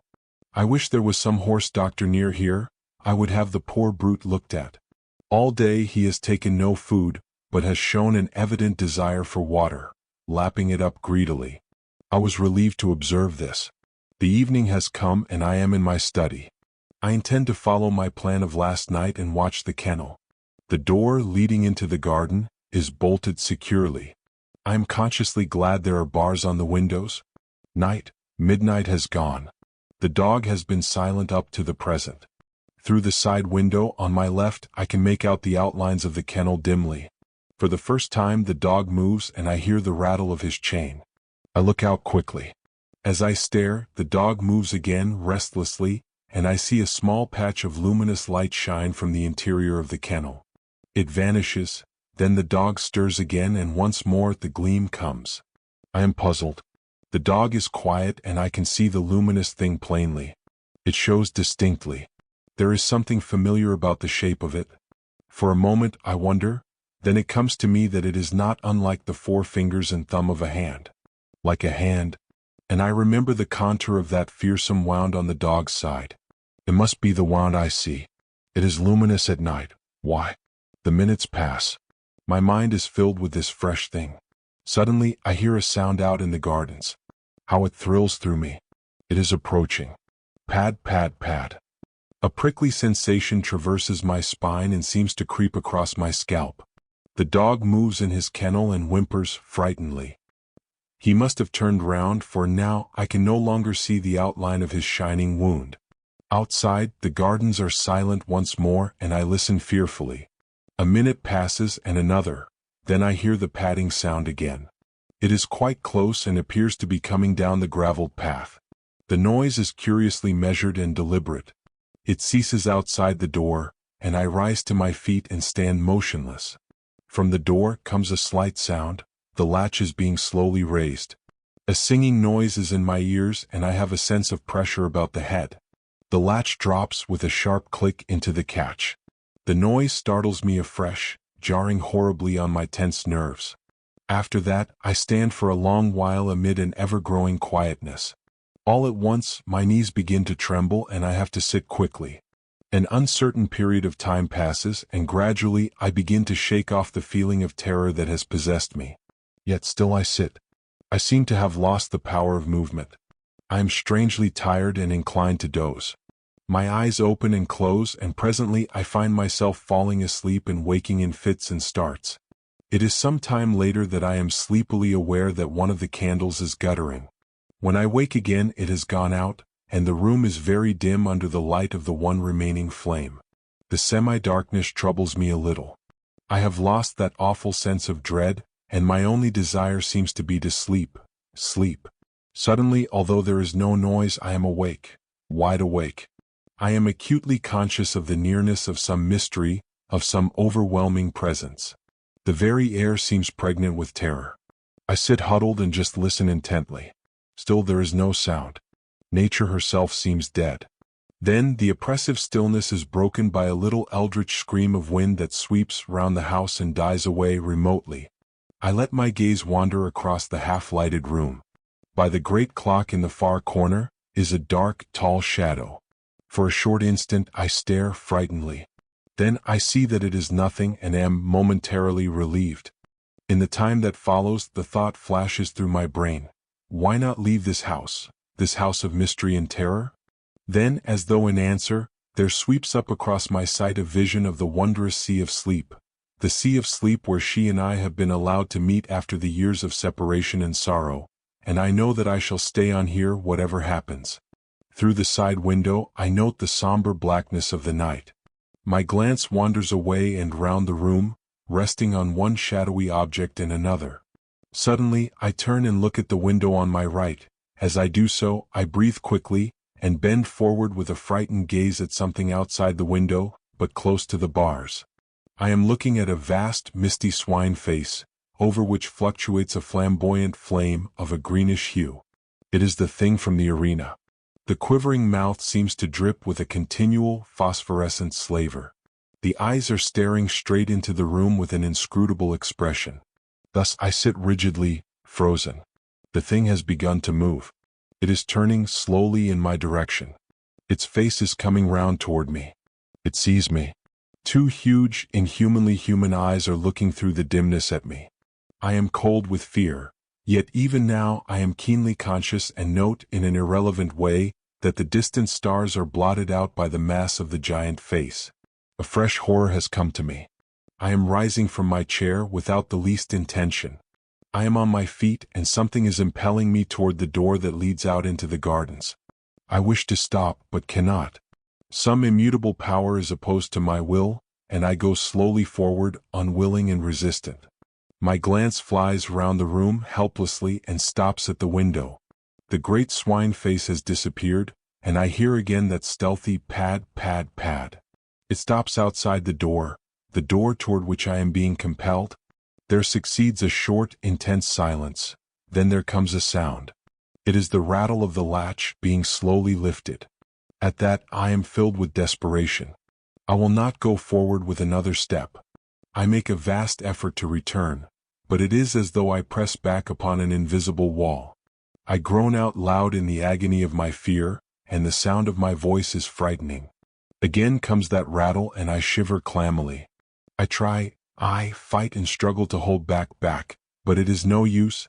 I am at the door, and in a mechanical way I watch my hand go forward to undo the topmost bolt. It does so entirely without my volition. Even as I reach up toward the bolt, the door is violently shaken, and I get a sickly whiff of moldy air, which seems to drive in through the interstices of the doorway. I draw the bolt back slowly, fighting dumbly the while. It comes out of its socket with a click, and I begin to shake aguishly. There are two more, one at the bottom of the door, the other, a massive affair, is placed about the middle. For, perhaps, a minute I stand with my arms hanging slackly by my sides. The influence to meddle with the fastenings of the door seems to have gone. All at once, there comes the sudden rattle of iron at my feet. I glance down quickly and realize, with an unspeakable terror, that my foot is pushing back the lower bolt. An awful sense of helplessness assails me. The bolt comes out of its hold with a slight, ringing sound, and I stagger on my feet, grasping at the great central bolt for support. A minute passes, an eternity, then another. My God, help me. I am being forced to work upon the last fastening. I will not. Better to die than open to the terror that is on the other side of the door. Is there no escape? God help me, I have jerked the bolt half out of its socket. My lips emit a hoarse scream of terror. The bolt is 3 parts drawn now, and still my unconscious hands work toward my doom. Only a fraction of steel between my soul and that. Twice I scream out in the supreme agony of my fear. Then, with a mad effort, I tear my hands away. My eyes seem blinded. A great blackness is falling upon me. Nature has come to my rescue. I feel my knees giving. There is a loud, quick thudding upon the door, and I am falling. I must have lain there for at least a couple of hours. As I recover, I am aware that the other candle has burnt out, and the room is in almost total darkness. I cannot rise to my feet, for I am cold and filled with a terrible cramp. Yet my brain is clear, and there is no longer the strain of that unholy influence. Cautiously, I get upon my knees and feel for the central bolt. I find it and push it securely back into its socket, then the one at the bottom of the door. By this time, I am able to rise to my feet, and so manage to secure the fastening at the top. After that, I go down upon my knees again, and creep away among the furniture in the direction of the stairs. By doing this, I am safe from observation from the window. I reach the opposite door, and as I leave the study, cast one nervous glance over my shoulder toward the window. Out at night, I seem to catch a glimpse of something impalpable, but it may be only a fantasy. Then I am in the passage and on the stairs. Reaching my bedroom, I clamber into bed, all clothed as I am, and pull the bedclothes over me. There, after a while, I begin to regain a little confidence. It is impossible to sleep, but I am grateful for the added warmth of the bedclothes. Presently, I try to think over the happenings of the past night, but though I cannot sleep, I find that it is useless to attempt consecutive thoughts. My brain seems curiously blank. Toward morning, I begin to toss uneasily. I cannot rest, and after a while, I get out of bed and pace the floor. The wintry dawn is beginning to creep through the windows and shows the bare discomfort of the old room. Strange that through all these years, it has never occurred to me how dismal the place really is. And so time passes. From somewhere downstairs, a sound comes up to me. I go to the bedroom door and listen. It is Mary bustling about the great old kitchen, getting the breakfast ready. I feel little interest. I am not hungry. My thoughts, however, continue to dwell upon her. How little the weird happenings in this house seem to trouble her. Except in the incident of the pit creatures, she has seemed unconscious of anything unusual occurring. She is old like myself, yet how little we have to do with one another. Is it because we have nothing in common, or only that, being old, we care less for society than quietness? These and other matters pass through my mind as I meditate, and help to distract my attention for a while from the oppressive thoughts of the night. After a time, I go to the window and, opening it, look out. The sun is now above the horizon, and the air, though cold, is sweet and crisp. Gradually, my brain clears, and a sense of security for the time being comes to me. Somewhat happier, I go downstairs and out into the garden to have a look at the dog. As I approach the kennel, I am greeted by the same moldy stench that assailed me at the door last night. Shaking off a momentary sense of fear, I call to the dog, but he takes no heed, and after calling once more, I throw a small stone into the kennel. At this, he moves uneasily and I shout his name again, but do not go closer. Presently, my sister comes out and joins me in trying to coax him from the kennel. In a little, the poor beast rises and shambles out, lurching queerly. In the daylight he stands swaying from side to side and blinking stupidly. I look and note that the horrid wound is larger, much larger, and seems to have a whitish, fungoid appearance. My sister moves to fondle him, but I detain her and explain that I think it will be better not to go too near him for a few days, as it is impossible to tell what may be the matter with him, and it is best to be cautious.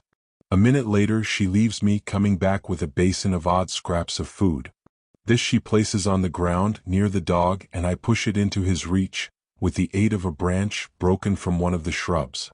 Yet, though the meat should be tempting, he takes no notice of it, but retires to his kennel.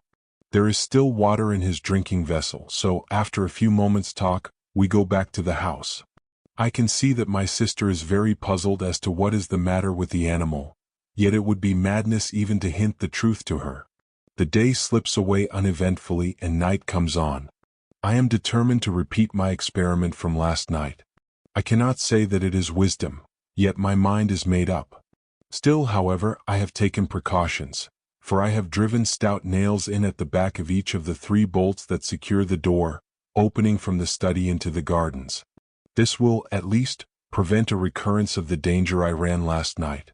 From 10 to about 2:30 I watch, but nothing occurs, and finally I stumble off to bed, where I am soon asleep. Chapter 26: The Luminous Speck. I woke suddenly. It is still dark. I turn over once or twice trying to sleep again, but I cannot. My head aches slightly and I am hot and cold by turns. After a little while I gave up the attempt and reached for the matches. I will light my candle and read a while. Perhaps then I shall be able to sleep. For a few moments I grope. Then my hand touches the box. As I open it, I am startled to see a phosphorescent speck of fire shining in the darkness. I put out my other hand and touch it. It is on my wrist.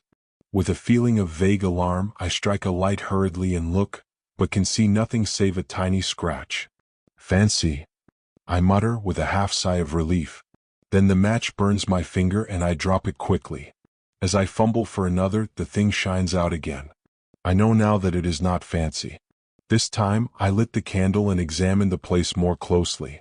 There is a slight, greenish discoloration around the scratch. I am puzzled and worried. Then a thought comes to me. I remember the morning after the thing appeared. I remember that the dog licked my hand. It was this one with the scratch on it, though I had not even been conscious of the wound until now. A horrible fear has come to me. It creeps into my brain. The dog's wound shines at night. With a dazed feeling, I sit down on the side of the bed and try to think, but cannot. My brain seems numbed with the sheer horror of this new fear. Time moves on, unheeded. Once, I rouse myself and try to persuade myself that I am mistaken, but it is no use. In my heart, I have no doubt. Hour after hour, I sit in the darkness and silence and shiver hopelessly. The day has come and gone, and it is night again. Early this morning, I shot the dog and buried it among the bushes. My sister is startled and frightened, but I am desperate. Besides, it is better so. The foul growth had almost hidden its left side. And the place on my wrist has enlarged perceptibly. Several times I have caught myself muttering prayers, little things learned as a child. God, Almighty God, help me. I shall go mad. 6 days and I have eaten nothing. It is night. I'm sitting in my chair. Ah, God, I wonder if any have ever felt the horror of life that I have come to know? I am swathed in terror. I feel the burning of this dreadful growth. It has covered all my right arm and side and is beginning to creep up my neck. Tomorrow it will eat into my face. I shall become a terrible mass of living corruption. There is no escape. Yet a thought has come to me, born of a sight of the gun rack on the other side of the room. I have looked again, with the strangest of feelings. The thought grows upon me. God, you must know that death is better, better 1,000 times than this. Jesus, forgive me, but I cannot live, cannot. I dare not. I am beyond all help. There is nothing else left. It will at least spare me that final horror. I think I must have been dozing. I'm very weak and so miserable and tired. The rustle of the paper tries my brain. My hearing seems preternaturally sharp. I will sit a while and think. Hush! I hear something down in the cellars. It is a creaking sound. My God, it is the opening of the great oak trap. What can be doing that? The scratching of my pen deafens me. I must listen. There are steps on the stairs, strange padding steps that come up and nearer. Jesus, be merciful to me, an old man. There is something fumbling at the door handle. Oh God, help me now. Jesus, the door is opening, slowly. Some tea. That is all. Chapter 27 Conclusion. I put down the manuscript and glanced across at Tennyson. He was sitting staring out into the dark. I waited a minute, then I spoke. Well? I said. He turned slowly and looked at me. His thoughts seemed to have drifted far away. Was he mad? I asked, indicating the manuscript with a half nod. Tennyson stared at me unseeingly for a moment. Then his wits returned to him and he suddenly understood my question. No, he said. I opened my lips to offer a contradictory opinion, for my sense of the sanity of things would not allow me to take the story literally. Then I shut them again without saying anything. Somehow the certainty in Tennyson's voice affected my doubts. I felt all at once less assured, though I was by no means convinced yet. After a few moments of silence, Tennyson rose stiffly and began to undress. He seemed disinclined to talk, so I said nothing but followed his example. I was weary, though still full of the story I had just read. Somehow, as I rolled into my blankets, a memory of the old gardens as we had seen them crept into my mind. I remembered the odd fear that the place had conjured up in our hearts, and it grew upon me with conviction that Tennyson was right. It was very late when we rose, nearly midday, for the greater part of the night had been spent reading the manuscript. Tennyson was grumpy and I felt out of sorts. It was a somewhat dismal day, and there was a touch of chilliness in the air. There was no mention of going out fishing from either of us. We had dinner and after that just sat and smoked in silence. Presently Tennyson asked for the manuscript. I handed it to him and he spent most of the afternoon reading it by himself. It was while he was thus occupied that a thought came to me. What do you say to having another look at? I nodded my head downstream. Tennyson looked up. Nothing, he said abruptly. Somehow, I was less annoyed than relieved at his answer. After that, I left him alone. A little before tea time, he looked up at me curiously. Sorry, old chap, if I was a bit short with you just now. Just now, indeed. He had not spoken for the last 3 hours, but I would not go there again, and he indicated with his head, for anything that you could offer me. Ugh. And he put down that history of a man's terror, hope, and despair. The next morning, we rose early and went for our accustomed swim. We had partly shaken off the depression of the previous day, and so, took our rods when we had finished breakfast and spent the day at our favorite sport. After that day we enjoyed our holiday to the utmost, though both of us looked forward to the time when our driver should come. For we were tremendously anxious to inquire of him, and through him among the people of the tiny hamlet, whether any of them could give us information about that strange garden, lying away by itself in the heart of an almost unknown tract of country. At last, the day came on which we expected the driver to come across for us. He arrived early while we were still asleep, and the first thing we knew he was at the opening of the tent, inquiring whether we had had good sport. We replied in the affirmative, and then, both together, almost in the same breath, we asked the question that was uppermost in our minds. Did he know anything about an old garden and a great pit and a lake situated some miles away down the river? Also, had he ever heard of a great house thereabouts? No, he did not and had not. Yet stay, he said, I had heard a rumor once upon a time of a great old house standing alone out in the wilderness. But, if I remembered rightly, it was a place given over to the fairies. Or if that had not been so, I was certain that there had been something queer about it. And anyway, I had heard nothing of it for a very long while, not since I was quite a gossoon. No, he could not remember anything particular about it. Indeed, he did not know he remembered anything at all, until we questioned him. Look here, said Tennyson, finding that this was about all that he could tell us. "Just take a walk round the village while we dress and find out something if you can." With a nondescript salute, the man departed on his errand, while we made haste to get into our clothes. After which we began to prepare breakfast. We were just sitting down when he returned. "It's all in bed, the lazy divils is sore," he said, with a repetition of the salute and an appreciative eye to the good things spread out on our provision chest, which we utilized as a table. "Oh, well, sit down," replied my friend, "and have something to eat with us." Which the man did without delay. After breakfast, Tennyson sent him off again on the same errand while we sat and smoked. He was away for some 3/4 of an hour, and when he returned, it was evident that he had found out something. It appeared that he had gotten into conversation with an ancient man of the village who probably knew more, though it was little enough, of the strange house than any other person living. The substance of this knowledge was that in the ancient man's youth, and goodness knows how long back that was, there had stood a great house in the center of the gardens, where now was left only that fragment of ruin.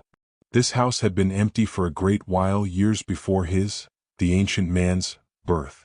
It was a place shunned by the people of the village as it had been shunned by their fathers before them.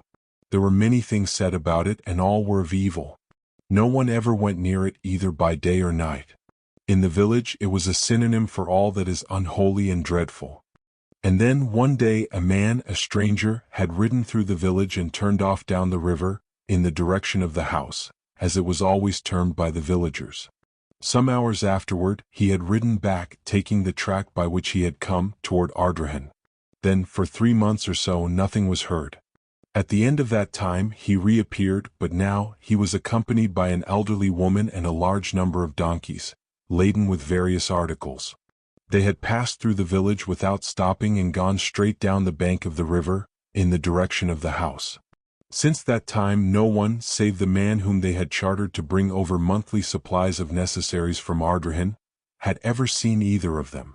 And none had ever induced to talk. Evidently he had been well paid for his trouble. The years had moved onward uneventfully enough, in that little hamlet, the man making his monthly journeys regularly. One day he had appeared as usual on his customary errand. He had passed through the village without exchanging more than a surly nod with the inhabitants and gone on toward the house. Usually it was evening before he made the return journey. On this occasion, however, he had reappeared in the village a few hours later, in an extraordinary state of excitement, and with the astounding information that the house had disappeared bodily, and that a stupendous pit now yawned in the place where it had stood. This news, it appears, so excited the curiosity of the villagers that they overcame their fears and marched en masse to the place. There they found everything just as described by the carrier. This was all that we could learn. Of the author of the manuscript, who he was and whence he came, we shall never know. His identity is, as he seems to have desired, buried forever. That same day we left the lonely village of Creighton. We have never been there since. Sometimes in my dreams, I see that enormous pit, surrounded as it is, on all sides by wild trees and bushes.